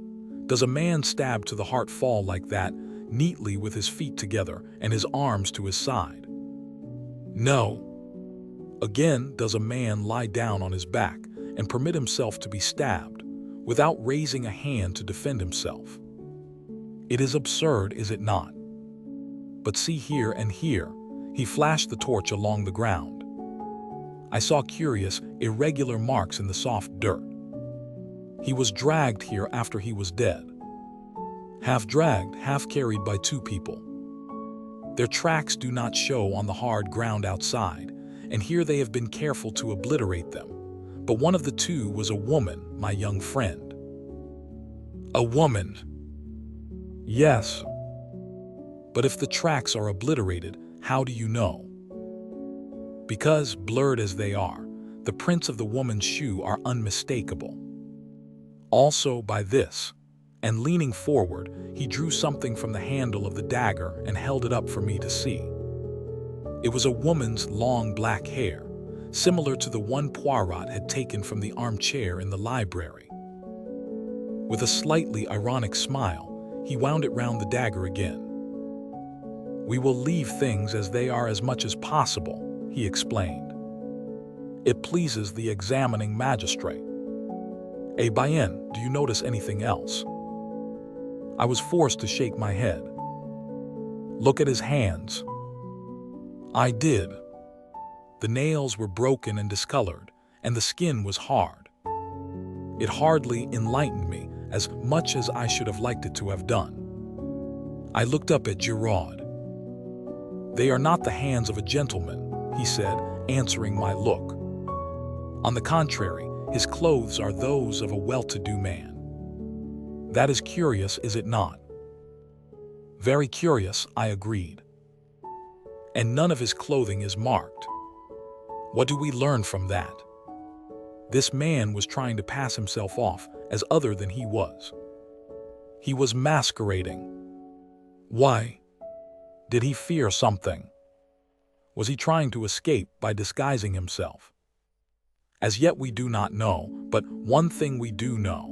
He was as anxious to conceal his identity as we are to discover it." He looked down at the body again. As before, there are no fingerprints on the handle of the dagger. The murderer again wore gloves.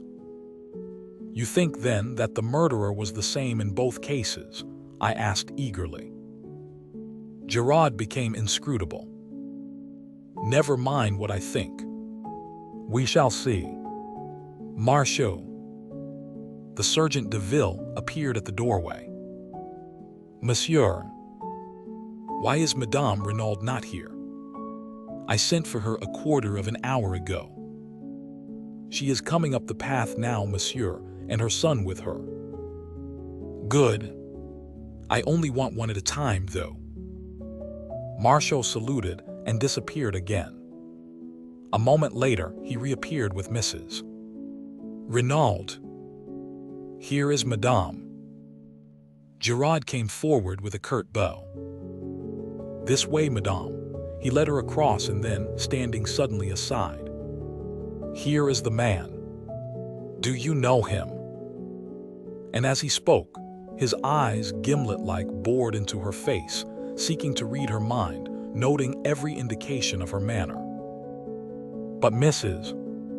Renaud remained perfectly calm, too calm, I felt. She looked down at the corpse almost without interest, certainly without any sign of agitation or recognition. "No," she said. "I have never seen him in my life. He is quite a stranger to me." "You are sure?" "Quite sure." "You do not recognize in him one of your assailants, for instance?" "No," she seemed to hesitate, as though struck by the idea. "No, I do not think so. Of course they wore beards, false ones the examining magistrate thought, but still, no." Now she seemed to make her mind up definitely. "I am sure neither of the two was this man." "Very well, Madame. That is all then." She stepped out with head erect, the sun flashing on the silver threads in her hair. Jacques Renaud succeeded her. He, too, failed to identify the man in a completely natural manner. Giraud merely grunted. Whether he was pleased or chagrined I could not tell. He merely called to Marchot. "You have got the other there?" "Yes, monsieur." "Bring her in then." The other was Madame d'Aubruil. She came indignantly, protesting with vehemence. I object, monsieur. This is an outrage. What have I to do with all this?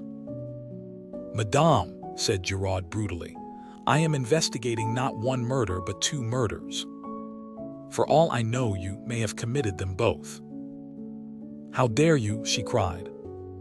How dare you insult me by such a wild accusation? It is infamous. Infamous, is it? What about this? Stooping, he again detached the hair and held it up. Do you see this, madame? He advanced towards her. You permit that I see whether it matches. With a cry, she started backwards, white to the lips.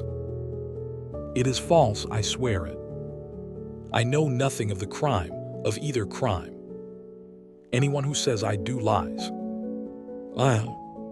Mon Dieu, what shall I do? Calm yourself, madame, said Giraud coldly. No one has accused you as yet. But you will do well to answer my questions without more ado. Anything you wish, monsieur. Look at the dead man. Have you ever seen him before? Drawing nearer, a little of the color creeping back to her face, Madame d'Aubruil looked down at the victim with a certain amount of interest and curiosity. Then she shook her head. I do not know him. It seemed impossible to doubt her. The words came so naturally. Giraud dismissed her with a nod of the head. You are letting her go? I asked in a low voice. Is that wise? Surely that black hair is from her head. I do not need teaching my business, said Giraud dryly. She is under surveillance. I have no wish to arrest her as yet. Then frowning, he gazed down at the body. Should you say that was a Spanish type at all? He asked suddenly. I considered the face carefully. No, I said at last. I should put him down as a Frenchman most decidedly. Giraud gave a grunt of dissatisfaction. Same here. He stood there for a moment. Then with an imperative gesture he waved me aside, and once more on hands and knees, he continued his search of the floor of the shed. He was marvelous. Nothing escaped him. Inch by inch he went over the floor, turning over pots, examining old sacks. He pounced on a bundle by the door, but it proved to be only a ragged coat and trousers, and he flung it down again with a snarl.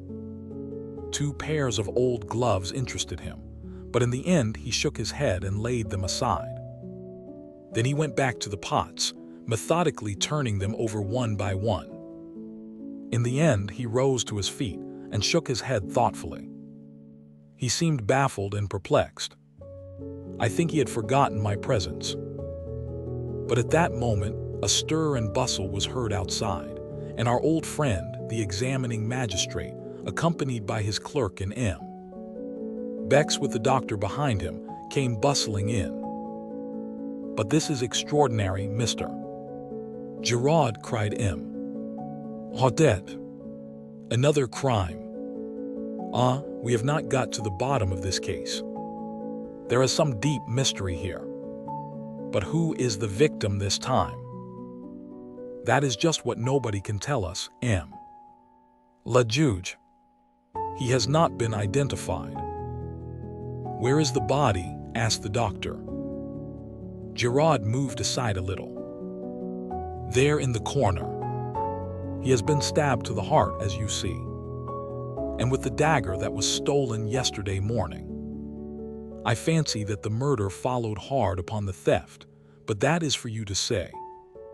You can handle the dagger freely. There are no fingerprints on it. The doctor knelt down by the dead man, and Giraud turned to the examining magistrate. A pretty little problem, is it not? But I shall solve it. And so no one can identify him, mused the magistrate. Could it possibly be one of the assassins? They may have fallen out among themselves. Giraud shook his head. The man is a Frenchman. I would take my oath of that. But at that moment, they were interrupted by the doctor, who was sitting back on his heels, with a perplexed expression. "You say he was killed yesterday morning." "I fix it by the theft of the dagger," explained Giraud. "He may, of course, have been killed later in the day." Later in the day? Fiddlesticks. This man has been dead at least 48 hours, and probably longer. We stared at each other in blank amazement.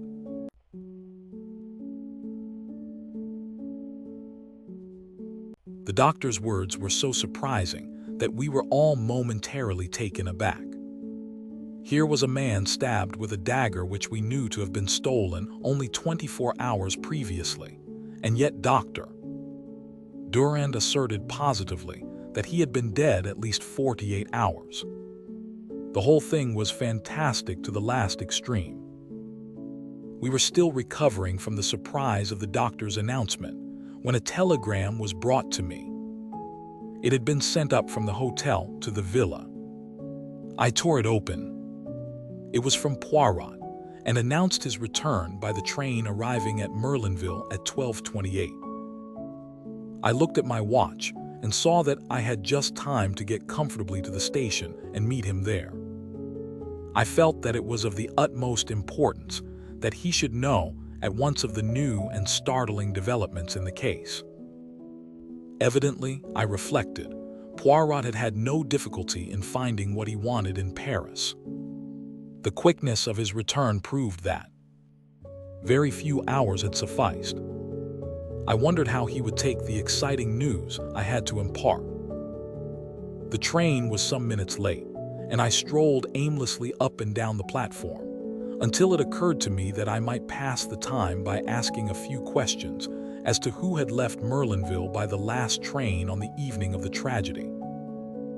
I approached the chief porter, an intelligent-looking man, and had little difficulty in persuading him to enter upon the subject. It was a disgrace to the police, he hotly affirmed, that such brigands of assassins should be allowed to go about unpunished. I hinted that there was some possibility they might have left by the midnight train, but he negatived the idea decidedly. He would have noticed 2 foreigners, he was sure of it. Only about 20 people had left by the train, and he could not have failed to observe them. I do not know what put the idea into my head. Possibly it was the deep anxiety underlying Marthe Daubreuil's tones, but I asked suddenly, "Young M. Renaud, he did not leave by that train, did he?" "Ah no, monsieur. To arrive and start off again within half an hour, it would not be amusing, that." I stared at the man, the significance of his words almost escaping me. Then I saw. "You mean," I said, my heart beating a little, "that M. Jacques Renaud arrived at Merlinville that evening?" "But yes, monsieur. By the last train arriving the other way, the 11:40. My brain whirled. That, then, was the reason of Marthe's poignant anxiety. Jacques Renaud had been in Merlinville on the night of the crime. But why had he not said so? Why, on the contrary, had he led us to believe that he had remained in Cherbourg? Remembering his frank, boyish countenance, I could hardly bring myself to believe that he had any connection with the crime. Yet why this silence on his part about so vital a matter? One thing was certain, Marthe had known all along. Hence her anxiety, and her eager questioning of Poirot to know whether anyone were suspected. My cogitations were interrupted by the arrival of the train, and in another moment I was greeting Poirot. The little man was radiant. He beamed and vociferated, and, forgetting my English reluctance, embraced me warmly on the platform. Mon cher ami, I have succeeded, but succeeded to a marvel. Indeed. I'm delighted to hear it. Have you heard the latest here? How would you that I should hear anything? There have been some developments, eh? The brave Giraud, he has made an arrest. Or even arrests, perhaps. Ah, but I will make him look foolish, that one. But where are you taking me, my friend? Do we not go to the hotel? It is necessary that I attend to my mustaches. They are deplorably limp from the heat of traveling. Also, without doubt, there is dust on my coat and my tie that I must rearrange. I cut short his remonstrances. My dear Poirot, never mind all that. We must go to the villa at once. There has been another murder. I have frequently been disappointed when fancying that I was giving news of importance to my friend.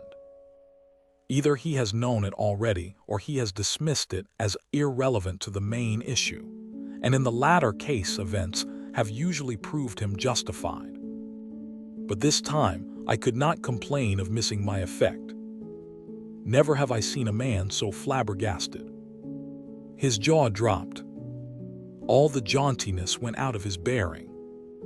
He stared at me open-mouthed. What is that you say? Another murder. Ah, then I am all wrong. I have failed. Giraud may mock himself at me. He will have reason. You did not expect it then. I. Not the least in the world. It demolishes my theory. It ruins everything. Ah, no. He stopped dead, thumping himself on the chest. It is impossible. I cannot be wrong. The facts, taken methodically and in their proper order, admit of only one explanation. I must be right. I am right. But then, he interrupted me. Wait, my friend. I must be right. Therefore, this new murder is impossible unless, oh wait, I implore you. Say no word. He was silent for a moment or two, then, resuming his normal manner, he said in a quiet, assured voice, "The victim is a man of middle age. His body was found in the locked shed near the scene of the crime and had been dead at least 48 hours. And it is most probable that he was stabbed in a similar manner to M. Renaud, though not necessarily in the back." It was my turn to gape, and gape I did.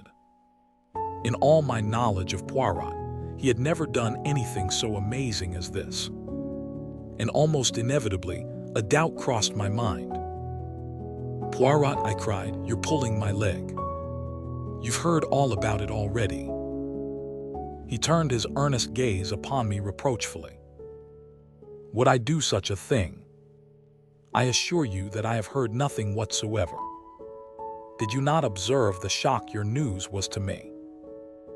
But how on earth could you know all that? I was right then.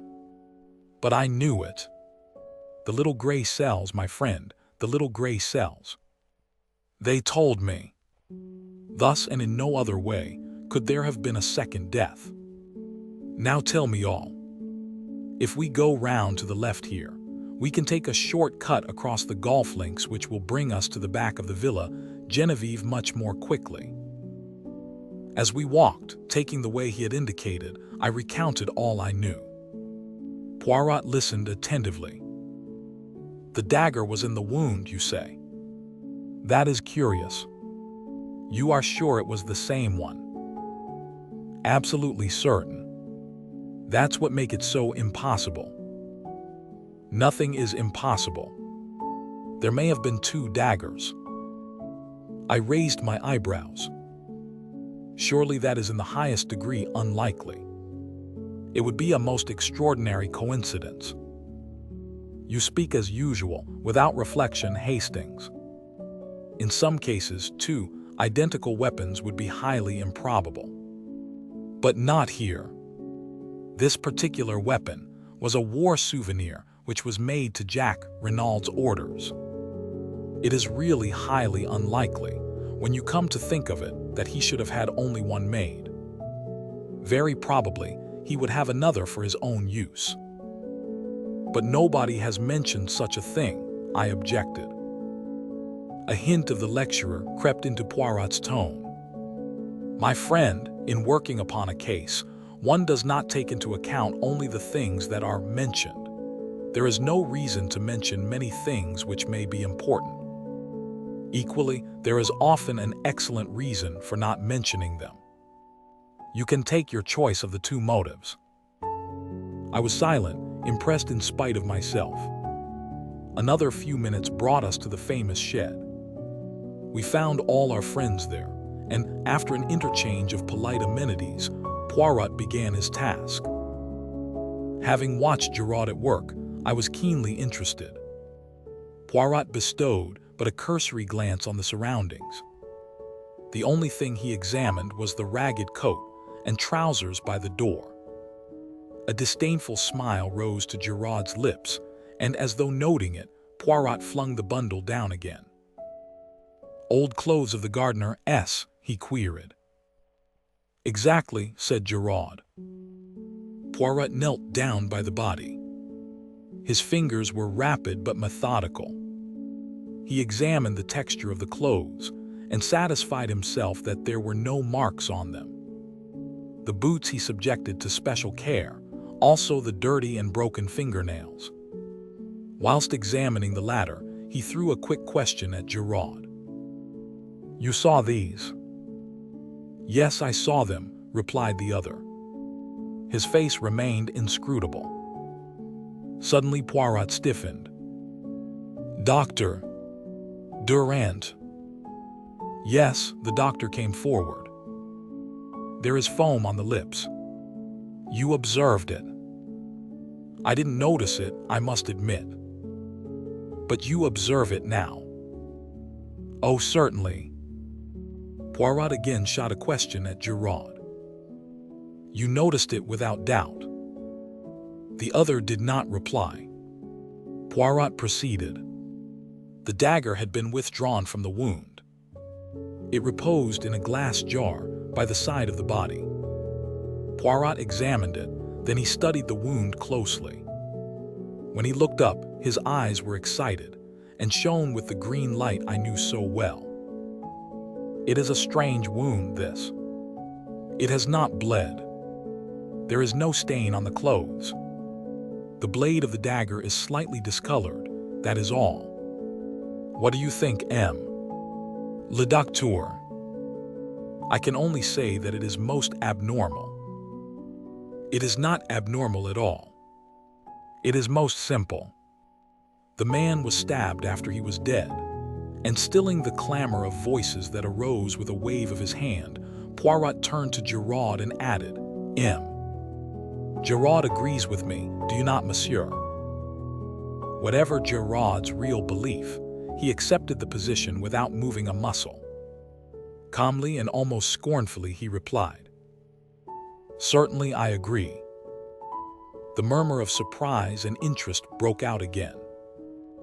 "But what an idea!" cried M. "Haudet! To stab a man after he is dead. Barbaric. Unheard of. Some unappeasable hate, perhaps." "No, M. Le Juge," said Poirot. "I should fancy it was done quite cold-bloodedly, to create an impression." "What impression?" "The impression it nearly did create," returned Poirot oracularly. M. Bex had been thinking. "How then was the man killed?" "He was not killed. He died." "He died, M. Le Juge, if I am not much mistaken, of an epileptic fit." This statement of Poirot's again aroused considerable excitement.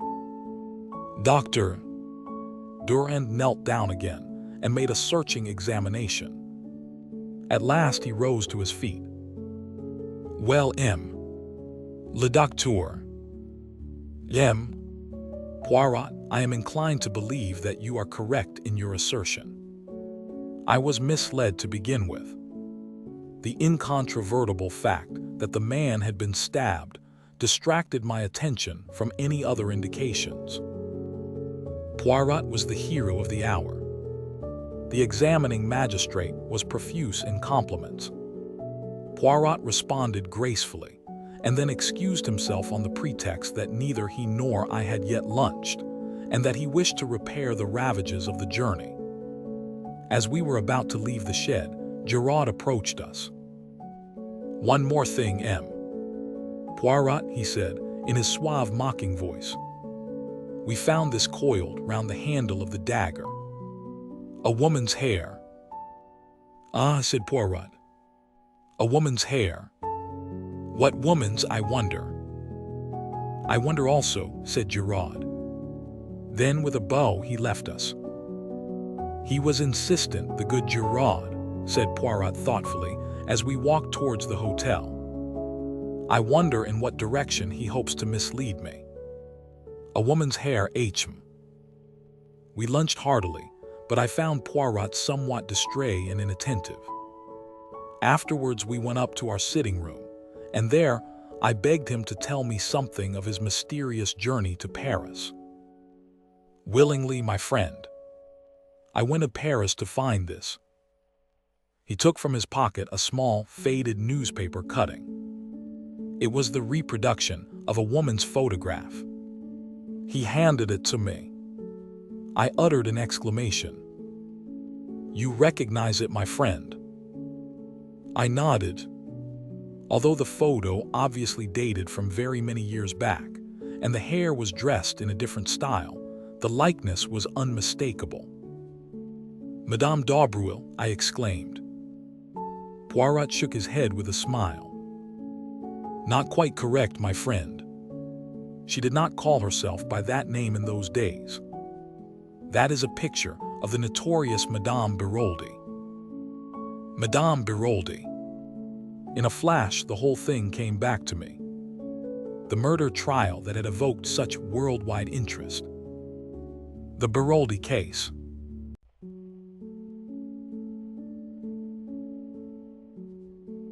Some 20 years or so before the opening of the present story, Monsieur Arnold Biroldi, a native of Lyon, arrived in Paris accompanied by his pretty wife and their little daughter, a mere babe.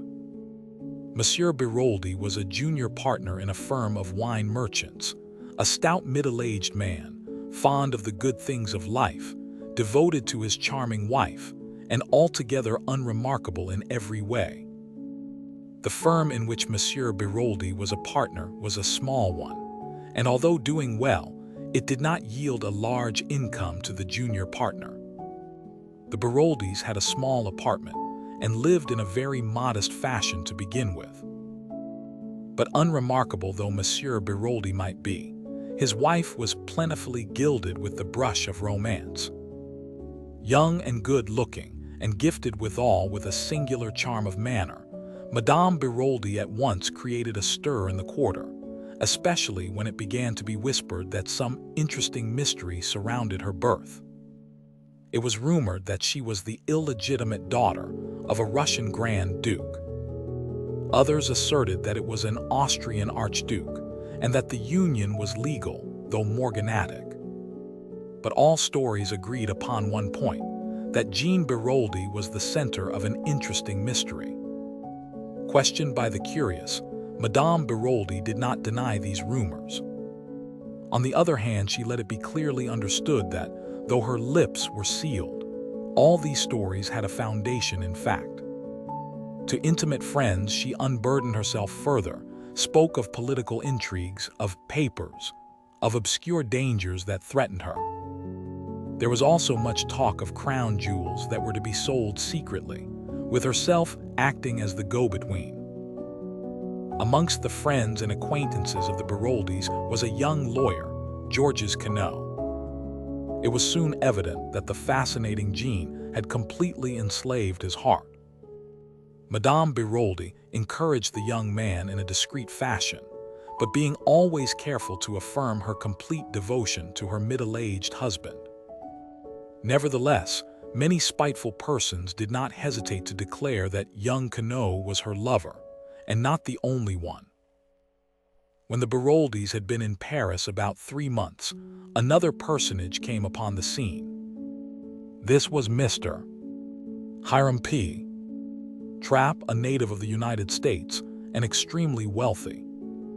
Introduced to the charming and mysterious Madame Biroldi, he fell a prompt victim to her fascinations. His admiration was obvious, though strictly respectful. About this time, Madame Biroldi became more outspoken in her confidences. To several friends, she declared herself greatly worried on her husband's behalf.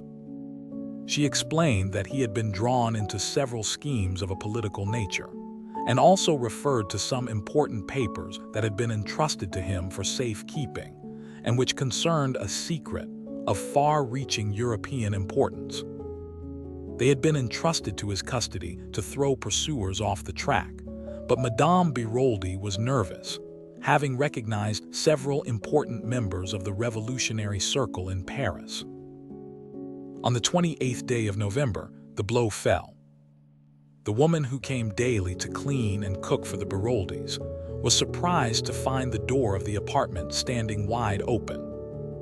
Hearing faint moans issuing from the bedroom, she went in. A terrible sight met her eyes.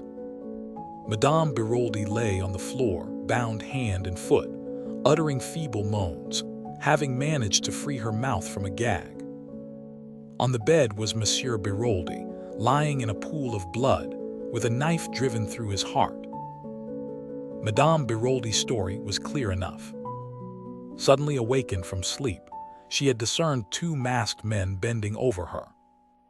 Stifling her cries, they had bound and gagged her. They had then demanded of Monsieur Biroldi the famous secret. But the intrepid wine merchant refused point-blank to accede to their request.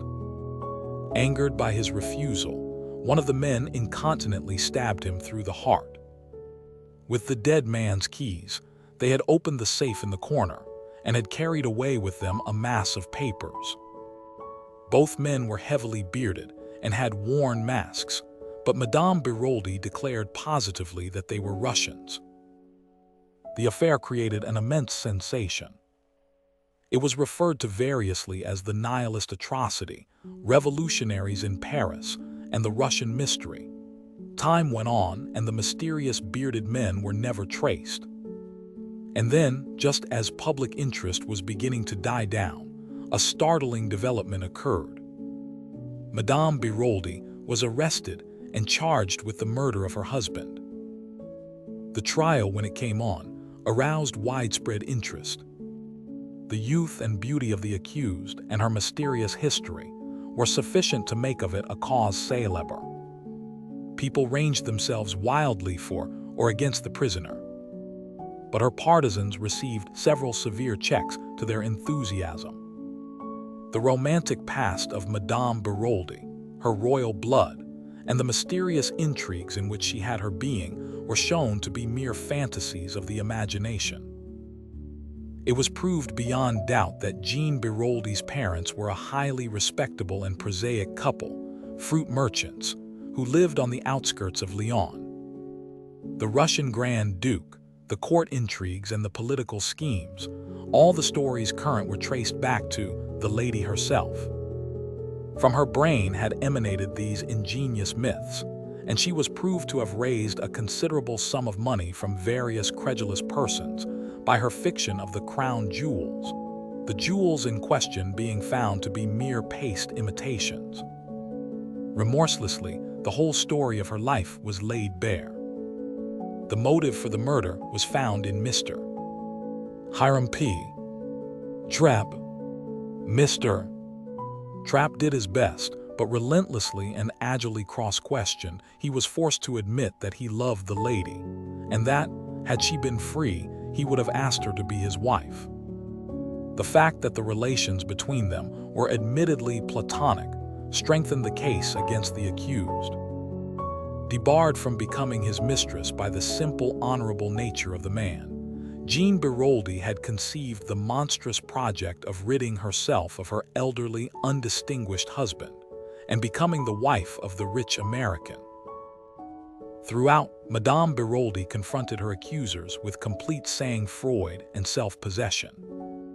Her story never varied. She continued to declare strenuously that she was of royal birth and that she had been substituted for the daughter of the fruit seller at an early age. Absurd and completely unsubstantiated as these statements were, a great number of people believed implicitly in their truth.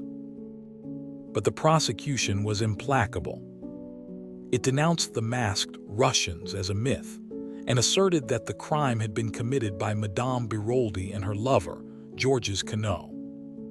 A warrant was issued for the arrest of the latter, but he had wisely disappeared. Evidence showed that the bonds which secured Madame Biroldi were so loose that she could easily have freed herself. And then, towards the close of the trial, a letter posted in Paris was sent to the public prosecutor.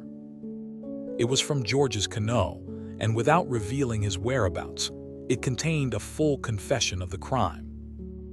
He declared that he had indeed struck the fatal blow at Madame Biroldi's instigation. The crime had been planned between them.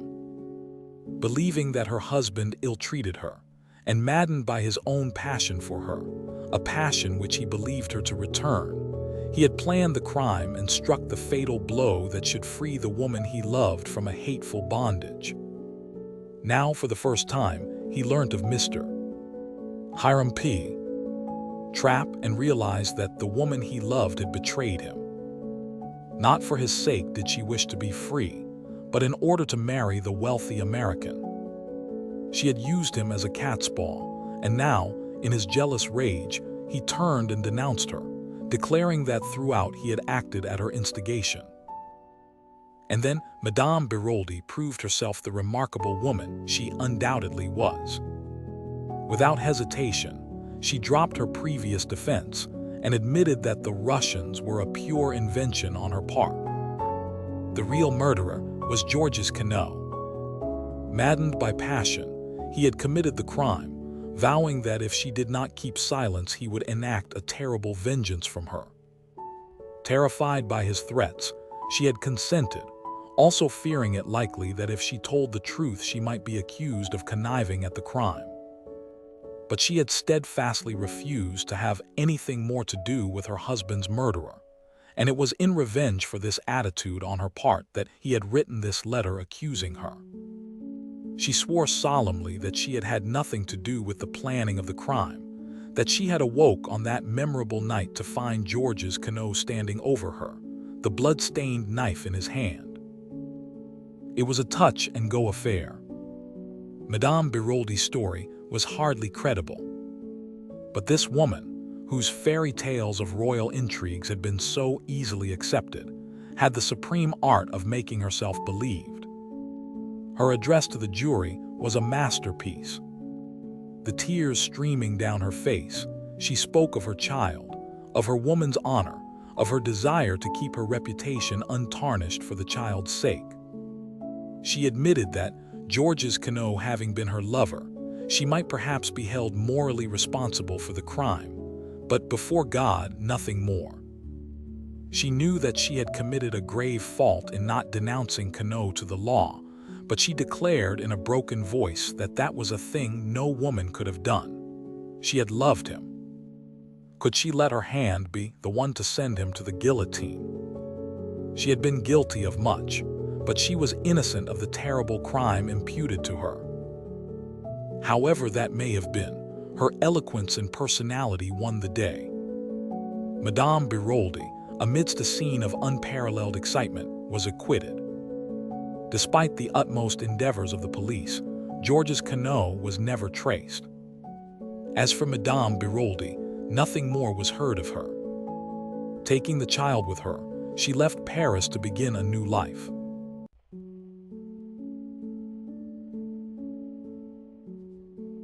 I have set down the Biroldi case in full. Of course, all the details did not present themselves to my memory as I have recounted them here.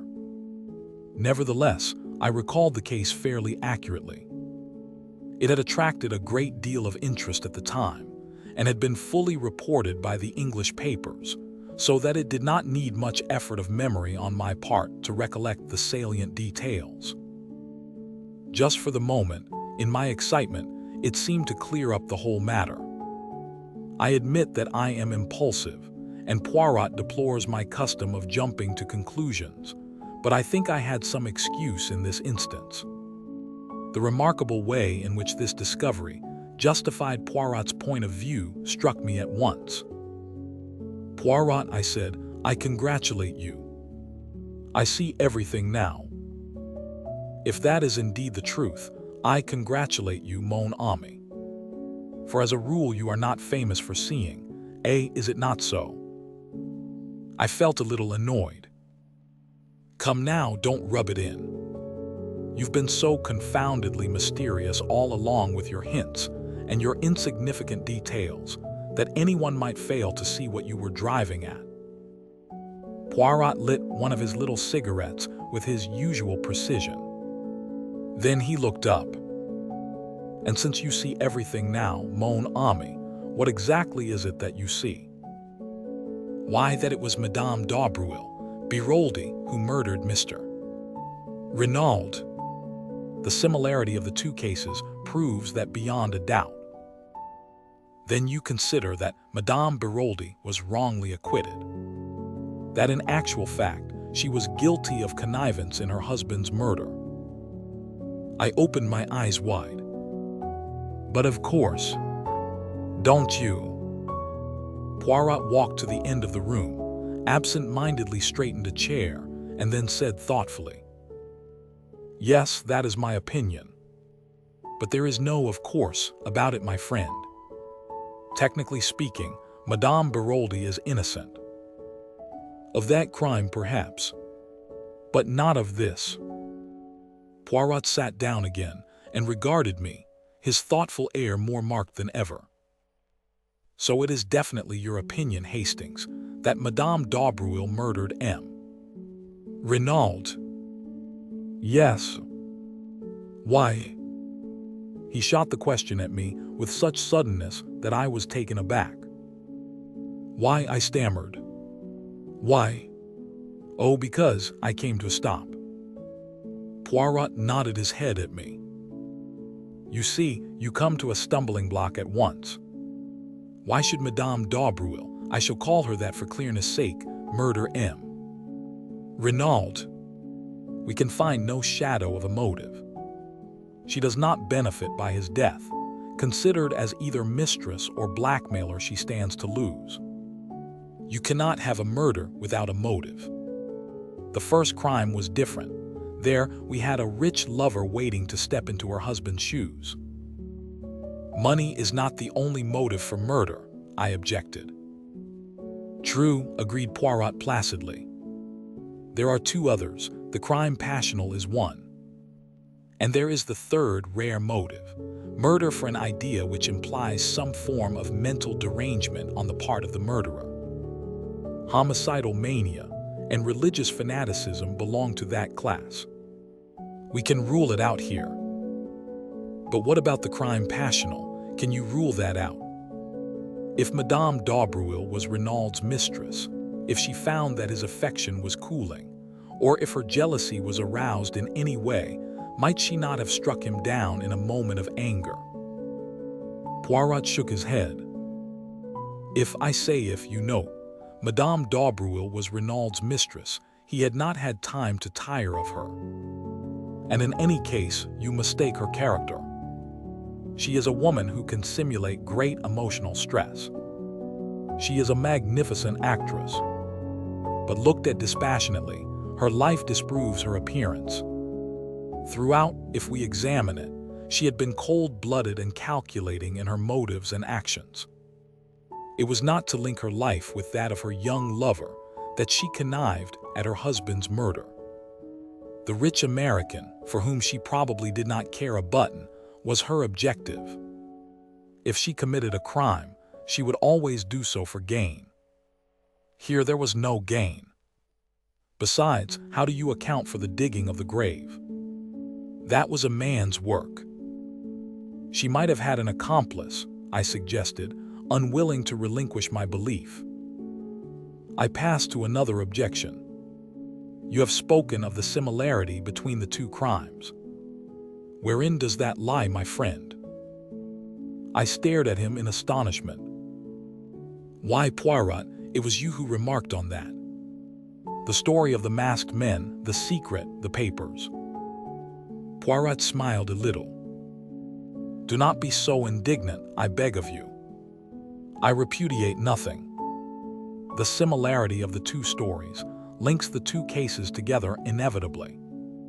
But reflect now on something very curious. It is not Madame d'Aubruil who tells us this tale.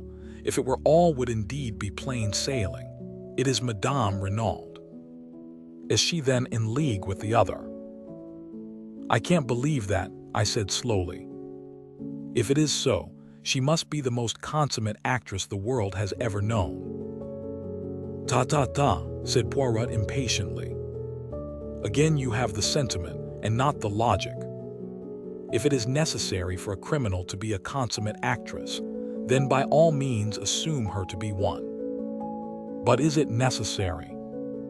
I do not believe Madame Renaud to be in league with Madame d'Aubruil for several reasons, some of which I have already enumerated to you. The others are self-evident. Therefore, that possibility eliminated, we draw very near to the truth, which is, as always, very curious and interesting. Poirot, I cried, what more do you know? Mon ami, you must make your own deductions. You have access to the facts. Concentrate your gray cells. Reason not like Giraud, but like Hercule Poirot. But are you sure? My friend, in many ways I have been an imbecile. But at last I see clearly. You know everything. I have discovered what M. Renaud sent for me to discover. And you know the murderer. I know one murderer. What do you mean? We talk a little at cross purposes. There are here not one crime, but two. The first I have solved, the second, bien, I will confess I am not sure. But Poirot, I thought you said the man in the shed had died a natural death. Ta. Poirot made his favorite ejaculation of impatience. Still, you do not understand. One may have a crime without a murderer, but for two crimes it is essential to have two bodies. His remark struck me as so peculiarly lacking in lucidity that I looked at him in some anxiety. But he appeared perfectly normal. Suddenly he rose and strolled to the window. Here he is, he observed. Who? Jack Renaud.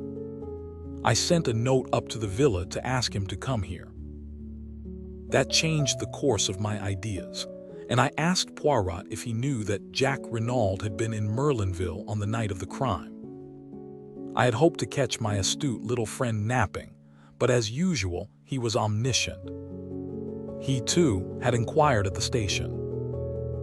And without doubt, we are not original in the idea, Hastings. The excellent Giraud, he also has probably made his inquiries. You don't think, I said, and then stopped. I know it would be too horrible. Poirot looked inquiringly at me, but I said no more. It had just occurred to me that though there were 7 women directly or indirectly connected with the case Mrs. Renaud, Madame d'Aubruil and her daughter, the mysterious visitor, and the 3 servants, there was, with the exception of old Auguste who could hardly count, only one man, Jack Renaud. And a man must have dug a grave. I had no time to develop further the appalling idea that had occurred to me, for Jack Renaud was ushered into the room. Poirot greeted him in a businesslike manner. Take a seat, monsieur. I regret infinitely to derange you, but you will perhaps understand that the atmosphere of the villa is not too congenial to me. Giraud and I do not see eye to eye about everything. His politeness to me has not been striking, and you will comprehend that I do not intend any little discoveries I may make to benefit him in any way.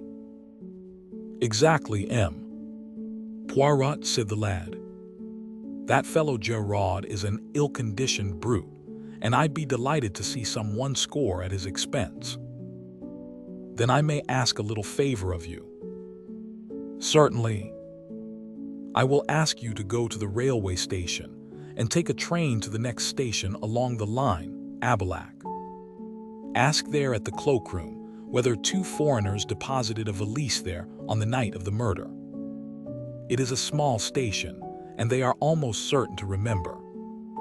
Will you do this?" "Of course I will," said the boy, mystified though ready for the task. "I and my friend, you comprehend, have business elsewhere," explained Poirot. "There is a train in a quarter of an hour, and I will ask you not to return to the villa, as I have no wish for Giraud to get an inkling of your errand." "Very well, I will go straight to the station." He rose to his feet. Poirot's voice stopped him. "One moment, M. Renaud, there is one little matter that puzzles me. Why did you not mention to M. Hautet this morning that you were in Merlinville on the night of the crime?" Jack Renaud's face went crimson. With an effort, he controlled himself. "You have made a mistake. I was in Cherbourg, as I told the examining magistrate this morning." Poirot looked at him, his eyes narrowed cat-like, until they only showed a gleam of green.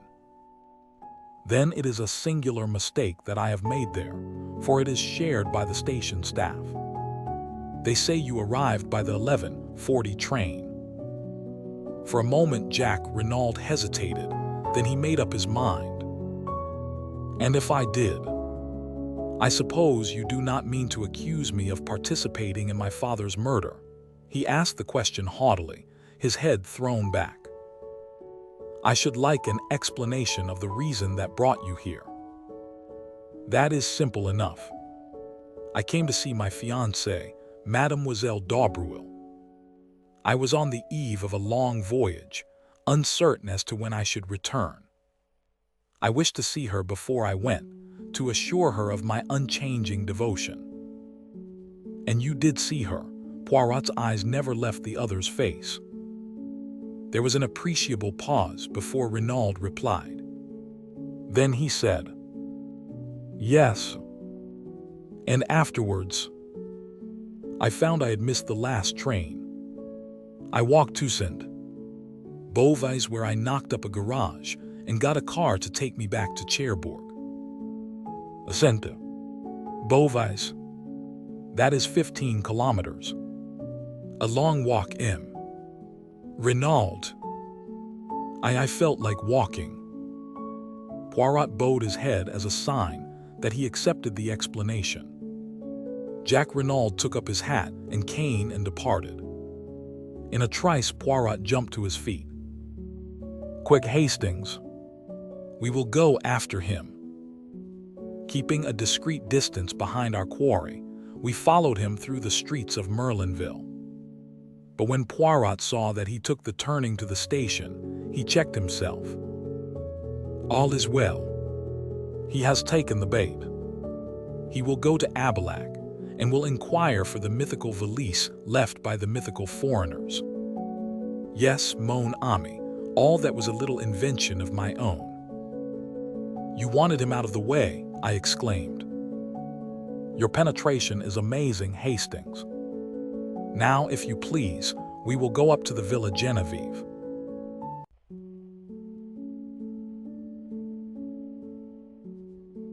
"By the way, Poirot," I said, as we walked along the hot white road, "I've got a bone to pick with you. I dare say you meant well, but really it was no business of yours to go marching round to the Hotel du Fer without letting me know."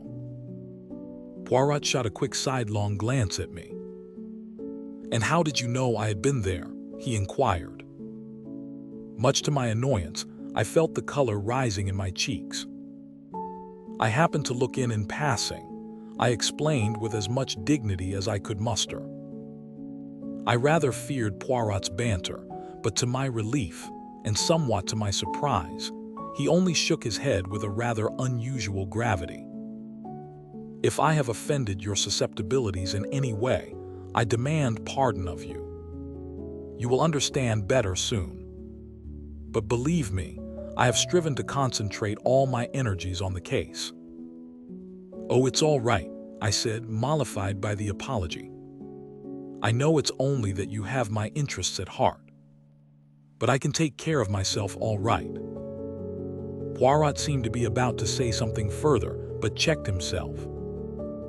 Arrived at the villa, Poirot led the way up to the shed where the second body had been discovered.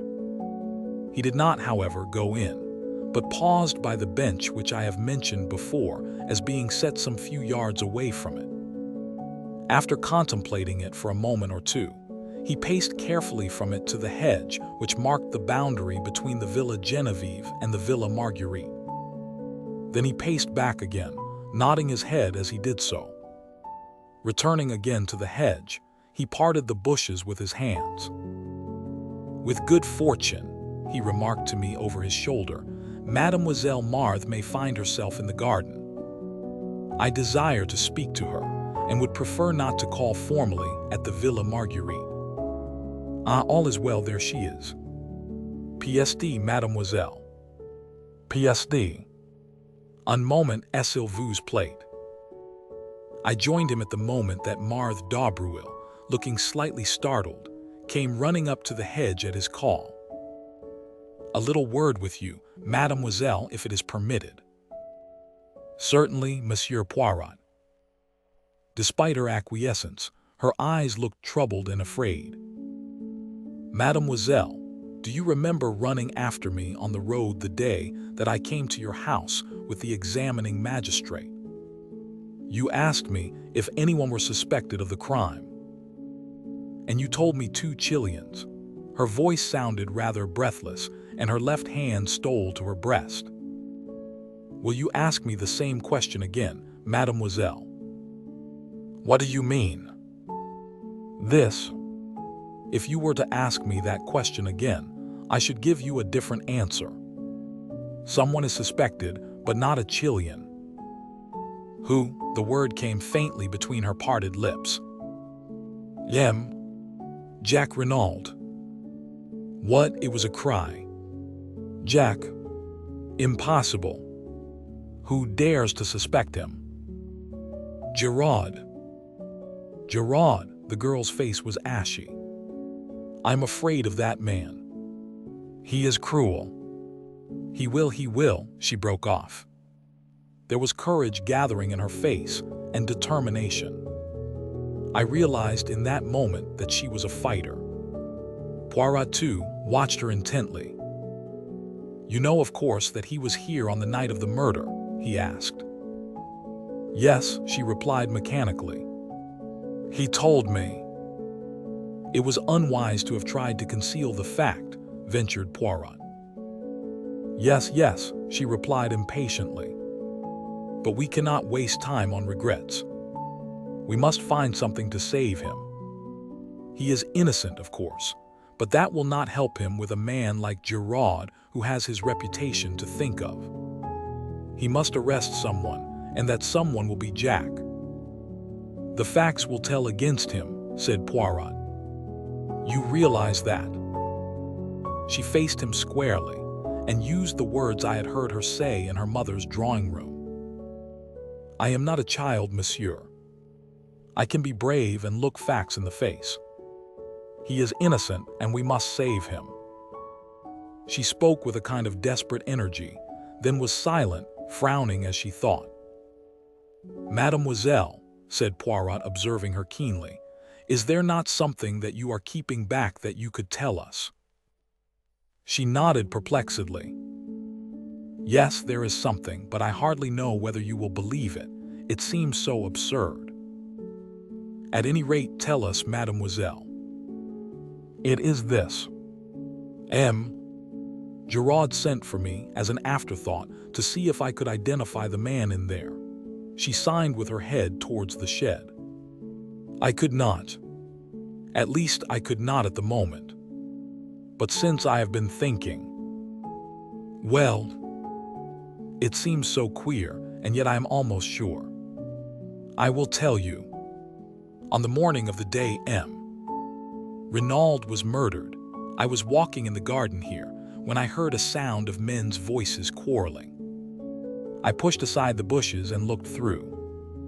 One of the men was Renaud, and the other was a tramp, a dreadful-looking creature in filthy rags. He was alternately whining and threatening. I gathered he was asking for money, but at that moment Mammon called me from the house, and I had to go. That is all, only I'm almost sure that the tramp and the dead man in the shed are one and the same." Poirot uttered an exclamation. "But why did you not say so at the time, mademoiselle?" "Because at first it only struck me that the face was vaguely familiar in some way. The man was differently dressed and apparently belonged to a superior station in life.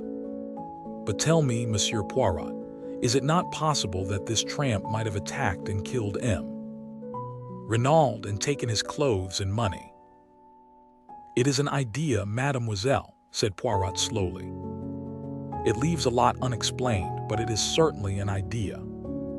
I will think of it." A voice called from the house.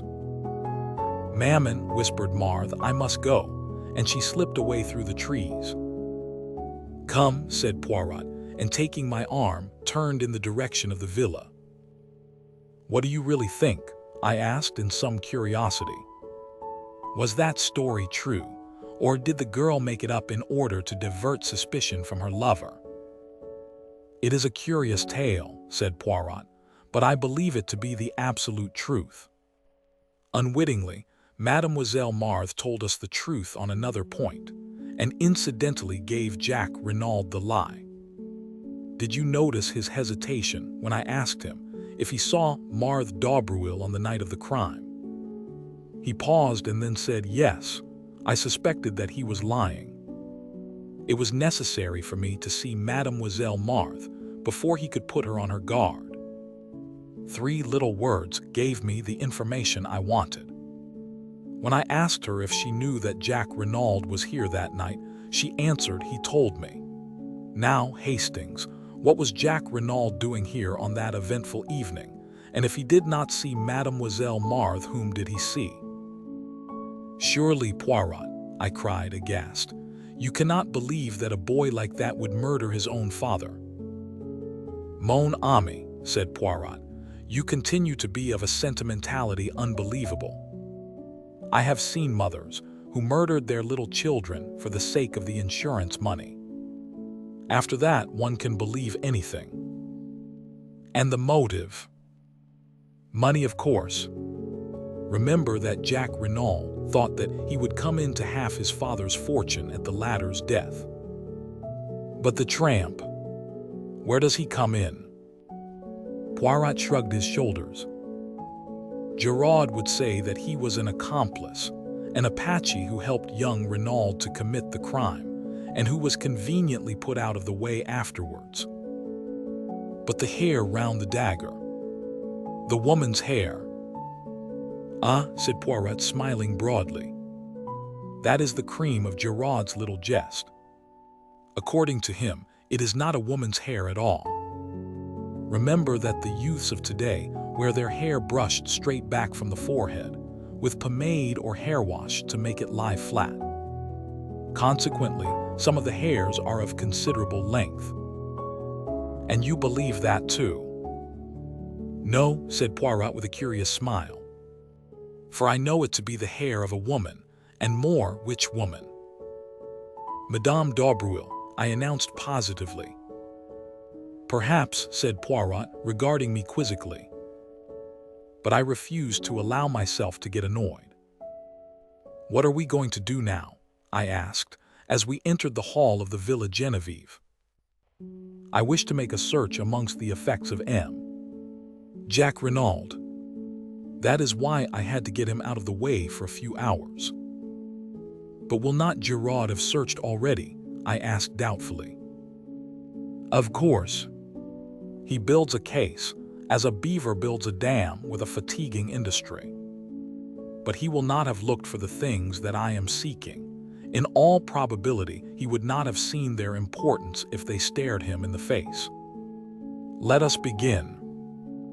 Neatly and methodically, Poirot opened each drawer in turn, examined the contents, and returned them exactly to their places. It was a singularly dull and uninteresting proceeding. Poirot waded on through collars, pajamas, and socks. A purring noise outside drew me to the window. Instantly, I became galvanized into life. "Poirot," I cried. "A car has just driven up. Giraud is in it, and Jack Renaud and 2 gendarmes." "Sacré tonnerre," growled Poirot. "That animal of a Giraud, could he not wait? I shall not be able to replace the things in this last drawer with the proper method. Let us be quick." Unceremoniously, he tumbled out the things on the floor, mostly ties and handkerchiefs. Suddenly, with a cry of triumph, Poirot pounced on something, a small square cardboard, evidently a photograph. Thrusting it into his pocket, he returned the things pell-mell to the drawer, and seizing me by the arm, dragged me out of the room and down the stairs. In the hall stood Giraud, contemplating his prisoner. "Good afternoon, M." "Giraud," said Poirot. "What have we here?" Giraud nodded his head towards Jack. "He was trying to make a getaway, but I was too sharp for him. He is under arrest for the murder of his father, M. Paul Renaud." Poirot wheeled to confront the boy who leaned limply against the door, his face ashy pale. "What do you say to that, June Hom?" Jack Renaud stared at him stonily. "Nothing," he said.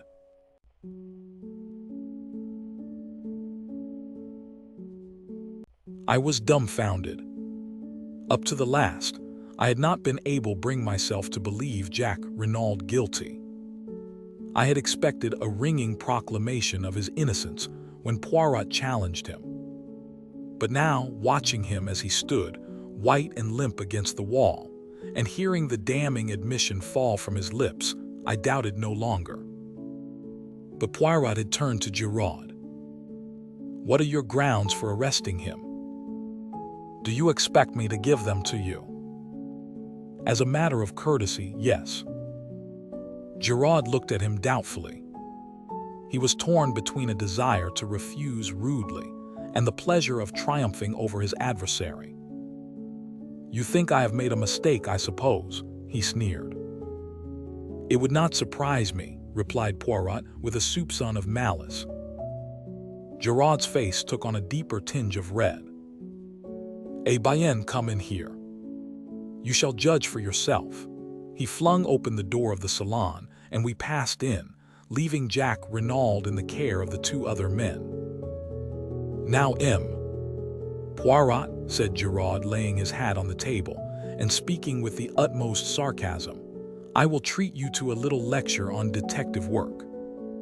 I will show you how we moderns work." "Bien," said Poirot, composing himself to listen. "I will show you how admirably the old guard can listen," and he leaned back and closed his eyes, opening them for a moment to remark, "Do not fear that I shall sleep. I will attend most carefully." "Of course," began Giraud, "I soon saw through all that Chilean tomfoolery. 2 men were in it, but they were not mysterious foreigners. All that was a blind." "Very creditable so far, my dear Giraud," murmured Poirot. "Especially after that clever trick of theirs with the match and cigarette end." Giraud glared but continued. "A man must have been connected with the case in order to dig the grave. There is no man who actually benefits by the crime, but there was a man who thought he would benefit. I heard of Jack Renaud's quarrel with his father and of the threats that he had used. The motive was established. Now as to means. Jack Renaud was in Merlinville that night. He concealed the fact, which turned suspicion into certainty. Then we found a second victim, stabbed with the same dagger. We know when that dagger was stolen. Captain Hastings here can fix the time. Jack Renaud, arriving from Cherbourg, was the only person who could have taken it. I have accounted for all the other members of the household." Poirot interrupted. "You are wrong. There is one other person who could have taken the dagger." "You refer to M." Stunner. He arrived at the front door in an automobile which had brought him straight from Calais. Ah, believe me, I have looked into everything. Jack Renaud arrived by train. An hour elapsed between his arrival and the moment he presented himself at the house. Without doubt, he saw Captain Hastings and his companion leave the shed, slipped in himself and took the dagger, stabbed his accomplice in the shed, who was already dead. Giraud shrugged his shoulders. Possibly he did not observe that. He may have judged him to be sleeping. Without doubt, they had a rendezvous. In any case, he knew this apparent second murder would greatly complicate the case. It did, but it could not deceive M. Giraud, murmured Poirot. You mock yourself at me, but I will give you one last irrefutable proof. Madame Renaud's story was false, a fabrication from beginning to end. We believe Madame Renaud to have loved her husband, yet she lied to shield his murderer. For whom will a woman lie? Sometimes for herself, usually for the man she loves, always for her children. That is the last, the irrefutable proof. You cannot get round it. Giraud paused, flushed and triumphant. Poirot regarded him steadily. That is my case, said Giraud. What have you to say to it? Only that there is one thing you have failed to take into account. What is that? Jack Renaud was presumably acquainted with the planning out of the golf course. He knew that the body would be discovered almost at once when they started to dig the bunker. Giraud laughed out loud. But it is idiotic what you say there. He wanted the body to be found. Until it was found, he could not presume death and would have been unable to enter into his inheritance. I saw a quick flash of green in Poirot's eyes as he rose to his feet. Then why bury it? He asked softly. Reflect, Giraud. Since it was to Jack Renaud's advantage that the body should be found without delay, why dig a grave at all? Giraud did not reply. The question found him unprepared. He shrugged his shoulders as though to intimate that it was of no importance. Poirot moved towards the door. I followed him. There is one more thing that you have failed to take into account, he said over his shoulder. What is that? The piece of lead piping, said Poirot and left the room. Jack Renaud still stood in the hall with a white dumb face, but as we came out of the salon, he looked up sharply. At the same moment, there was the sound of a footfall on the staircase. Mrs. Renaud was descending it. At the sight of her son, standing between the two myrmidons of the law, she stopped as though petrified. Jack, she faltered. Jack, what is this? He looked up at her, his face set. They have arrested me, mother. What? She uttered a piercing cry, and before anyone could get to her, swayed and fell heavily. We both ran to her and lifted her up. In a minute, Poirot stood up again. She has cut her head badly on the corner of the stairs. I fancy there is a slight concussion also. If Giraud wants a statement from her, he will have to wait. She will probably be unconscious for at least a week. Denise and Françoise had run to their mistress, and leaving her in their charge, Poirot left the house. He walked with his head bent down, frowning thoughtfully at the ground. For some time I did not speak, but at last I ventured to put a question to him. Do you believe then, in spite of all appearances to the contrary, that Jack Renaud may not be guilty? Poirot did not answer at once, but after a long wait he said gravely, I do not know, Hastings. There is just a chance of it. Of course Giraud is all wrong, wrong from beginning to end. If Jack Renaud is guilty, It is in spite of Giraud's arguments, not because of them. And the gravest indictment against him is known only to me.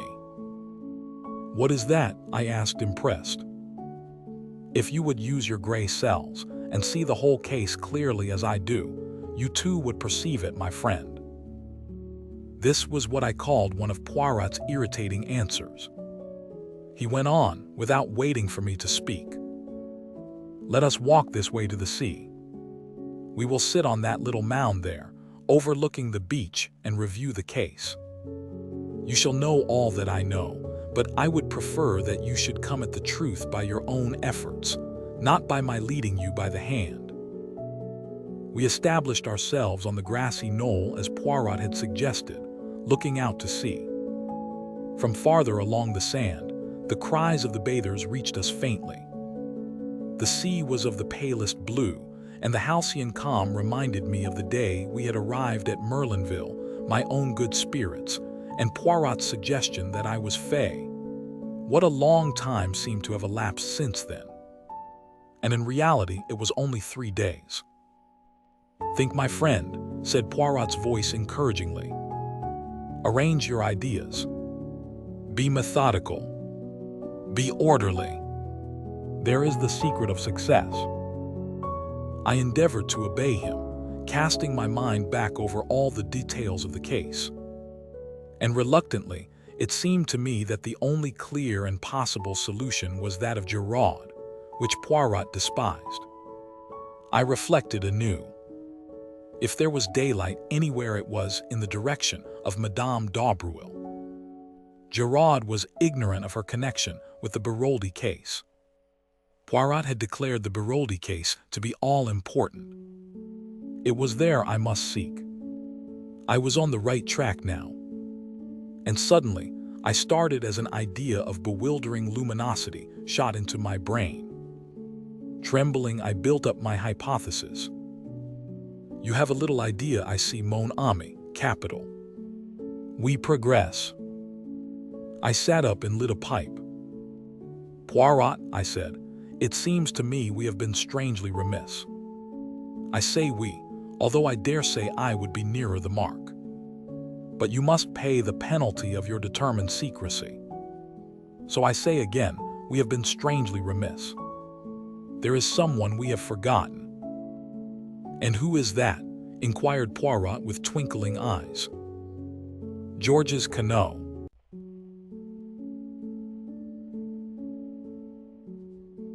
The next moment Poirot embraced me warmly. Enfin, you have arrived. And all by yourself. It is superb. Continue your reasoning. You are right. Decidedly, we have done wrong to forget Georges Queneau. I was so flattered by the little man's approval that I could hardly continue. But at last I collected my thoughts and went on. Georges Queneau disappeared 20 years ago, but we have no reason to believe that he is dead. Argument, agreed Poirot. Proceed. Therefore, we will assume that he is alive. Exactly. Or that he was alive until recently. De mia en mia. We will presume, I continued, my enthusiasm rising, that he has fallen on evil days. He has become a criminal, an Apache, a tramp, a what you will.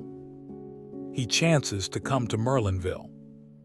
There he finds the woman he has never ceased to love. The sentimentality, warned Poirot. Where one hates, one also loves, I quoted or misquoted. At any rate, he finds her there, living under an assumed name. But she has a new lover, the Englishman, Renaud. Georges Queneau, the memory of old wrongs rising in him, quarrels with this Renaud. He lies in wait for him as he comes to visit his mistress and stabs him in the back. Then, terrified at what he has done, he starts to dig a grave. I imagine it likely that Madame d'Aubreuil comes out to look for her lover. She and Queneau have a terrible scene. He drags her into the shed, and there suddenly falls down in an epileptic fit. Now supposing Jack Renaud to appear.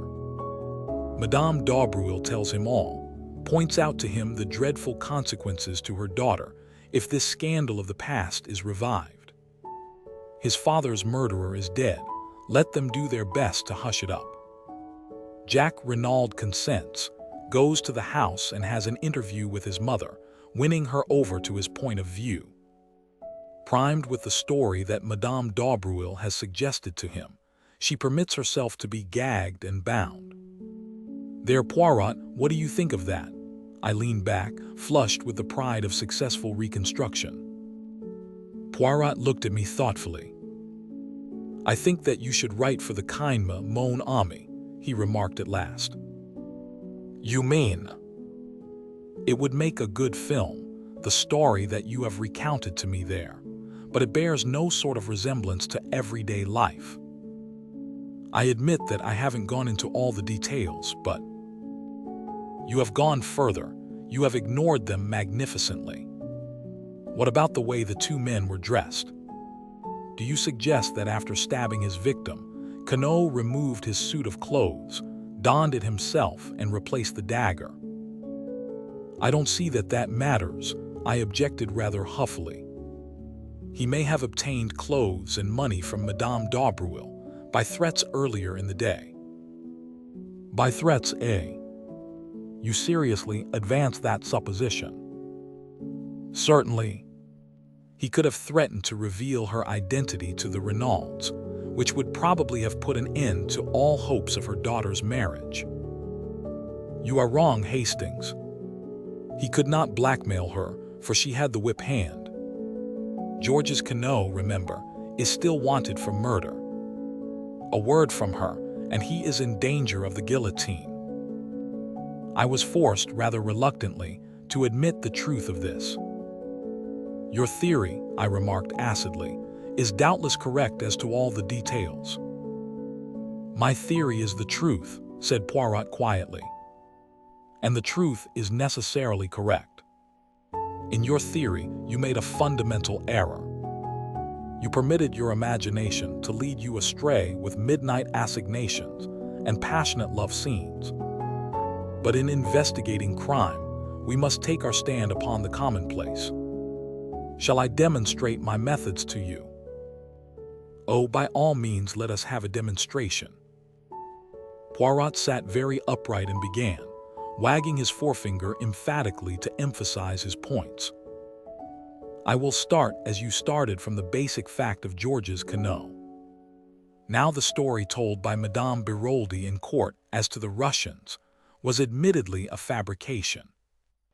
If she was innocent of connivance in the crime, it was concocted by her, and by her only as she stated.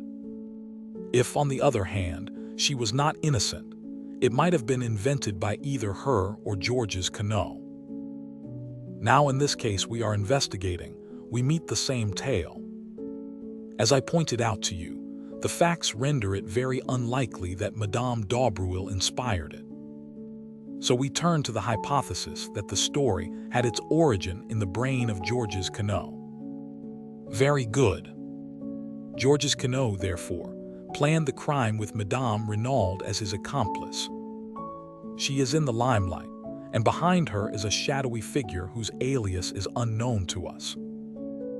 Now let us go carefully over the Renaud case from the beginning, setting down each significant point in its chronological order. You have a notebook and pencil. Good. Now, what is the earliest point to note down? The letter to you. That was the first we knew of it, but it is not the proper beginning of the case. The first point of any significance, I should say, is the change that came over M. Renaud shortly after arriving in Merlinville, and which is attested to by several witnesses. We have also to consider his friendship with Madame d'Aubreuil and the large sums of money paid over to her. From thence, we can come directly to the 23rd May. Poirot paused, cleared his throat, and signed to me to write. 23rd May, M. Renaud quarrels with his son over latter's wish to marry Marthe d'Aubreuil. Son leaves for Paris. 24th May, M. Renaud alters his will, leaving entire control of his fortune in his wife's hands. 7th June, quarrel with tramp in garden, witnessed by Marthe d'Aubruil. Letter written to M. Hercule Poirot imploring assistance. Telegram sent to Jack Renaud, bidding him proceed by the Anzora to Buenos Aires. Chauffeur Masters sent off on a holiday. Visit of a lady that evening. As he is seeing her out, his words are yes, yes, but for God's sake go now. Poirot paused. There, Hastings, take each of those facts one by one, consider them carefully by themselves and in relation to the whole, and see if you do not get new light on the matter. I endeavored conscientiously to do as he had said. After a moment or two, I said rather doubtfully, as to the first points, the question seems to be whether we adopt the theory of blackmail or of an infatuation for this woman. Blackmail decidedly. You heard what Stoner said as to his character and habits. Mrs. Renaud did not confirm his view, I argued. We have already seen that Madame Renaud's testimony cannot be relied upon in any way. We must trust to Stoner on that point. Still, if Renaud had an affair with a woman called Bella, there seems no inherent improbability in his having another with Madame d'Aubruil. None whatever, I grant you, Hastings. But did he? The letter, Poirot. You forget the letter. No, I do not forget. But what makes you think that letter was written to M. Renaud? Why, it was found in his pocket and that is all, cut in Poirot. There was no mention of any name to show to whom the letter was addressed. We assumed it was to the dead man, because it was in the pocket of his overcoat. Now, mon ami, something about that overcoat struck me as unusual. I measured it and made the remark that he wore his overcoat very long. That remark should have given you to think. I thought you were just saying it for the sake of saying something, I confessed. Ah, quelle idée. Later you observed me measuring the overcoat of M. Jack Renaud. Eh bien, M. Jack Renaud wears his overcoat very short. Put those two facts together with a third, namely that M. Jack Renaud flung out of the house in a hurry on his departure for Paris, and tell me what you make of it. I see, I said slowly, as the meaning of Poirot's remarks bore in upon me. That letter was written to Jack Renaud, not to his father. He caught up the wrong overcoat in his haste and agitation. Poirot nodded. Précisément, we can return to this point later. For the moment, let us content ourselves with accepting the letter as having nothing to do with M. Renaud Pier, and pass to the next chronological event. May 23rd, I read M. Renaud quarrels with his son over latter's wish to marry Marthe d'Aubruil. Son leaves for Paris. I don't see anything much to remark upon there, and the altering of the will the following day seems straightforward enough. It was the direct result of the quarrel. We agree, mon ami, at least as to the cause. But what exact motive underlay this procedure of M. Renaud S. I opened my eyes in surprise. Anger against his son, of course. Yet he wrote him affectionate letters to Paris. So Jack Renaud says, but he cannot produce them. Well, let us pass from that. Now we come to the day of the tragedy. You have placed the events of the morning in a certain order. Have you any justification for that? I have ascertained that the letter to me was posted at the same time as the telegram was dispatched. Masters was informed he could take a holiday shortly afterwards. In my opinion, the quarrel with the tramp took place anterior to these happenings. I do not see that you can fix that definitely, unless you question Mademoiselle d'Abreuil again. There is no need. I am sure of it. And if you do not see that, you see nothing, Hastings. I looked at him for a moment. Of course. I am an idiot. If the tramp was Georges Queneau, it was after the stormy interview with him that Mr. Renaud apprehended danger. He sent away the chauffeur, Masters, whom he suspected of being in the other's pay. He wired to his son and sent for you. A faint smile crossed Poirot's lips. You do not think it strange that he should use exactly the same expressions in his letter as Madame Renaud used later in her story? If the mention of Santiago was a blind, why should Renaud speak of it, and, what is more, send his son there? It is puzzling, I admit, but perhaps we shall find some explanation later. We come now to the evening, and the visit of the mysterious lady. I confess that fairly baffles me, unless it was Madame d'Abreuil, as Francois all along maintained. Poirot shook his head. My friend, where are your wits wandering? Remember the fragment of check, and the fact that the name Bella Duveen was faintly familiar to Stoner, and I think we may take it for granted that Bella Duveen is the full name of Jack's unknown correspondent, and that it was she who came to the Villa Genevieve that night. Whether she intended to see Jack, or whether she meant all along to appeal to his father, we cannot be certain, but I think we may assume that this is what occurred. She produced her claim upon Jack, probably showed letters that he had written her, and the older man tried to buy her off by writing a check. This she indignantly tore up. The terms of her letter are those of a woman genuinely in love, and she would probably deeply resent being offered money. In the end, he got rid of her, and here the words that he used are significant. Yes, but for God's sake go now, I repeated.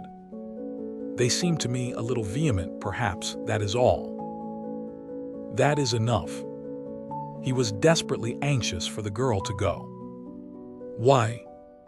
Not only because the interview was unpleasant. No, it was the time that was slipping by, and for some reason time was precious. Why should it be? I asked, bewildered. That is what we ask ourselves. Why should it be? But later, we have the incident of the wristwatch, which again shows us that time plays a very important part in the crime. We are now fast approaching the actual drama. It is 10:30 when Bella Duveen leaves, and by the evidence of the wristwatch, we know that the crime was committed, or at any rate that it was staged, before 12 o'clock. We have reviewed all the events anterior to the murder. There remains only one unplaced. By the doctor's evidence, the tramp, when found, had been dead at least 48 hours, with a possible margin of 24 hours more. Now, with no other facts to help me than those we have discussed, I place the death as having occurred on the morning of June 7th. I stared at him, stupefied. But how? Why? How can you possibly know? Because only in that way can the sequence of events be logically explained. Mon ami, I have taken you step by step along the way. Do you not now see what is so glaringly plain? My dear Poirot, I can't see anything glaring about it. I did think I was beginning to see my way before, but I'm now hopelessly fogged. Poirot looked at me sadly and shook his head. Mon Dieu, but it is triste, a good intelligence and so deplorably lacking in method. There is an exercise most excellent for the development of the little gray cells. I will impart it to you. For heaven's sake, not now. You really are the most irritating of fellows, Poirot. For goodness sake, get on and tell me who killed M. Renaud. That is just what I am not sure of as yet. But you said it was glaringly clear. We talk at cross purposes, my friend. Remember, it is 2 crimes we are investigating, for which, as I pointed out to you, we have the necessary 2 bodies. They're there, ni vous impatient as pas, I explain all. To begin with, we apply our psychology. We find 3 points at which M. Renaud displays a distinct change of view and action, 3 psychological points therefore. The first occurs immediately after arriving in Merlinville, the second after quarreling with his son on a certain subject, the third on the morning of June 7th. Now for the 3 causes. We can attribute no. 1 to meeting Madame d'Aubruil. No. 2 is indirectly connected with her, since it concerns a marriage between M. Renaud's son and her daughter. But the cause of no. 3 is hidden from us. We have to deduce it. Now, mon ami, let me ask you a question. Who do we believe to have planned this crime? Georges Quinault, I said doubtfully, eyeing Poirot warily. Exactly. Now Giraud laid it down as an axiom that a woman lies to save herself, the man she loves, and her child. Since we are satisfied that was Georges Quinault who dictated the lie to her, and as Georges Quinault is not Jacques Renaud, follows that the 3rd case is put out of court. And still attributing the crime to Georges Quinault, the 1st is equally so. So we are forced to the 2nd, that Madame Renaud lied for the sake of the man she loved, or in other words, for the sake of Georges Quinault. You agree to that? Yes, I admitted. It seems logical enough. Bien, Madame Renaud loves Georges Quinault. Who then is Georges Quinault? The tramp. Have we any evidence to show that Madame Renaud loved the tramp? No, but... Very well then. Do not cling to theories where facts no longer support them. Ask yourself instead who Madame Renaud did love. I shook my head perplexed. Mais oui, you know perfectly. Who did Madame Renaud love so dearly that when she saw his dead body, she fell down in a swoon? I stared dumbfounded. Her husband, I gasped. Poirot nodded. Her husband, or Georges Quinault, whichever you like to call him. I rallied myself. But it's impossible. How impossible? Did we not agree just now that Madame d'Aubruil was in a position to blackmail Georges Quinault? Yes, but... And did she not very effectively blackmail M. Renaud? That may be true enough, but... And is it not a fact that we know nothing of M. Renaud's youth and upbringing? That he springs suddenly into existence as a French Canadian exactly 22 years ago? All that is so, I said more firmly, but you seem to me to be overlooking one salient point. What is it, my friend? Why, we have admitted Georges Quinault planned the crime. That brings us to the ridiculous statement that he planned his own murder. Eh bien, mon ami, said Poirot placidly, that is just what he did do.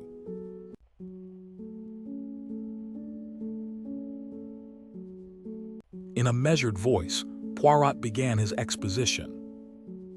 It seems strange to you, mon ami, that a man should plan his own death. So strange that you prefer to reject the truth as fantastic and to revert to a story that is in reality 10 times more impossible. Yes, M. Renaud planned his own death, but there is one detail that perhaps escapes you. He did not intend to die. I shook my head, bewildered. But no, it is almost simple really, said Poirot kindly. For the crime that M. Renaud proposed, a murderer was not necessary, as I told you, but a body was. Let us reconstruct, seeing events this time from a different angle. Georges Quinault flies from justice to Canada. There, under an assumed name, he marries, and finally acquires a vast fortune in South America. But there is a nostalgia upon him for his own country. 20 years have elapsed. He is considerably changed in appearance, besides being a man of such eminence that no one is likely to connect him with a fugitive from justice many years ago. He deems it quite safe to return. He takes up his headquarters in England, but intends to spend the summers in France. An ill fortune, that obscure justice which shapes men's ends and will not allow them to evade the consequences of their acts, takes him to Merlinville. There, in the whole of France, is the one person who is capable of recognizing him. It is, of course, a gold mine to Madame d'Aubreul, and a gold mine of which she is not slow to take advantage. He is helpless, absolutely in her power, and she bleeds him heavily. And then the inevitable happens. Jack Renaud falls in love with the beautiful girl he sees almost daily and wishes to marry her. That rouses his father. At all costs, he will prevent his son marrying the daughter of this evil woman. Jack Renaud knows nothing of his father's past, but Madame Renaud knows everything. She is a woman of great force of character and passionately devoted to her husband.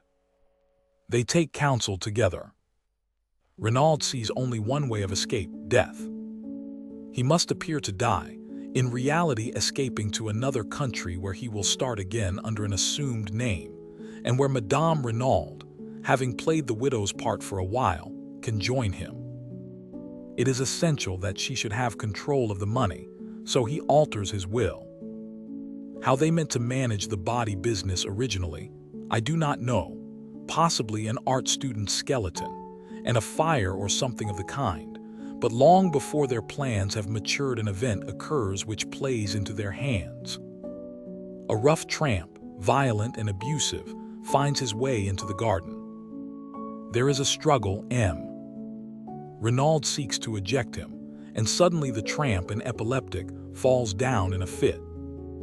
He is dead. Renaud calls his wife. Together they drag him into the shed. As we know, the event had occurred just outside, and they realize the marvelous opportunity that has been vouchsafed them. The man bears no resemblance to Renaud, but he is middle-aged, of a usual French type. That is sufficient. I rather fancy that they sat on the bench up there, out of earshot from the house, discussing matters. Their plan was quickly made. The identification must rest solely on Madame Renaud's evidence. Jack Renaud and the chauffeur, who had been with his master 2 years, must be got out of the way.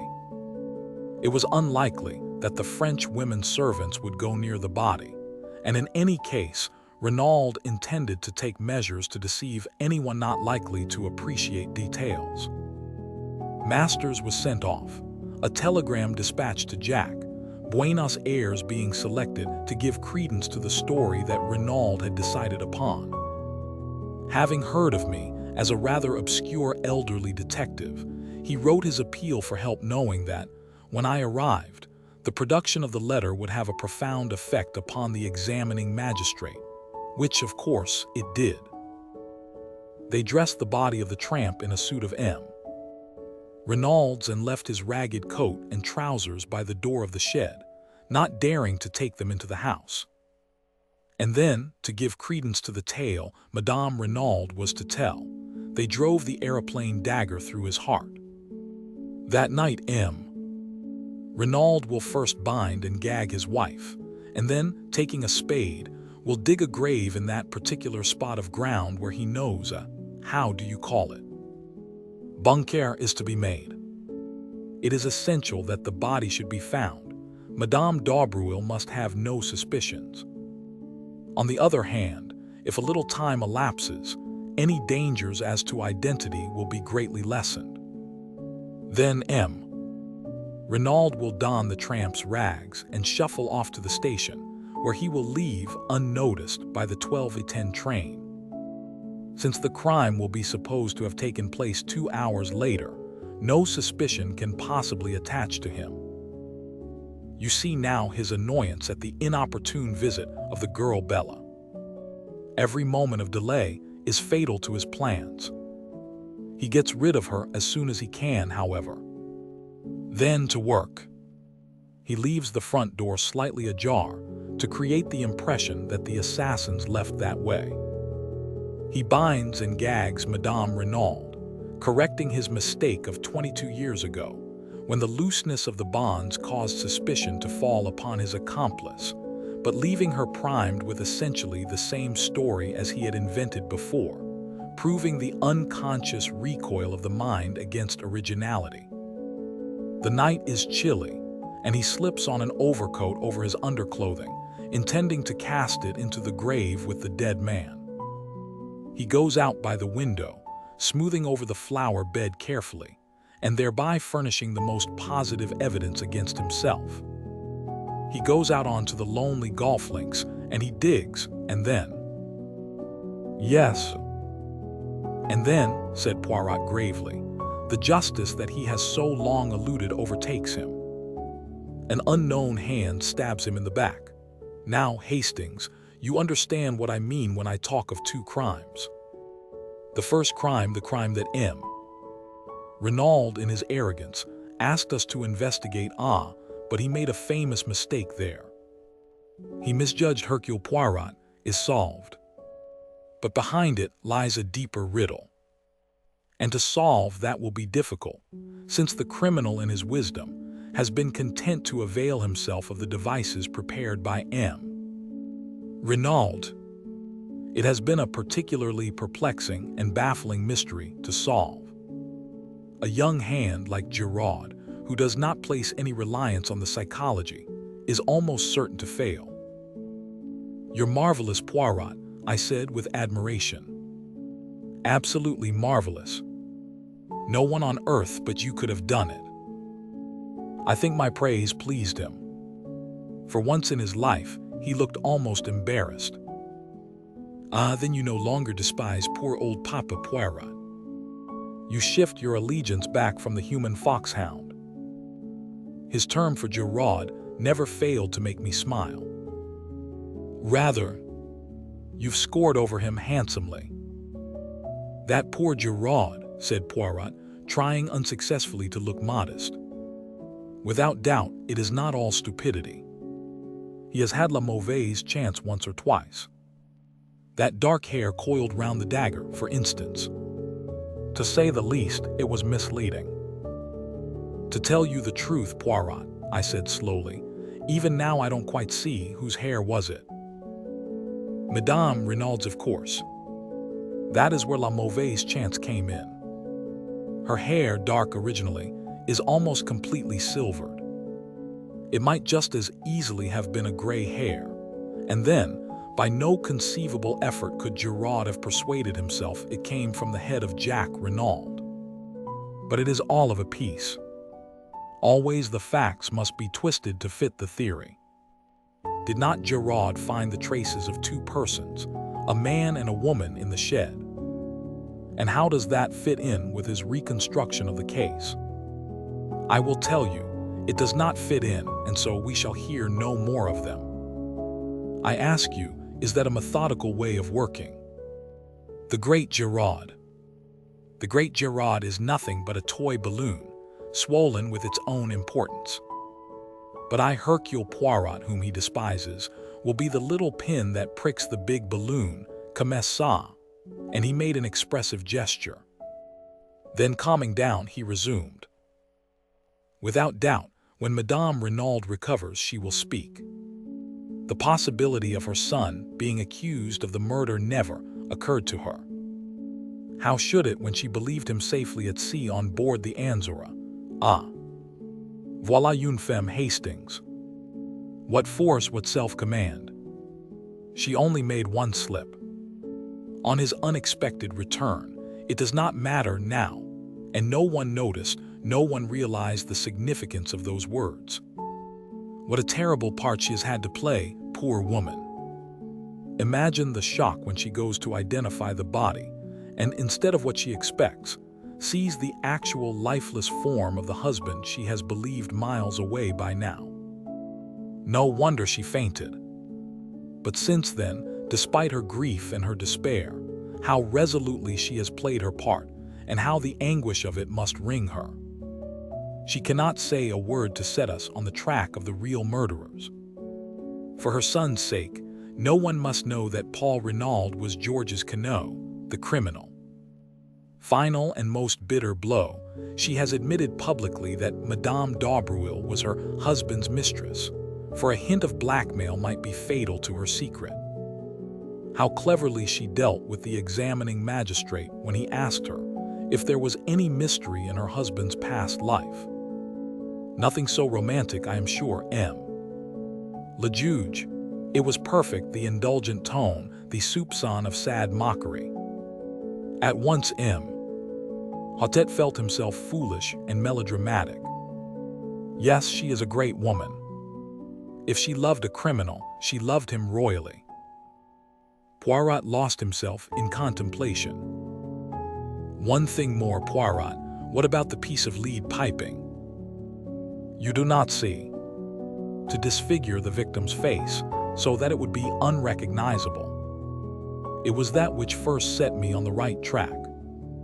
And that imbecile of a Giraud, swarming all over it to look for match ends. Did I not tell you that a clue of 2 feet long was quite as good as a clue of 2 inches? Well, Giraud will sing small now, I observed hastily, to lead the conversation away from my own shortcomings. As I said before, will he? If he has arrived at the right person by the wrong method, he will not permit that to worry him. But surely, I paused as I saw the new trend of things. You see, Hastings, we must now start again. Who killed M. Renaud? Someone who was near the villa just before 12 o'clock that night. Someone who would benefit by his death. The description fits Jack Renaud only too well. The crime need not have been premeditated. And then the dagger. I started. I had not realized that point. Of course, I said. The second dagger we found in the tramp was Mrs. Renaud's. There were 2 then. Certainly, and since they were duplicates, it stands to reason that Jack Renaud was the owner. But that would not trouble me so much. In fact, I have a little idea as to that. No, the worst indictment against him is again psychological. Heredity, mon ami, heredity. Like father, like son, Jack Renaud, when all is said or done, is the son of Georges Quinault. His tone was grave and earnest, and I was impressed in spite of myself. What is your little idea that you mentioned just now? I asked. For answer, Poirot consulted his turnip-faced watch and then asked, What time is the afternoon boat from Calais? About 5, I believe. That will do very well. We shall just have time. You are going to England? Yes, my friend. Why? To find a possible witness. Who? With a rather peculiar smile upon his face, Poirot replied, Miss Bella Duveen. But how will you find her? What do you know about her? I know nothing about her, but I can guess a good deal. We may take it for granted that her name is Bella Duveen, and since that name was faintly familiar to M. Stanner, though evidently not in connection with the Renaud family, it is probable that she is on the stage. Jack Renaud was a young man with plenty of money and 20 years of age. The stage is sure to have been the home of his first love. It tallies too with M. Renaud's attempt to placate her with a check. I think I shall find her all right, especially with the help of this. And he brought out the photograph I had seen him take from Jack Renaud's drawer. With love from Bella was scrawled across the corner, but it was not that which held my eyes fascinated. The likeness was not first-rate, but for all that it was unmistakable to me. I felt a cold sinking, as though some unutterable calamity had befallen me. It was the face of Cinderella.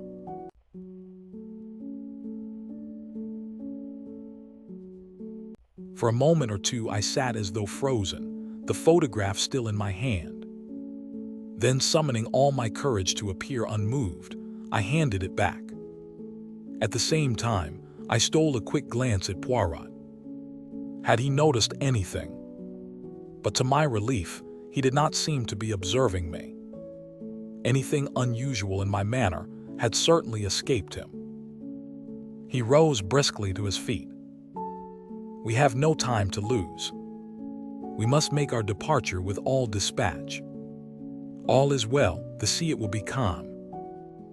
In the bustle of departure, I had no time for thinking, but once on board the boat, secure from Poirot's observation, he, as usual, was practicing the method most excellent of Laverguire.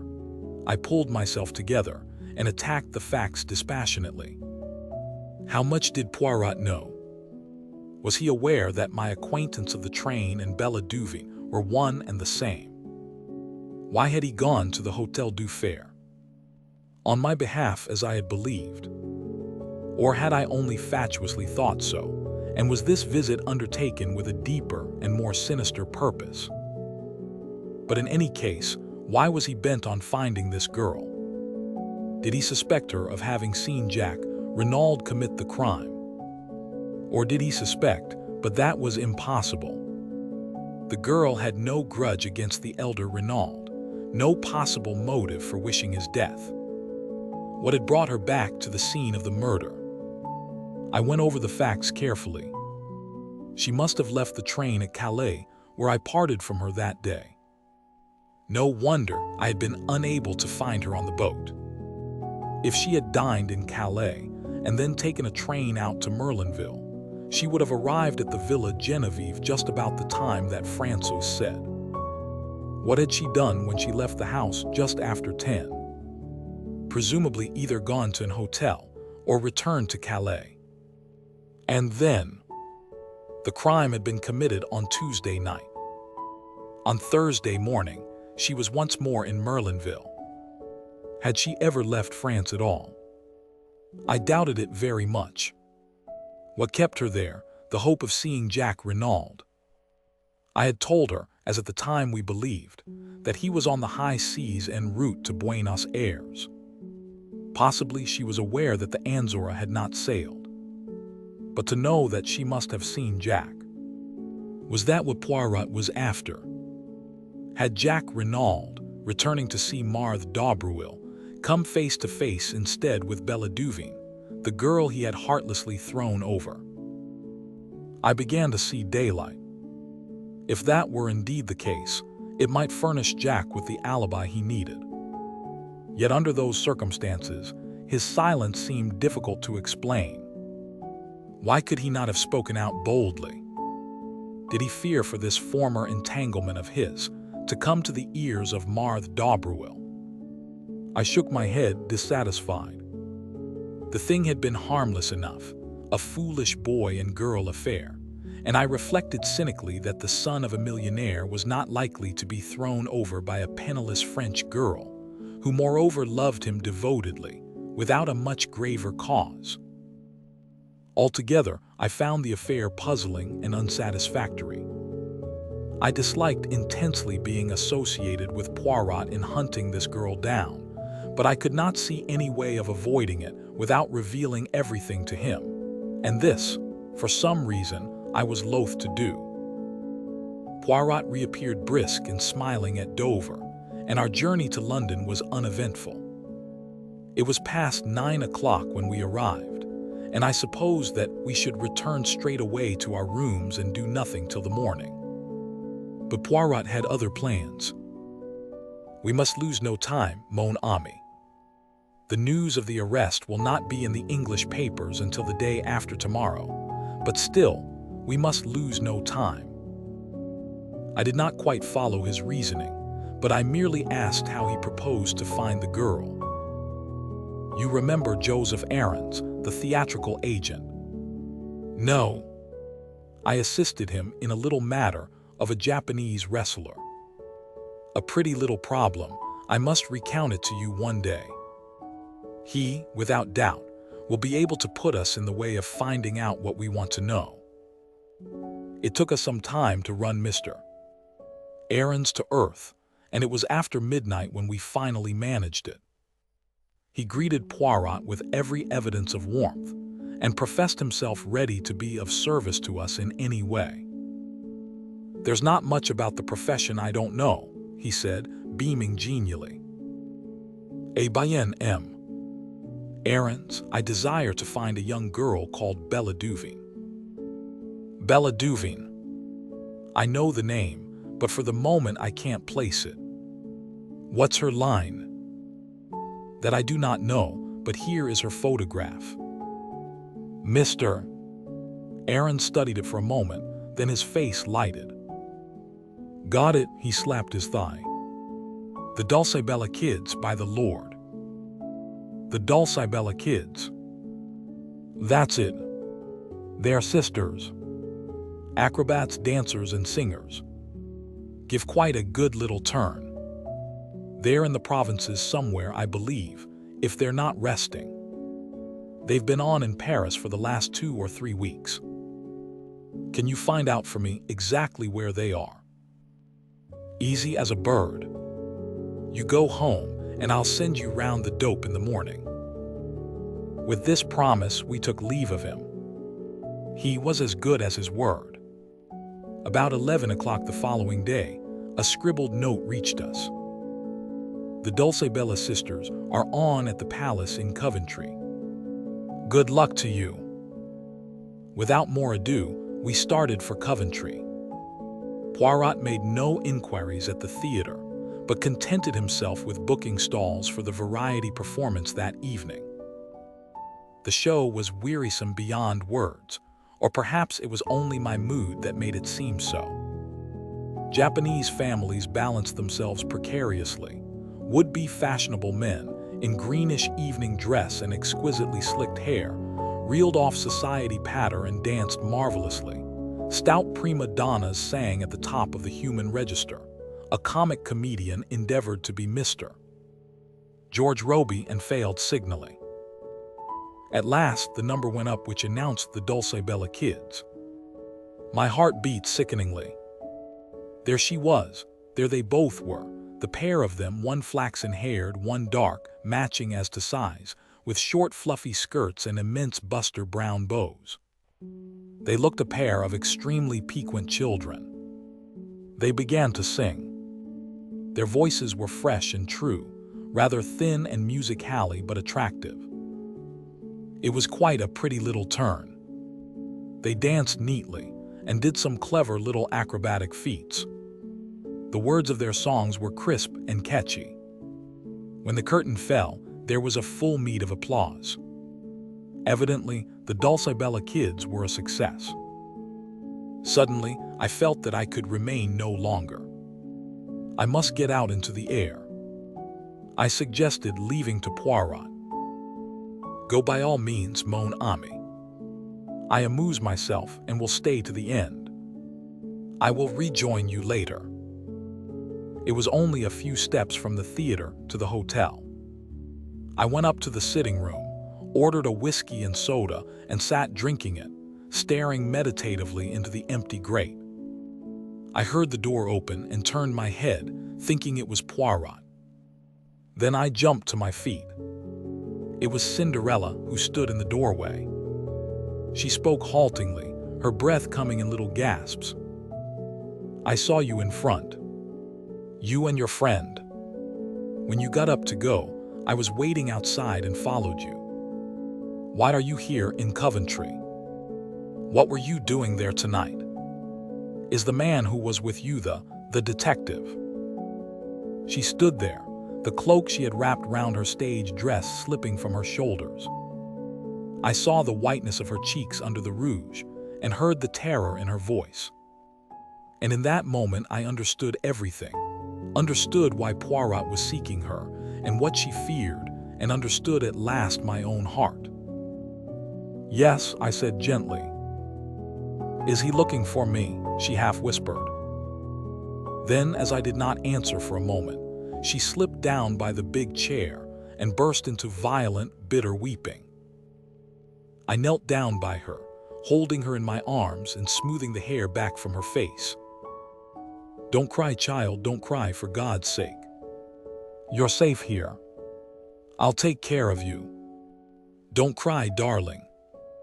Don't cry. I know everything. Oh, but you do. I think I do. And after a moment, as her sobs grew quieter, I asked, It was you who took the dagger, wasn't it? Yes. That was why you wanted me to show you round. And why you pretended to faint. Again she nodded. It was a strange thought to come to me at the moment, but it shot into my mind that I was glad her motive was what it had been, rather than the idle and morbid curiosity I had accused her of at the time. How gallantly she had played her part that day, inwardly racked with fear and trepidation as she must have been. Poor little soul, bearing the burden of a moment's impetuous action. Why did you take the dagger? I asked presently. She replied as simply as a child. I was afraid there might be finger marks on it.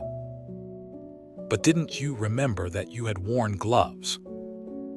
She shook her head as though bewildered, and then said slowly, Are you going to give me up to the police? Good God. No.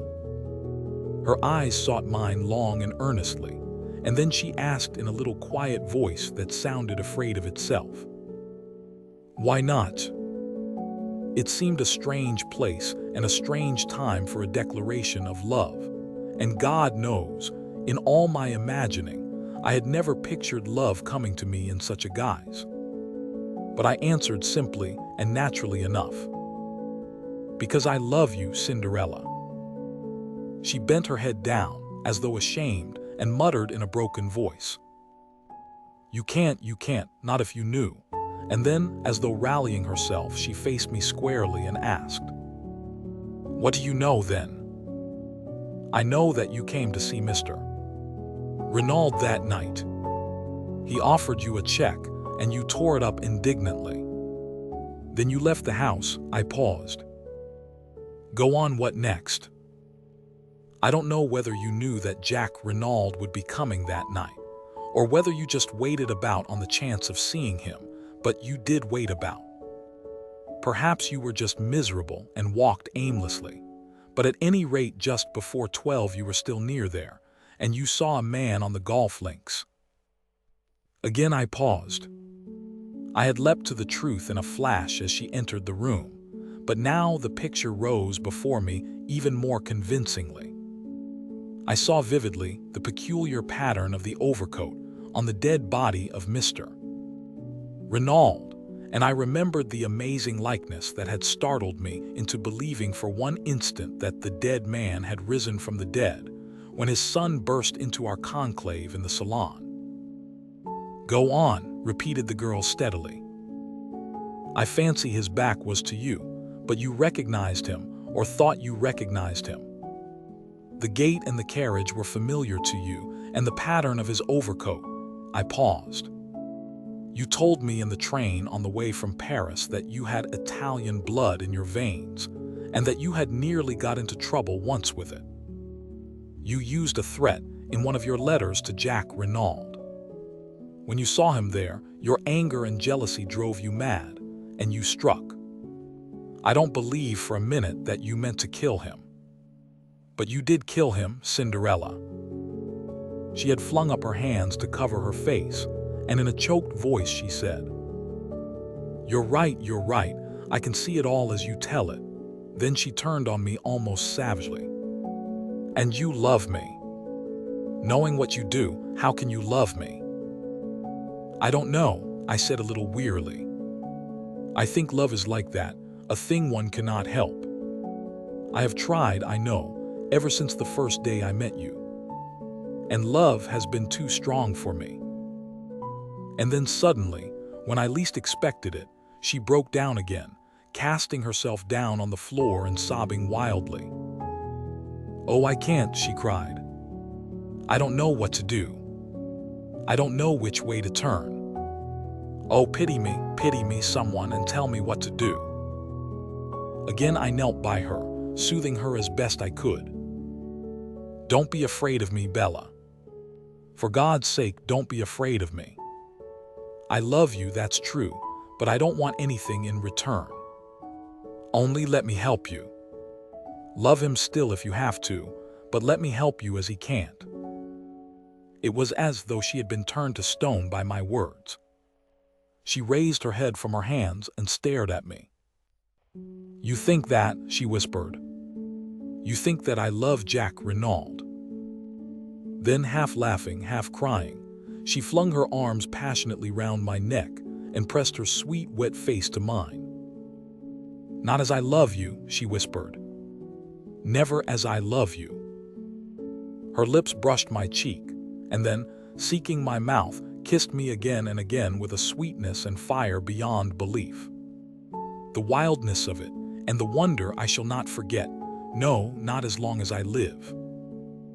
It was a sound in the doorway that made us look up. Poirot was standing there looking at us. I did not hesitate. With a bound I reached him and pinioned his arms to his sides. "Quick," I said to the girl. "Get out of here.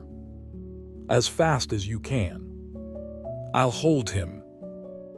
With one look at me, she fled out of the room past us. I held Poirot in a grip of iron. "Mon ami," observed the latter mildly, "you do this sort of thing very well." The strong man holds me in his grasp, and I am helpless as a child. But all this is uncomfortable and slightly ridiculous. Let us sit down and be calm. You won't pursue her? Mon Dieu, no. Am I Giraud? Release me, my friend. Keeping a suspicious eye upon him, for I paid Poirot the compliment of knowing that I was no match for him in astuteness, I relaxed my grip, and he sank into an armchair, feeling his arms tenderly. "It is that you have the strength of a bull when you are roused, Hastings. Eh bien, and do you think you have behaved well to your old friend? I show you the girl's photograph and you recognize it, but you never say a word." "There was no need if you knew that I recognized it," I said rather bitterly. So Poirot had known all along. I had not deceived him for an instant. Ta-da! You did not know that I knew that. And tonight you helped the girl to escape when we have found her with so much trouble. Eh bien, it comes to this. Are you going to work with me or against me, Hastings? For a moment or two, I did not answer.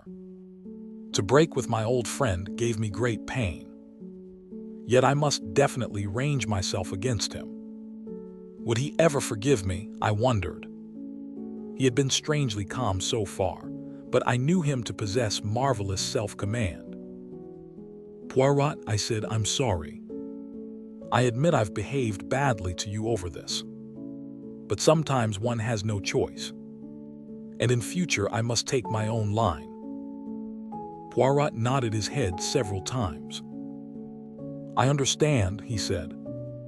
The mocking light had quite died out of his eyes, and he spoke with a sincerity and kindness that surprised me. "It is that, my friend, is it not? It is love that has come, not as you imagined it, all cock-a-hoop with fine feathers, but sadly with bleeding feet. Well, well, I warned you. When I realized that this girl must have taken the dagger, I warned you. Perhaps you remember. But already it was too late. But tell me, how much do you know?" I met his eyes squarely. "Nothing that you could tell me would be any surprise to me, Poirot. Understand that. But in case you think of resuming your search for Miss Duveen, I should like you to know one thing clearly. If you have any idea that she was concerned in the crime, or was the mysterious lady who called upon Mr. Renaud that night, you are wrong. I traveled home from France with her that day, and parted from her at Victoria that evening, so that it is clearly impossible for her to have been in Merlinville. Ah, Poirot looked at me thoughtfully. And you would swear to that in a court of law?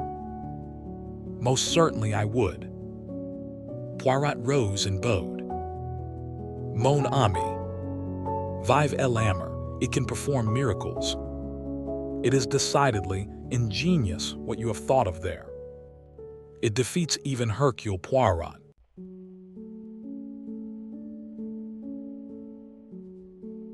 After a moment of stress, such as I have just described, reaction is bound to set in. I retired to rest that night on a note of triumph, but I awoke to realize that I was by no means out of the wood.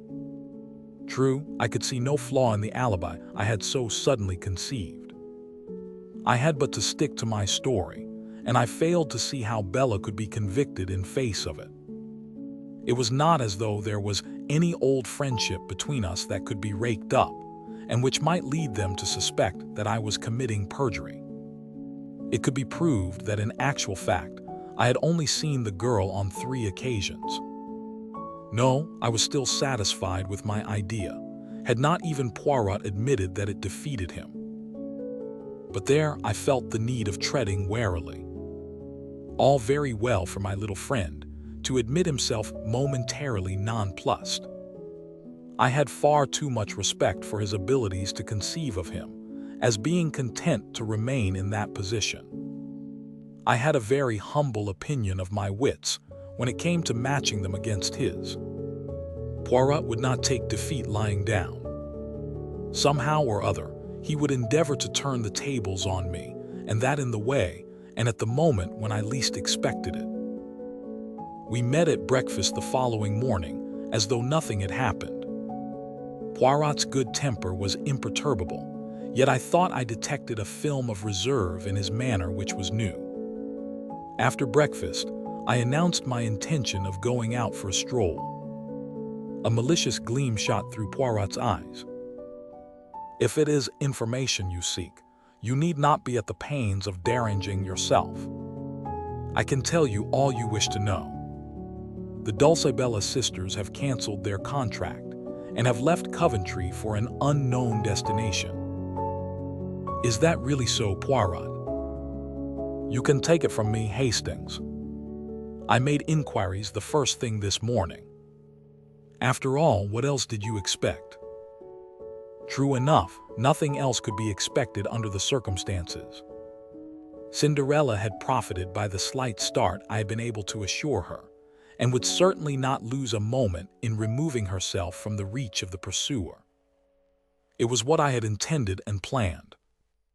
Nevertheless, I was aware of being plunged into a network of fresh difficulties. I had absolutely no means of communicating with the girl, and it was vital that she should know the line of defense that had occurred to me and which I was prepared to carry out. Of course, it was possible that she might try to send word to me in some way or another, but I hardly thought it likely. She would know the risk she ran of a message being intercepted by Poirot, thus setting him on her track once more. Clearly, her only course was to disappear utterly for the time being. But in the meantime, what was Poirot doing? I studied him attentively. He was wearing his most innocent air and staring meditatively into the far distance. He looked altogether too placid and supine to give me reassurance. I had learned with Poirot that the less dangerous he looked, the more dangerous he was. His quiescence alarmed me. Observing a troubled quality in my glance, he smiled benignantly. You are puzzled, Hastings. You ask yourself why I do not launch myself in pursuit. Well, something of the kind. It is what you would do were you in my place. I understand that. But I am not of those who enjoy rushing up and down a country seeking a needle in a haystack, as you English say. No, let Mademoiselle Bella Duvine go. Without doubt, I shall be able to find her when the time comes. Until then, I am content to wait. I stared at him doubtfully. Was he seeking to mislead me? I had an irritating feeling that, even now, he was master of the situation. My sense of superiority was gradually waning. I had contrived the girl's escape and evolved a brilliant scheme for saving her from the consequences of her rash act, but I could not rest easy in my mind. Poirot's perfect calm awakened 1,000 apprehensions. "I suppose, Poirot," I said rather diffidently, "I mustn't ask what your plans are. I've forfeited the right." "But not at all. There is no secret about them. We return to France without delay." "Oui." "Precisely, oui. You know very well that you cannot afford to let Papa Poirot out of your sight. Is it not so, my friend? But remain in England by all means if you wish." I shook my head. He had hit the nail on the head. I could not afford to let him out of my sight. Although I could not expect his confidence after what had happened, I could still check his actions. The only danger to Bella lay with him. Giraud and the French police were indifferent to her existence. At all costs, I must keep near Poirot. Poirot observed me attentively as these reflections passed through my mind, and gave a nod of satisfaction. "I am right, am I not? And as you are quite capable of trying to follow me, disguised with some absurdity such as a false beard, which everyone would perceive, bien entendu, I much prefer that we should voyage together. It would annoy me greatly that anyone should mock themselves at you." "Very well then.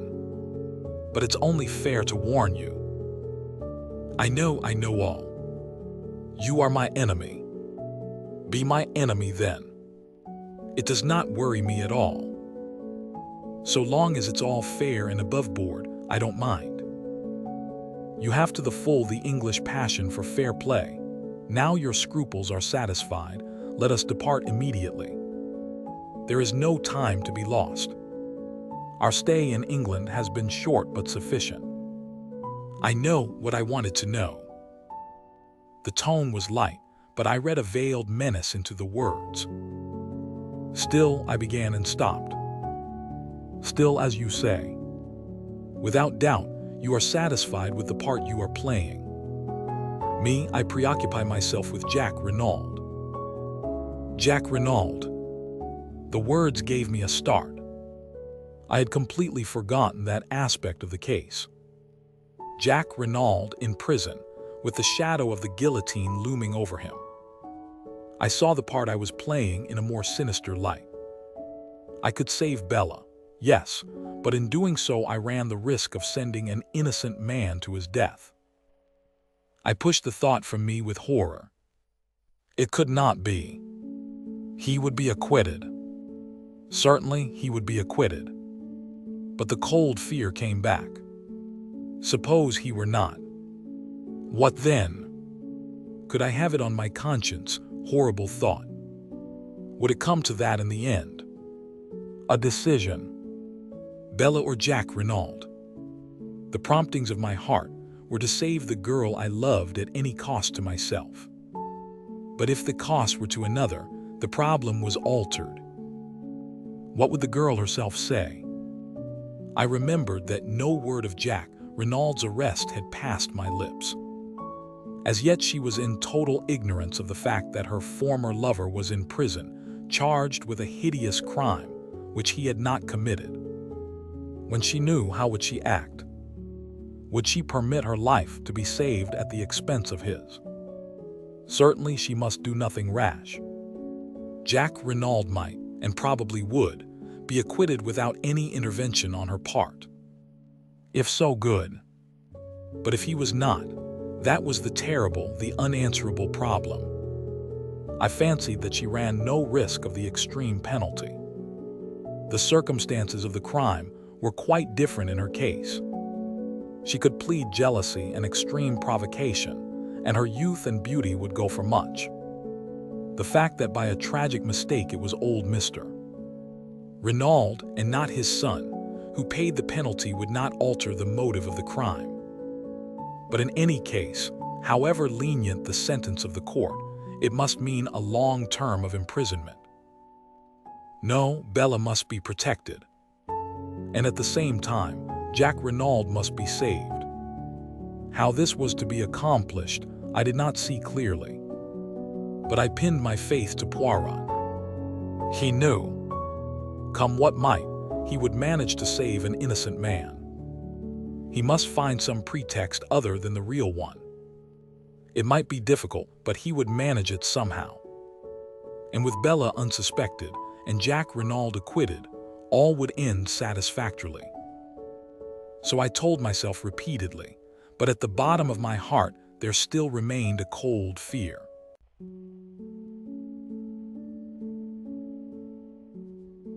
We crossed from England by the evening boat, and the following morning saw us in Saint-Omer, whither Jack Renaud had been taken. Poirot lost no time in visiting M. Odette, as he did not seem disposed to make any objections to my accompanying him. I bore him company. After various formalities and preliminaries, we were conducted to the examining magistrate's room. He greeted us cordially. I was told that you had returned to England, M. Poirot. I am glad to find that such is not the case. It is true that I went there, M. Le Juge, but it was only for a flying visit. A side issue, but one that I fancied might repay investigation. And it did, eh? Poirot shrugged his shoulders. M. Odette nodded, sighing. We must resign ourselves, I fear. That animal Giraud, his manners are abominable, but he is undoubtedly clever. Not much chance of that one making a mistake. You think not, M. Le Juge. It was the examining magistrate's turn to shrug his shoulders. Eh bien, speaking frankly in confidence, say entendu, can you come to any other conclusion? Frankly, M. Le Juge, there seem to me to be many points that are obscure. Such as? But Poirot was not to be drawn. I have not yet tabulated them, he remarked. It was a general reflection that I was making. I like the young man, and should be sorry to believe him guilty of such a hideous crime. By the way, what has he to say for himself on the matter? The magistrate frowned. I cannot understand him. He seems incapable of putting up any sort of defense. It has been most difficult to get him to answer questions. He contents himself with a general denial, and beyond that takes refuge in a most obstinate silence. I am interrogating him again tomorrow. Perhaps you would like to be present. We accepted the invitation with empressement. A distressing case, said the magistrate with a sigh. My sympathy for Madame Renaud is profound. How is Madame Renaud? She has not yet recovered consciousness. It is merciful in a way, poor woman, she is being spared much. The doctors say that there is no danger, but that when she comes to herself, she must be kept as quiet as possible. It was, I understand, quite as much the shock as the fall which caused her present state. It would be terrible if her brain became unhinged, but I should not wonder at all. No, really, not at all. M. Odette leaned back, shaking his head with a sort of mournful enjoyment as he envisaged the gloomy prospect. He roused himself at length and observed with a start. That reminds me. I have here a letter for you, M. Poirot. Let me see, where did I put it? He proceeded to rummage amongst his papers. At last he found the missive and handed it to Poirot. It was sent under cover to me in order that I might forward it to you, he explained. But as you left no address, I could not do so. Poirot studied the letter curiously. It was addressed in a long, sloping foreign hand, and the writing was decidedly a woman's. Poirot did not open it. Instead, he put it in his pocket and rose to his feet. A domain then, M. Le Juge. Many thanks for your courtesy and amiability. But not at all. I am always at your service. These young detectives of the school of Giraud, they are all alike, rude, sneering fellows. They do not realize that an examining magistrate of mine, experience is bound to have a certain discernment, a certain flair. And Finn, the politeness of the old school, is infinitely more to my taste. Therefore, my dear friend, command me in any way you will. We know a thing or two, you and I, And laughing heartily, enchanted with himself and with us, M. Hotet bade us adieu.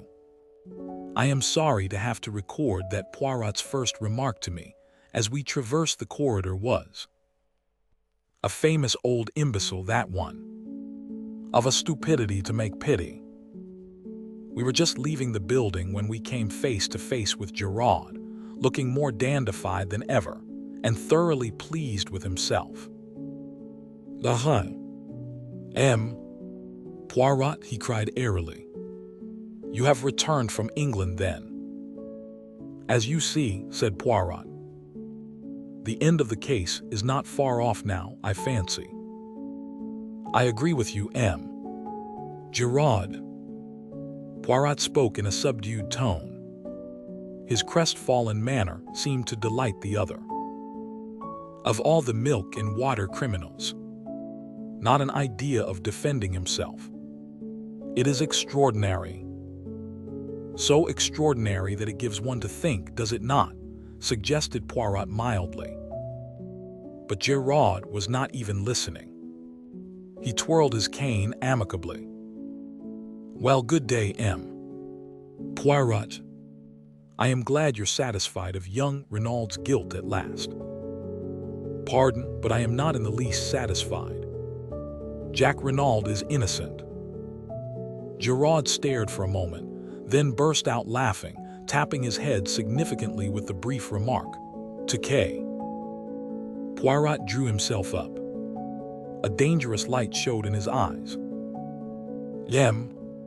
Giraud, throughout the case, your manner to me has been deliberately insulting. You need teaching a lesson. I am prepared to wager you 500 francs that I find the murderer of M. Renaud before you do. Is it agreed?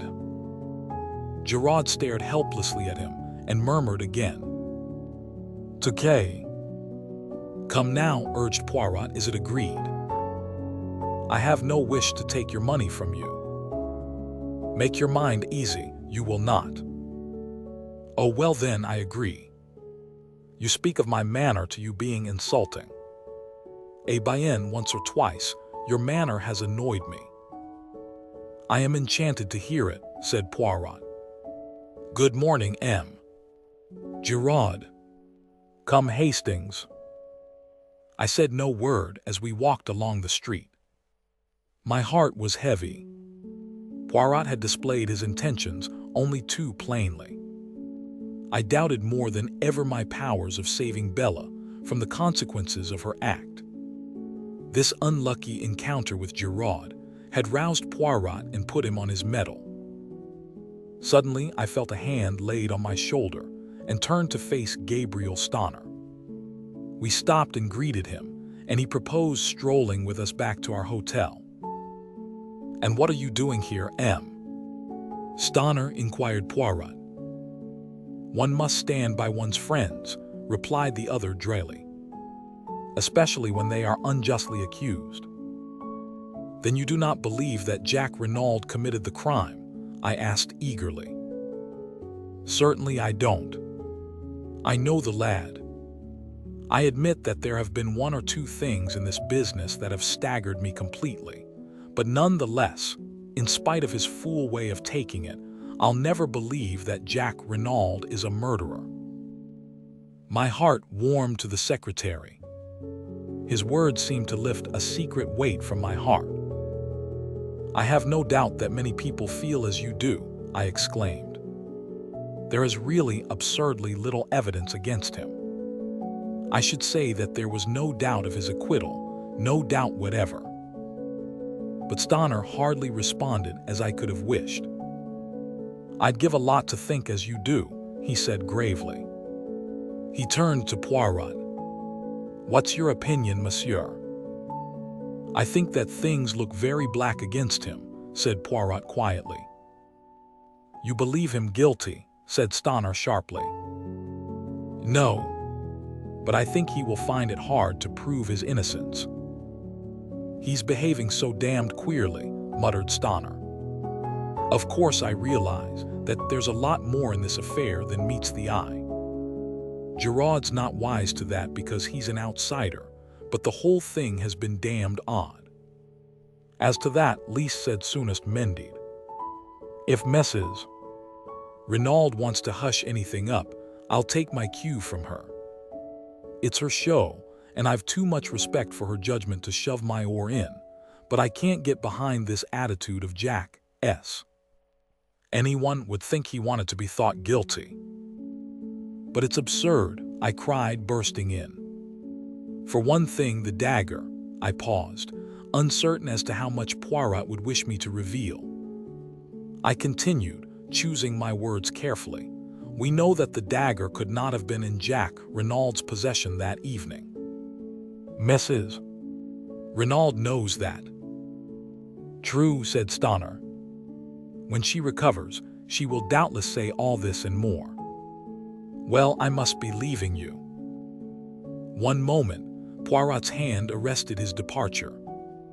"Can you arrange for word to be sent to me at once should Madame Renaud recover consciousness?"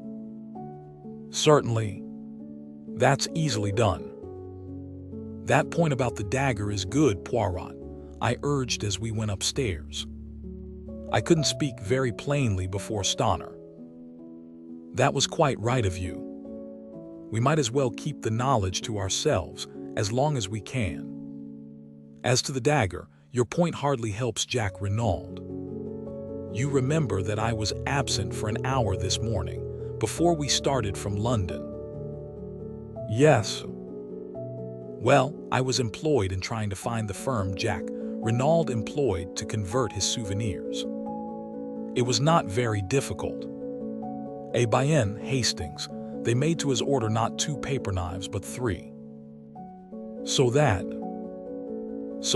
after giving one to his mother and one to Villa Genevieve, there was a third which he doubtless retained for his own use. No, Hastings, I fear the dagger question will not help us to save him from the guillotine." "It won't come to that," I cried, stung. Poirot shook his head uncertainly. "You will save him," I cried positively. Poirot glanced at me dryly. "Have you not rendered it impossible, mon ami?" "Some other way," I muttered. "La, sapristi, but it is miracles you ask from me. No, say no more. Let us instead see what is in this letter." And he drew out the envelope from his breast pocket. His face contracted as he read. Then he handed the one flimsy sheet to me. "There are other women in the world who suffer, Hastings." The writing was blurred, and the note had evidently been written in great agitation. "Dear M. Poirot, if you get this, I beg of you to come to my aid. I have no one to turn to, and at all costs Jack must be saved. I implore of you on my knees to help us. Marthe I handed it back, moved. "You will go." "At once. We will command an auto." Half an hour later saw us at the Villa Marguerite. Marthe was at the door to meet us and led Poirot in, clinging with both hands to one of his. "Ah, you have come, it is good of you. I have been in despair, not knowing what to do. They will not let me go to see him in prison even. I suffer horribly, I am nearly mad. Is it true what they say, that he does not deny the crime? But that is madness. It is impossible that he should have done it. Never for 1 minute will I believe it." "Neither do I believe it, mademoiselle," said Poirot gently. "But then why does he not speak? I do not understand." "Perhaps because he is screening someone," suggested Poirot, watching her. Marthe frowned. "Screening someone? Do you mean his mother?" "Ah, from the beginning I have suspected her." "Who inherits all that vast fortune?" "She does. It is easy to wear widow's weeds and play the hypocrite. And they say that when he was arrested she fell down like that." She made a dramatic gesture. "And without doubt M. Stanner, the secretary, he helped her. They are thick as thieves, those two. It is true she is older than he, but what do men care if a woman is rich?" There was a hint of bitterness in her tone. "Stanner was in England," I put in. "He says so, but who knows?" "Mademoiselle," said Poirot quietly, "if we are to work together, you and I, we must have things clear. First, I will ask you a question." "Yes, monsieur." "Are you aware of your mother's real name?" Marthe looked at him for a minute. Then, letting her head fall forward on her arms, she burst into tears. There, said Poirot, patting her on the shoulder. "Calm yourself, petite, I see that you know. Now a second question, did you know who M. Renaud was?" "M. Renaud." She raised her head from her hands and gazed at him wonderingly. "Ah, I see you do not know that. Now listen to me carefully." Step by step, he went over the case, much as he had done to me on the day of our departure for England. Marthe listened spellbound. When he had finished, she drew a long breath. "But you are wonderful, magnificent. You are the greatest detective in the world." With a swift gesture, she slipped off her chair and knelt before him with an abandonment that was wholly French. "Save him, monsieur," she cried. "I love him so. Oh, save him, save him, save him."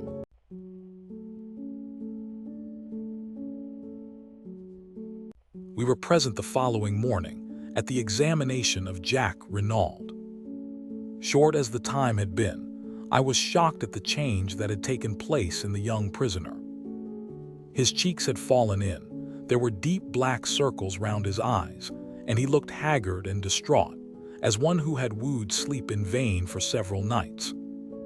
He betrayed no emotion at seeing us. The prisoner and his counsel, Maître Grossier, were accommodated with chairs. A formidable guard with resplendent saber stood before the door. The patient greffier sat at his desk. The examination began. "Renaud," began the magistrate, "do you deny that you were in Merlinville on the night of the crime?" Jack did not reply at once. Then he said with a hesitancy of manner which was piteous, I told you that I was in Cherbourg." Maître Grossier frowned and sighed. I realized at once that Jacques Renaud was obstinately bent on conducting his own case as he wished, to the despair of his legal representative. The magistrate turned sharply. "Send in the station witnesses."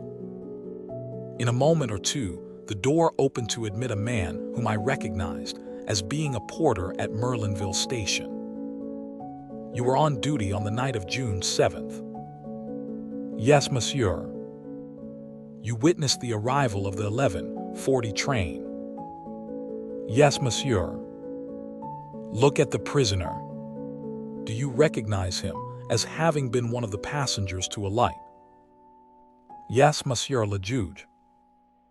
"There is no possibility of your being mistaken." "No, monsieur. I knew M. Jacques Renaud well." "Nor of your being mistaken as to the date." "No, monsieur. Because it was the following morning, June 8th, that we heard of the murder." Another railway official was brought in and confirmed the first one's evidence. The magistrate looked at Jacques Renaud. These men have identified you positively. What have you to say?" Jack shrugged his shoulders. "Nothing." Hotet exchanged a glance with the greffier, as the scratching of the latter's pen recorded the answer. "Renaud," continued the magistrate, "do you recognize this?" He took something from the table by his side and held it out to the prisoner. I shuddered as I recognized the aeroplane dagger. "Pardon," cried Maître Grossier. "I demand to speak to my client before he answers that question." But Jack Renaud had no consideration for the feelings of the wretched Grossier. He waved him aside and replied quietly, "Certainly I recognize it. It is a present given by me to my mother as a souvenir of the war. Is there, as far as you know, any duplicate of that dagger in existence?" Again Maître Grossier burst out, and again Jack overrode him. "Not that I know of. The setting was my own design." Even the magistrate almost gasped at the boldness of the reply. It did, in very truth, seem as though Jack was rushing on his fate. I realized, of course, the vital necessity he was under of concealing, for Bella's sake, the fact that there was a duplicate dagger in the case. So long as there was supposed to be only one weapon, no suspicion was likely to attach to the girl who had had the second paper knife in her possession. He was valiantly shielding the woman he had once loved, but at what a cost to himself. I began to realize the magnitude of the task I had so lightly set Poirot. It would not be easy to secure the acquittal of Jack Renaud by anything short of the truth. Hotet spoke again, with a peculiarly biting inflection. "Madame Renaud told us that this dagger was on her dressing table on the night of the crime. But Madame Renaud is a mother.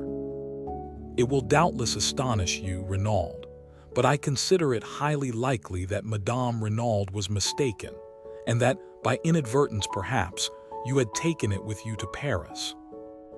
Doubtless you will contradict me." I saw the lad's handcuffed hands clench themselves. The perspiration stood out in beads upon his brow, as with a supreme effort he interrupted Hotet in a hoarse voice. "I shall not contradict you. It is possible." It was a stupefying moment. Maître Grossier rose to his feet, protesting.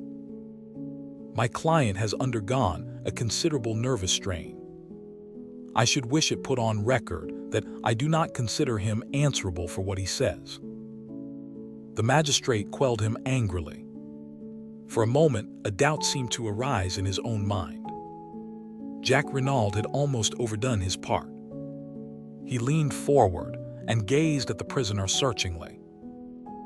"Do you fully understand, Renaud, that on the answers you have given me, I shall have no alternative but to commit you for trial?" Jack's pale face flushed. He looked steadily back. "Hotet, I swear that I did not kill my father." But the magistrate's brief moment of doubt was over. He laughed a short, unpleasant laugh. Without doubt, they are always innocent, our prisoners. By your own mouth you are condemned. You can offer no defense, no alibi, only a mere assertion which would not deceive a babe, that you are not guilty. You killed your father, Renaud, cruel and cowardly murder, for the sake of money which you believed would come to you at his death. Your mother was an accessory after the fact. Doubtless, in view of the fact that she acted as a mother, the courts will extend an indulgence to her that they will not accord to you. And rightly so. Your crime was a horrible one, to be held in abhorrence by gods and men. Hotet was enjoying himself, working up his period, steeped in the solemnity of the moment, and his own role as representative of justice. You killed, and you must pay the consequences of your action.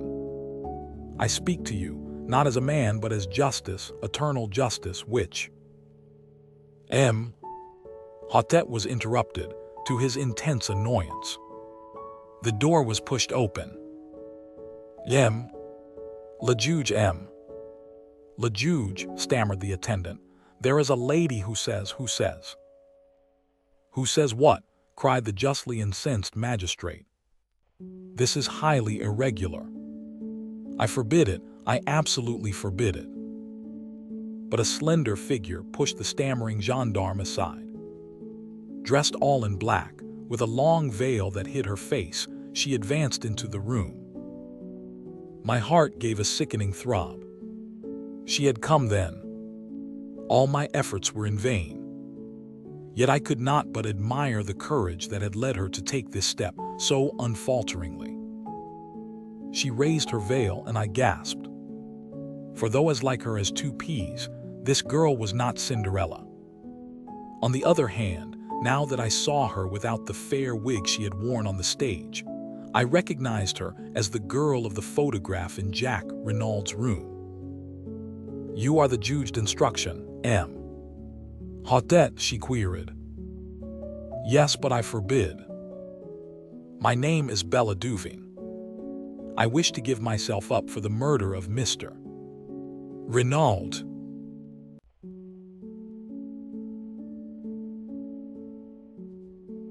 My friend, you will know all when you get this. Nothing that I can say will move Bella. She has gone out to give herself up. I am tired out with struggling. You will know now that I deceived you, that where you gave me trust I repaid you with lies. It will seem, perhaps, indefensible to you, but I should like, before I go out of your life forever, to show you just how it all came about. If I knew that you forgave me, it would make life easier for me. It wasn't for myself I did. That's the only thing I can put forward to say for myself. I'll begin from the day I met you in the boat train from Paris. I was uneasy then about Bella. She was just desperate about Jack Renaud. She'd have lain down on the ground for him to walk on, and when he began to change and to stop writing so often, she began getting in a state. She got it into her head that he was keen on another girl, and of course, as it turned out afterwards, she was quite right there. She made up her mind to go to their villa at Merlinville and try and see Jack. She knew I was against it and tried to give me the slip. I found she was not on the train at Calais and determined I would not go on to England without her. I had an uneasy feeling that something awful was going to happen if I couldn't prevent it. I met the next train from Paris. She was on it and set upon going out then and there to Merlinville. I argued with her for all I was worth, but it wasn't any good. She was all strung up and set upon having her own way. Well, I washed my hands of it. I'd done all I could. It was getting late. I went to an hotel and Bella started for Merlinville. I still couldn't shake off my feeling of what the books call impending disaster. The next day came, but no Bella. She made a date with me to meet at the hotel, but she didn't keep it. No sign of her all day. I got more and more anxious. Then came an evening paper with the news. It was awful. I couldn't be sure, of course, but I was terribly afraid. I figured it out that Bella had met Papa Renaud and told him about her and Jack, and that he'd insulted her or something like that. We've both got terribly quick tempers. Then all the masked foreigner business came out, and I began to feel more at ease. But it still worried me that Bella hadn't kept her date with me. By the next morning, I was so rattled that I just got to go and see what I could. First thing, I ran up against you. You know all that when I saw the dead man looking so like Jack and wearing Jack's fancy overcoat I knew. And there was the identical paper knife wicked little thing that Jack had given Bella. 10-2. One, it had her finger marks on it. I can't hope to explain to you the sort of helpless horror of that moment. I only saw one thing. Clearly, I must get hold of that dagger and get right away with it before they found out it was gone. I pretended to faint, and whilst you were away getting water, I took the thing and hid it away in my dress. I told you that I was staying at the Hotel du Fair, but of course, really I made a beeline back to Calais and then on to England by the first boat. When we were in mid-channel, I dropped that little devil of a dagger into the sea. Then I felt I could breathe again. Bella was at our digs in London. She looked like nothing on God's earth. I told her what I'd done and that she was pretty safe for the time being. She stared at me and then began laughing. Laughing. It was horrible to hear her. I felt that the best thing to do was to keep busy. She'd go mad if she had time to brood on what she'd done. Luckily, we got an engagement at once. And then I saw you and your friend watching us that night. I was frantic. You must suspect, or you wouldn't have tracked us down. I had to know the worst, so I followed you. I was desperate. And then, before I'd had time to say anything, I tumbled to it that it was me you suspected, not Bella. Or at least that you thought I was Bella since I'd stolen the dagger. I wish, honey, that you could see back into my mind at that moment. You'd forgive me, perhaps. I was so frightened and muddled and desperate. All I could get clearly was that you would try and save me. I didn't know whether you'd be willing to save her. I thought very likely not. It wasn't the same thing. And I couldn't risk it.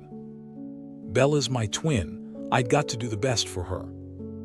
So I went on lying. I felt mean. I feel mean still. That's all enough too, you'll say, I expect. I ought to have trusted you if I had. As soon as the news was in the paper that Jack Renaud had been arrested, it was all up. Bella wouldn't even wait to see how things went. I'm very tired. I can't write anymore. She had begun to sign herself Cinderella, but had crossed that out and written instead Dulcie Duveen. It was an ill-written, blurred epistle, but I have kept it to this day. Poirot was with me when I read it. The sheets fell from my hand, and I looked across at him. Did you know all the time that it was the other?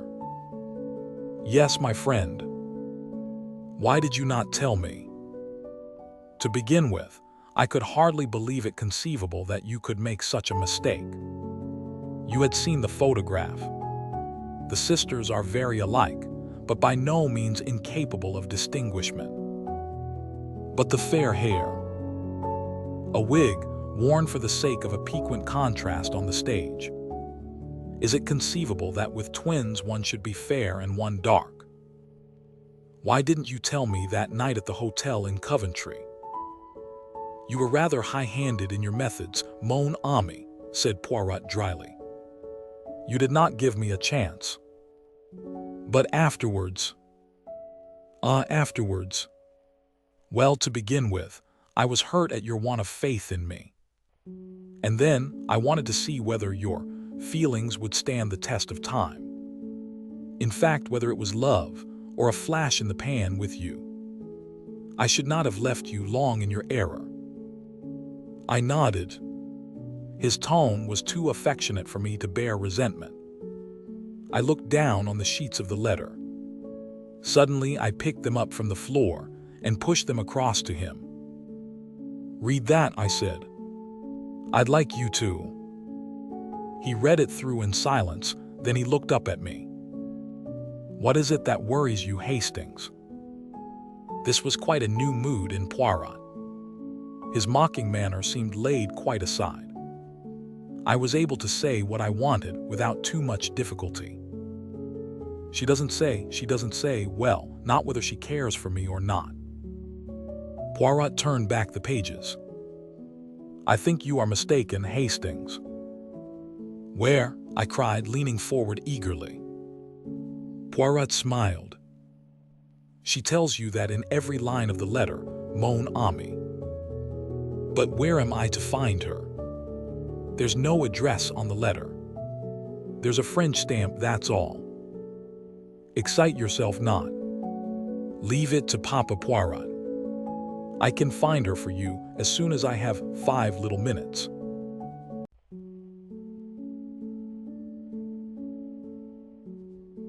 Congratulations, M. Jack, said Poirot, wringing the lad warmly by the hand. Young Renaud had come to us as soon as he was liberated, before starting for Merlinville to rejoin Marthe and his mother. Stoner accompanied him. His hardiness was in strong contrast to the lad's wan looks. It was plain that the boy was on the verge of a nervous breakdown.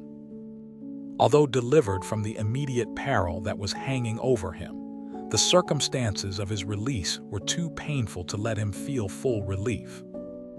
He smiled mournfully at Poirot and said in a low voice, I went through it to protect her, and now it's all no use. You could hardly expect the girl to accept the price of your life, remarked Stoner dryly. She was bound to come forward when she saw you heading straight for the guillotine. Ma foi, and you were heading for it too, added Poirot with a slight twinkle. You would have had Maître Grossier's death from rage on your conscience if you had gone on. He was a well-meaning ass, I suppose, said Jack. But he worried me horribly. You see, I couldn't very well take him into my confidence. But my God, what's going to happen about Bella? If I were you, said Poirot frankly, I should not distress myself unduly. The French courts are very lenient to youth and beauty, and the crime passional. A clever lawyer will make out a great case of extenuating circumstances. It will not be pleasant for you. I don't care about that. You see, M. Poirot, in a way I do feel guilty of my father's murder. But for me and my entanglement with this girl, he would be alive and well today. And then my cursed carelessness in taking away the wrong overcoat. I can't help feeling responsible for his death. It will haunt me forever. No, I said soothingly. Of course it's horrible to me to think that Bella killed my father, resumed Jack, but I treated her shamefully. After I met Marthe and realized I made a mistake, I ought to have written and told her so honestly. But I was so terrified of a row and of its coming to Marthe's ears and her thinking there was more in it than there ever had been, that, well, I was a coward and went on hoping the thing would die down of itself. I just drifted, in fact, not realizing that I was driving the poor kid desperate. If she'd really knifed me, as she meant to, I should have got no more than my deserts. And the way she's come forward now is downright plucky. I'd have stood the racket, up to the end. He was silent for a moment or two, and then burst out on another tack. What gets me is why the governor should be wandering about in underclothes and my overcoat at that time of night. I suppose he'd just given the foreign Johnnies the slip, and my mother must have made a mistake about its being 2 o'clock when they came. Or it wasn't all a frame-up, was it? I mean, my mother couldn't think that it was me. Poirot reassured him quickly. No, M. Jack, have no fears on that score. As for the rest, I will explain it to you one of these days. It is rather curious. But will you recount to us exactly what did occur on that terrible evening? There's very little to tell. I came from Cherbourg, as I told you. in order to see Marthe before going to the other end of the world. The train was late, and I decided to take the shortcut across the golf links. I could easily get into the grounds of the Villa Marguerite from there. I had nearly reached the place when he paused and swallowed. Yes. I heard a terrible cry. It wasn't loud, a sort of choke and gasp, but it frightened me. For a moment, I stood rooted to the spot. Then I came round the corner of a bush. There was moonlight. I saw the grave and a figure lying face downwards with a dagger sticking in the back. And then, I looked up and saw her. She was looking at me as though she saw a ghost. It's what she must have thought me at first. All expression seemed frozen out of her face by horror. And then she gave a cry and turned and ran. He stopped, trying to master his emotion. And afterwards, asked Poirot gently. I really don't know. I stayed there for a time, dazed. And then I realized I'd better get away as fast as I could. It didn't occur to me that they would suspect me, but I was afraid of being called upon to give evidence against her. I walked to St. Beauvais, as I told you, and got a car from there back to Cherbourg. A knock came at the door, and a page entered with a telegram which he delivered to Stoner. He tore it open. Then he got up from his seat. Mrs. Renaud has regained consciousness, he said. Ah, Poirot sprang to his feet. Let us all go to Merlinville at once. A hurried departure was made forthwith.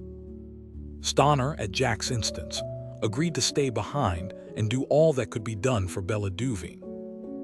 Poirot, Jack, Renaud, and I set off in the Renaud car. The run took just over 40 minutes. As we approached the doorway of the Villa Marguerite, Jack Renaud shot a questioning glance at Poirot. How would it be if you went on first, to break the news to my mother that I am free? While you break it in person to Mademoiselle Marthe, finished Poirot with a twinkle. But yes, by all means, I was about to propose such an arrangement myself. Jack Renaud did not wait for more. Stopping the car, he swung himself out and ran up the path to the front door. We went on in the car to the Villa Genevieve. Poirot, I said, do you remember how we arrived here that first day? And were met by the news of M. Renaud's murder. Ah, yes, truly. Not so long ago, either. But what a lot of things have happened since then, especially for you, mon ami. Poirot, what have you done about finding Belle? I mean Dulcie. Calm yourself, Hastings. I arrange everything. You're being a precious long time about it, I grumbled. Poirot changed the subject. Then the beginning, now the end, he moralized, as we rang the bell.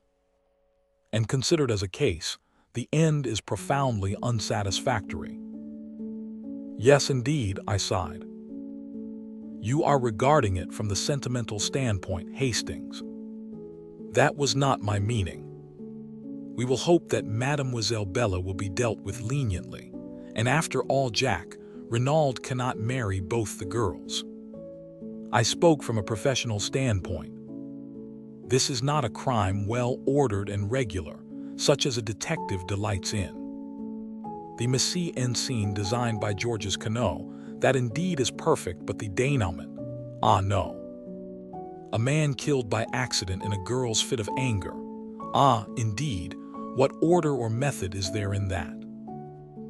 And in the midst of a fit of laughter on my part at Poirot's peculiarities, the door was opened by Francis. Poirot explained that he must see Mrs. Renaud at once, and the old woman conducted him upstairs. I remained in the salon. It was some time before Poirot reappeared. He was looking unusually grave. Vous voilà, Hastings. Sacré tonnerre, but there are squalls ahead. What do you mean? I cried.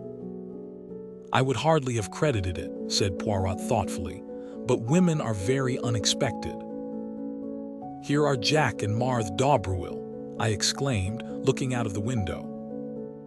Poirot bounded out of the room and met the young couple on the steps outside.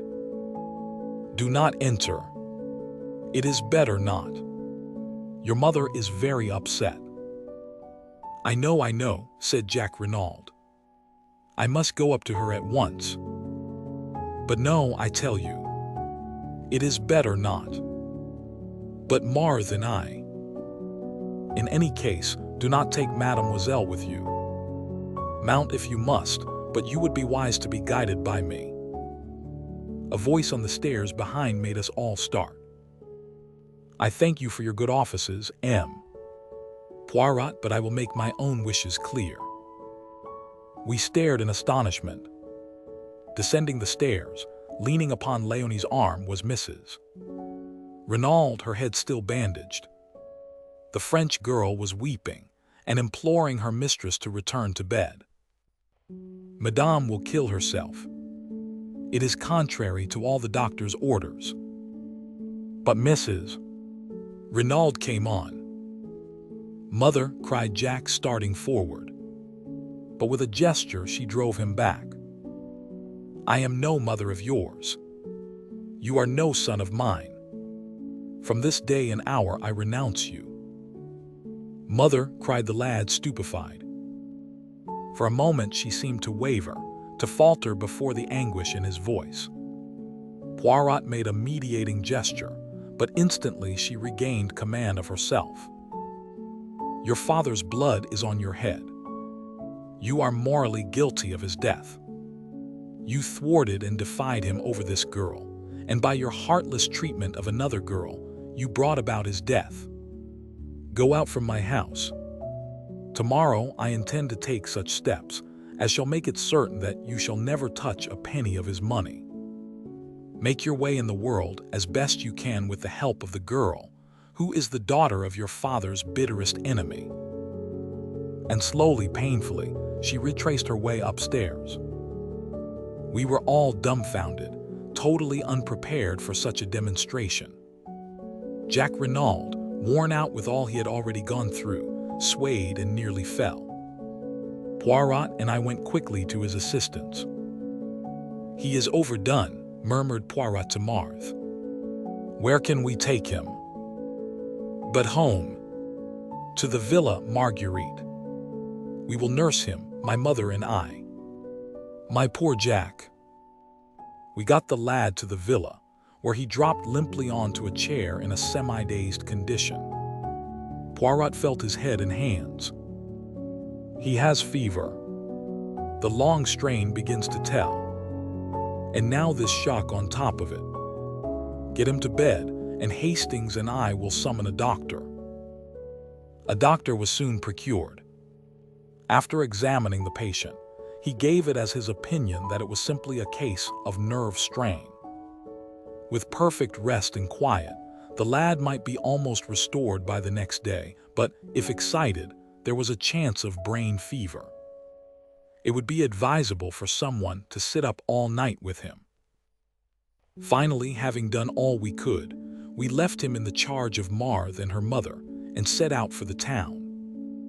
It was past our usual hour of dining, and we were both famished. The first restaurant we came to assuage the pangs of hunger with an excellent omelette and an equally excellent entrecote to follow. And now for quarters for the night, said Poirot, when at length Café Noir had completed the meal. Shall we try our old friend, the Hôtel des Bains? We traced our steps there without more ado. Yes, messieurs could be accommodated with 2 good rooms overlooking the sea. Then Poirot asked a question which surprised me. Has an English lady, Miss Robinson, arrived? Yes, monsieur. She is in the little salon. Ah. Poirot, I cried, keeping pace with him as he walked along the corridor. Who on earth is Miss Robinson? Poirot beamed kindly on me. It is that I have arranged you a marriage, Hastings. But I say, "Bah," said Poirot, giving me a friendly push over the threshold of the door. "Do you think I wish to trumpet aloud in Merlinville the name of Duvey?" It was indeed Cinderella who rose to greet us. I took her hands in both of mine. My eyes said the rest. Poirot cleared his throat. "Mes enfants," he said, "for the moment we have no time for sentiment. There is work ahead of us. Mademoiselle, were you able to do what I asked you?" In response, Cinderella took from her bag an object wrapped up in paper and handed it silently to Poirot. The latter unwrapped it. I gave a start, for it was the aeroplane dagger which I understood she had cast into the sea. Strange how reluctant women always are to destroy the most compromising of objects and documents. "Très bien, mon enfant," said Poirot. "I am pleased with you. Go now and rest yourself. Hastings here, and I have work to do. You shall see him tomorrow." "Where are you going?" asked the girl, her eyes widening. "You shall hear all about it tomorrow. Because wherever you're going, I'm coming too." "But mademoiselle—" "I'm coming too, I tell you." Poirot realized that it was futile to argue further. He gave in. "Come then, mademoiselle. But it will not be amusing. In all probability, nothing will happen." The girl made no reply. 20 minutes later, we set forth.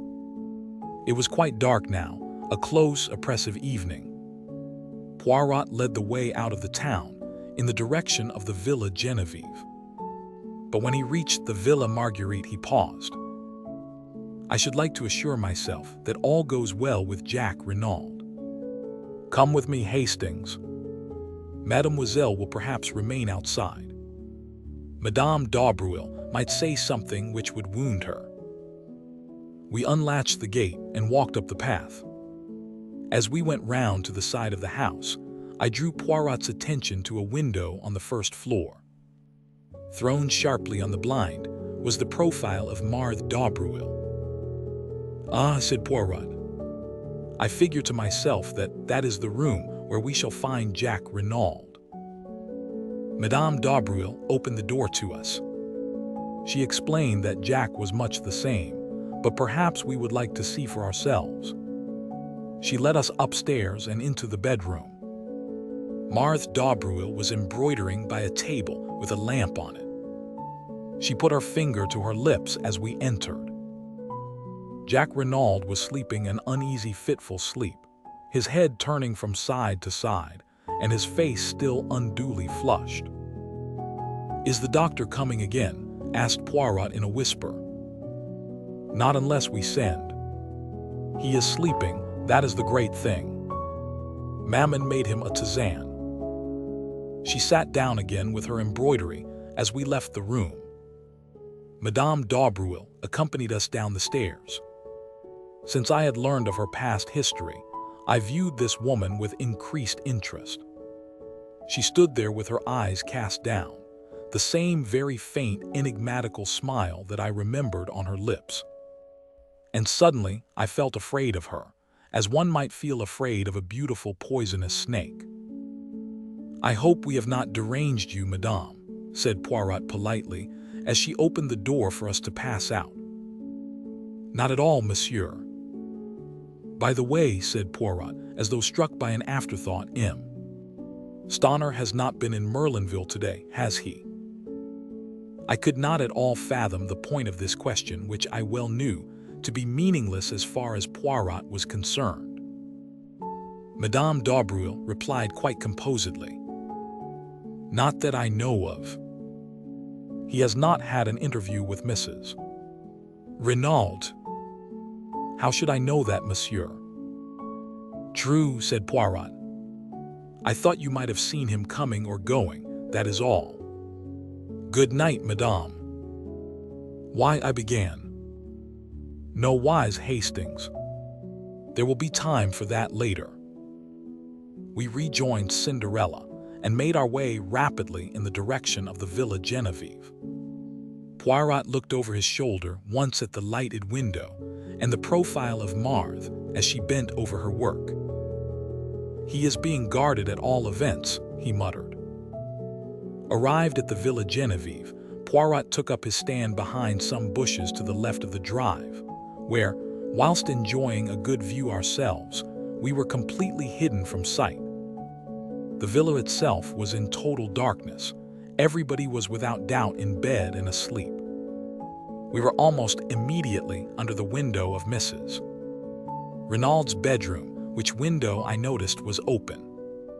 It seemed to me that it was upon this spot that Poirot's eyes were fixed. "What are we going to do?" I whispered. "Watch. But I do not expect anything to happen for at least an hour, probably 2 hours, But his words were interrupted by a long, thin-drawn cry. "Help!" A light flashed up in the second-floor room on the right-hand side of the house. The cry came from there, and even as we watched, there came a shadow on the blind as of 2 people struggling. "Millionaires!" cried Poirot. "She must have changed her room." Dashing forward, he battered wildly on the front door. Then rushing to the tree in the flower bed, he swarmed up it with the agility of a cat. I followed him, as with a bound he sprang in through the open window. Looking over my shoulder, I saw Dulcie reaching the branch behind me. "Take care," I exclaimed. "Take care of your grandmother," retorted the girl. "This is child's play to me." Poirot had rushed through the empty room and was pounding on the door leading into the corridor. "Locked and bolted on the outside," he growled. "And it will take time to burst it open." The cries for help were getting noticeably fainter. I saw despair in Poirot's eyes. He and I together put our shoulders to the door. Cinderella's voice, calm and dispassionate, came from the window. "You'll be too late. I guess I'm the only one who can do anything." Before I could move a hand to stop her, she appeared to leap upward into space. I rushed and looked out. To my horror, I saw her hanging by her hands from the roof, propelling herself along by jerks in the direction of the lighted window. "Good heavens! She'll be killed," I cried. "You forget. She's a professional acrobat, Hastings. It was the providence of the good God that made her insist on coming with us tonight. I only pray that she may be in time." A cry of absolute terror floated out onto the night as the girl disappeared through the right-hand window. Then in Cinderella's clear tones came the words, "No, you do. I've got you, and my wrists are just like steel." At the same moment, the door of our prison was opened cautiously by Frances. Poirot brushed her aside unceremoniously and rushed down the passage to where the other maids were grouped round the further door. "It's locked on the inside, monsieur." There was the sound of a heavy fall within. After a moment or two, the key turned, and the door swung slowly open. Cinderella, very pale, beckoned us in. "She is safe?" demanded Poirot. Yes, I was just in time. She was exhausted. Mrs. Renaud was half sitting, half lying on the bed.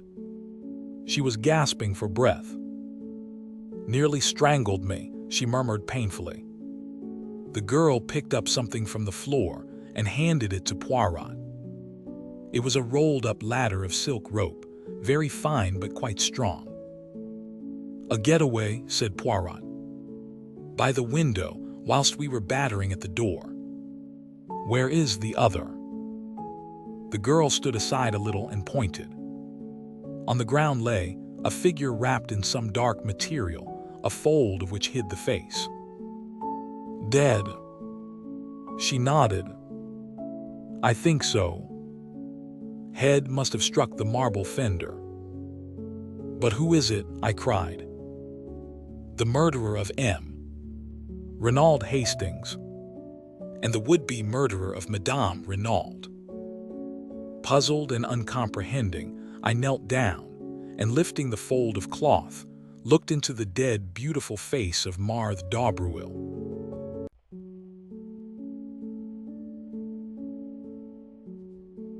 I have confused memories of the further events of that night. Poirot seemed deaf to my repeated questions. He was engaged in overwhelming Frances with reproaches for not having told him of Mrs. Renaud's change of sleeping quarters. I caught him by the shoulder, determined to attract his attention and make myself heard. "But you must have known," I expostulated.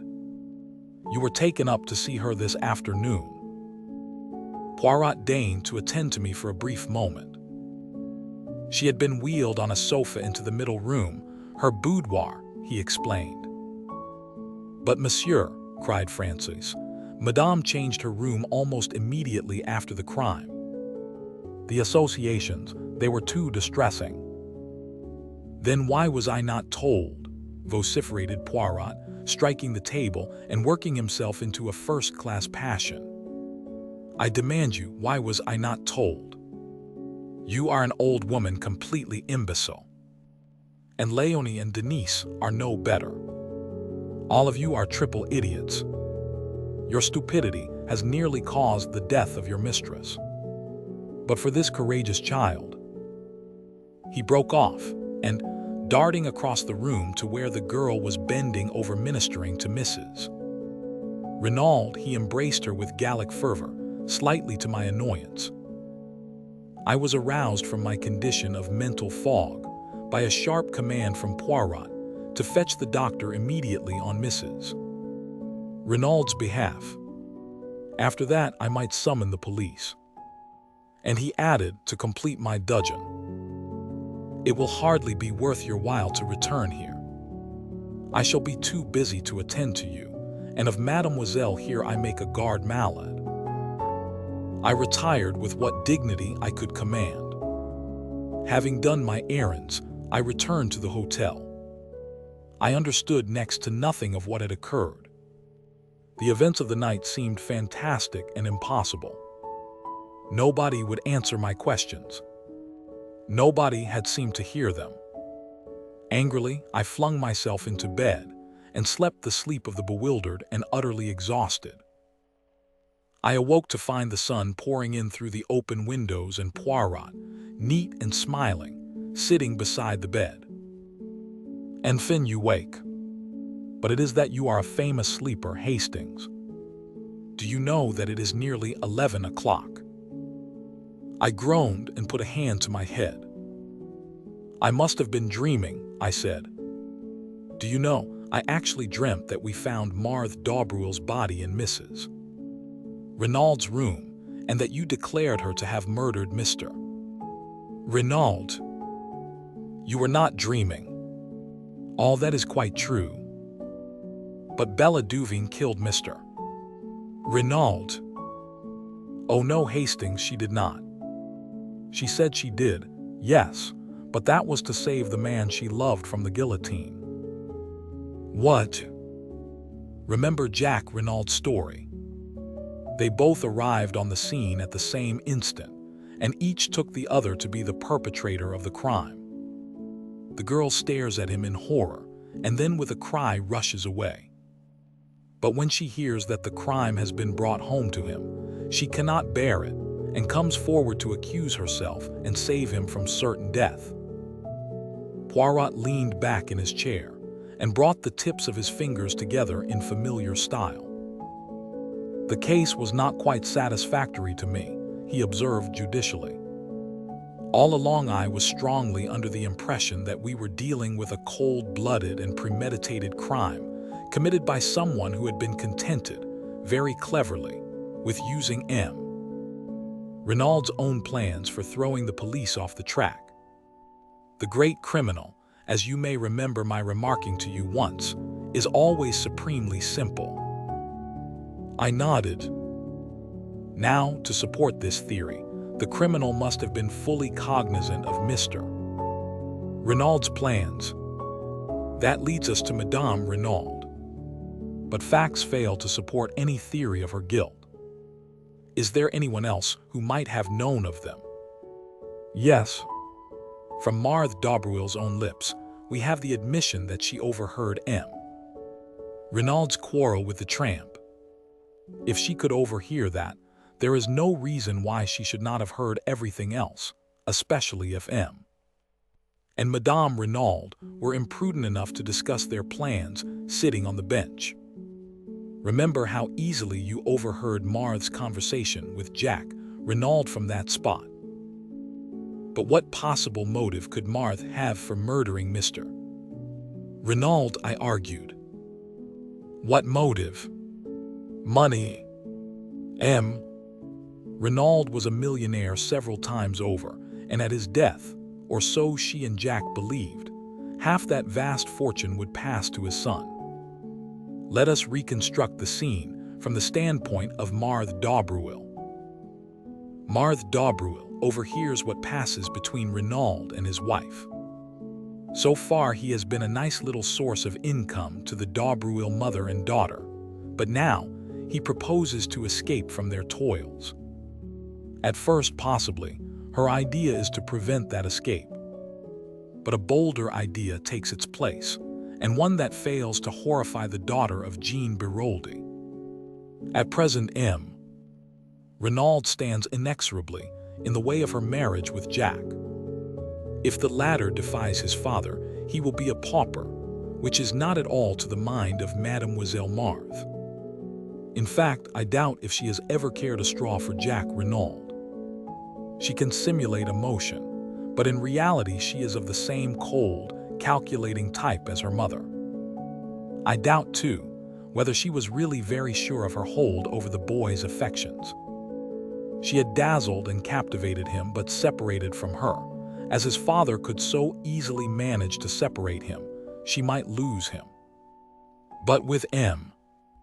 Renaud dead and Jack the heir to half his millions, the marriage can take place at once, and at a stroke she will attain wealth, not the beggarly thousands that have been extracted from him so far. And her clever brain takes in the simplicity of the thing.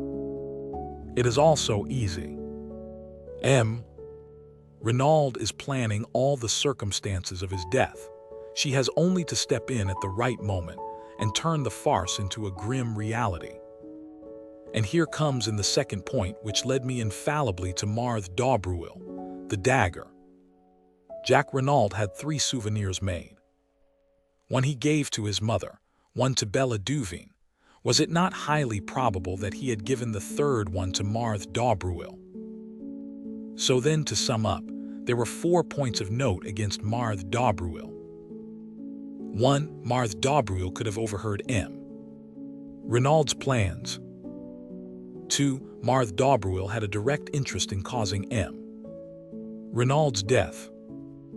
3. Marthe d'Aubreuil was the daughter of the notorious Madame Biroldi, who in my opinion was morally and virtually the murderess of her husband, although it may have been Georges Quenoux's hand which struck the actual blow.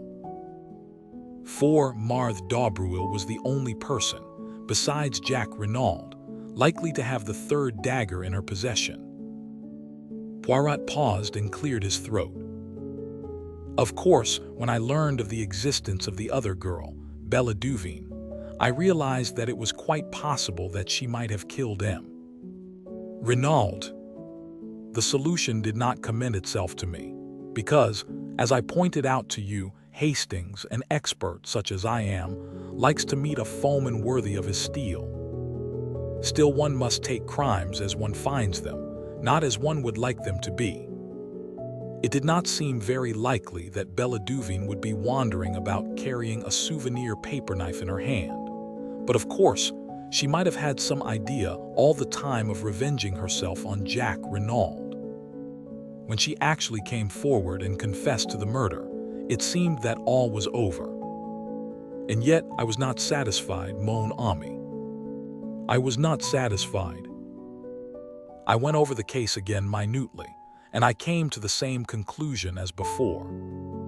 If it was not Bella Duveen, The only other person who could have committed the crime was Marthe d'Aubreuil. But I had not one single proof against her.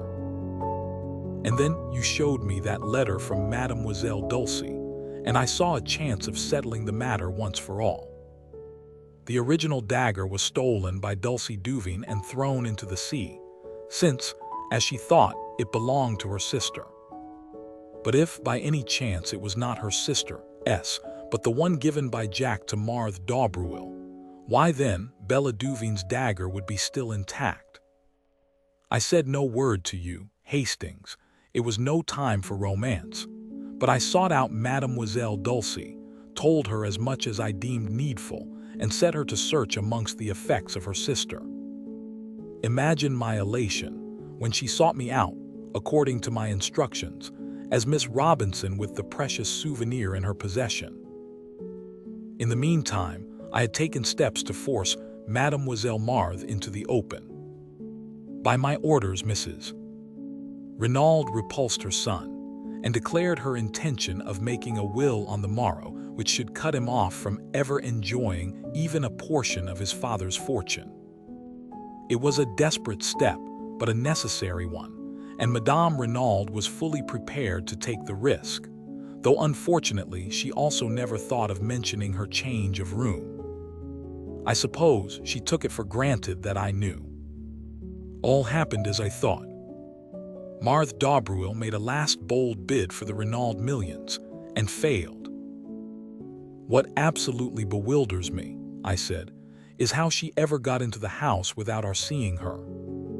It seems an absolute miracle. We left her behind at the Villa Marguerite. We go straight to the Villa Genevieve, and yet she is there before us. Ah, but we did not leave her behind. She was out of the Villa Marguerite by the back way, whilst we were talking to her mother in the hall. That is where, as the Americans say, she put it over on Hercule Poirot. But the shadow on the blind, we saw it from the road. Bien, when we looked up, Madame d'Aubreuil had just had time to run upstairs and take her place. Madame d'Aubreuil. Yes. One is old and one is young, one dark and one fair, but for the purpose of a silhouette on a blind, their profiles are singularly alike. Even I did not suspect, triple imbecile that I was. I thought I had plenty of time before me, that she would not try to gain admission to the villa until much later. She had brains, that beautiful Mademoiselle Marthe, and her object was to murder Mrs. Renaud. Yes. The whole fortune would then pass to her son. But it would have been suicide, mon ami. On the floor by Marthe d'Aubreuil's body, I found a pad and a little bottle of chloroform and a hypodermic syringe containing a fatal dose of morphine. You understand. The chloroform first, then when the victim is unconscious, the prick of the needle. By the morning, the smell of the chloroform has quite disappeared, and the syringe lies where it has fallen from Madame Renaud's hand. What would he say, the excellent M. Odette? Poor woman! What did I tell you? The shock of joy, it was too much on top of the rest. Did I not say that I should not be surprised if her brain became unhinged? Altogether a most tragic case, the Renaud case. However, Hastings, things did not go quite as Mademoiselle Marthe had planned. To begin with, Madame Renaud was awake and waiting for her. There is a struggle. But Madame Renaud is terribly weak still. There is a last chance for Marthe d'Aubreuil. The idea of suicide is at an end, but if she can silence Madame Renaud with her strong hands, make a getaway with her little silk ladder whilst we are still battering on the inside of the further door, and be back at the Villa Marguerite before we return there, it will be hard to prove anything against her. But she was checkmated, not by Hercule Poirot, but by la petite acrobate with her wrists of steel. I mused over the whole story. When did you first begin to suspect Marthe d'Aubreuil, Poirot? when she told us she had overheard the quarrel in the garden. Poirot smiled. "My friend, do you remember when we drove into Merlinville that first day? And the beautiful girl we saw standing at the gate? You asked me if I had not noticed a young goddess, and I replied to you that I had seen only a girl with anxious eyes. That is how I have thought of Marthe d'Aubreuil from the beginning. The girl with the anxious eyes, why was she anxious? Not on Jack Renaud's behalf, for she did not know then that he had been in Merlinville the previous evening. By the way," I exclaimed, "how is Jack Renaud?" "Much better. He is still at the Villa Marguerite. But Madame d'Aubreuil has disappeared. The police are looking for her. Was she in with her daughter, do you think? We shall never know. Madame is a lady who can keep her secrets. And I doubt very much if the police will ever find her. Has Jack Renaud been told? Not yet. It will be a terrible shock to him. Naturally. And yet, do you know, Hastings, I doubt if his heart was ever seriously engaged. So far we have looked upon Bella Duveen as a siren, and Marthe d'Aubreuil as the girl he really loved. But I think that if we reverse the terms we should come nearer to the truth. Marthe d'Aubreuil was very beautiful. She set herself to fascinate Jack, and she succeeded, but remember his curious reluctance to break with the other girl. And see how he was willing to go to the guillotine rather than implicate her. I have a little idea that when he learns the truth he will be horrified, revolted, and his false love will wither away. What about Giraud? He has a crise of the nerves, that one. He has been obliged to return to Paris. We both smiled. Poirot proved a fairly true prophet. When at length the doctor pronounced Jack Renaud strong enough to hear the truth, it was Poirot who broke it to him. The shock was indeed terrific. Yet Jack rallied better than I could have supposed possible. His mother's devotion helped him to live through those difficult days. The mother and son were inseparable now. There was a further revelation to come. Poirot had acquainted Mrs. Renaud with the fact that he knew her secret and had represented to her that Jack should not be left in ignorance of his father's past. To hide the truth, never does it avail, madame. Be brave and tell him everything. With a heavy heart, Mrs. Renaud consented, and her son learned that the father he had loved had been in actual fact a fugitive from justice. A halting question was promptly answered by Poirot. Reassure yourself, M. Jack. The world knows nothing. As far as I can see, there is no obligation for me to take the police into my confidence.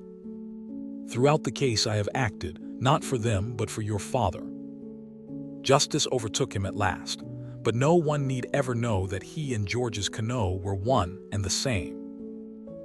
There were, of course, various points in the case that remained puzzling to the police, but Poirot explained things in so plausible a fashion that all query about them was gradually stilled. Shortly after we got back to London, I noticed a magnificent model of a foxhound adorning Poirot's mantelpiece. In answer to my inquiring glance, Poirot nodded. Mais oui, I got my 500 francs. Is he not a splendid fellow? I call him Giraud. A few days later, Jack Renaud came to see us with a resolute expression on his face. Poirot, I've come to say goodbye. I'm sailing for South America almost immediately. My father had large interests over the continent, and I mean to start a new life out there. You go alone, M. Jack. My mother comes with me, and I shall keep Stanner on as my secretary. He likes out of the way parts of the world. No one else goes with you. Jack flushed. You mean a girl who loves you very dearly, who has been willing to lay down her life for you? How could I ask her, muttered the boy. After all that has happened, could I go to her and, oh, what sort of a lame story could I tell? Les femmes, they have a wonderful genius for manufacturing crutches for stories like that. Yes, but I've been such a damned fool. So have all of us at one time and another, observed Poirot philosophically. But Jack's face had hardened. There's something else. I'm my father's son. Would anyone marry me, knowing that? You are your father's son, you say. Hastings here will tell you that I believe in heredity. Well then. Wait. I know a woman of courage and endurance, capable of great love, of supreme self-sacrifice. The boy looked up. His eyes softened. My mother. Yes. You are your mother's son, as well as your father's. Go then to Mademoiselle Bella. Tell her everything. Keep nothing back and see what she will say. Jack looked irresolute. Go to her as a boy no longer, but a man bowed by the fate of the past and the fate of today, but looking forward to a new and wonderful life. Ask her to share it with you. You may not realize it, but your love for each other has been tested in the fire and not found wanting. You have both been willing to lay down your lives for each other.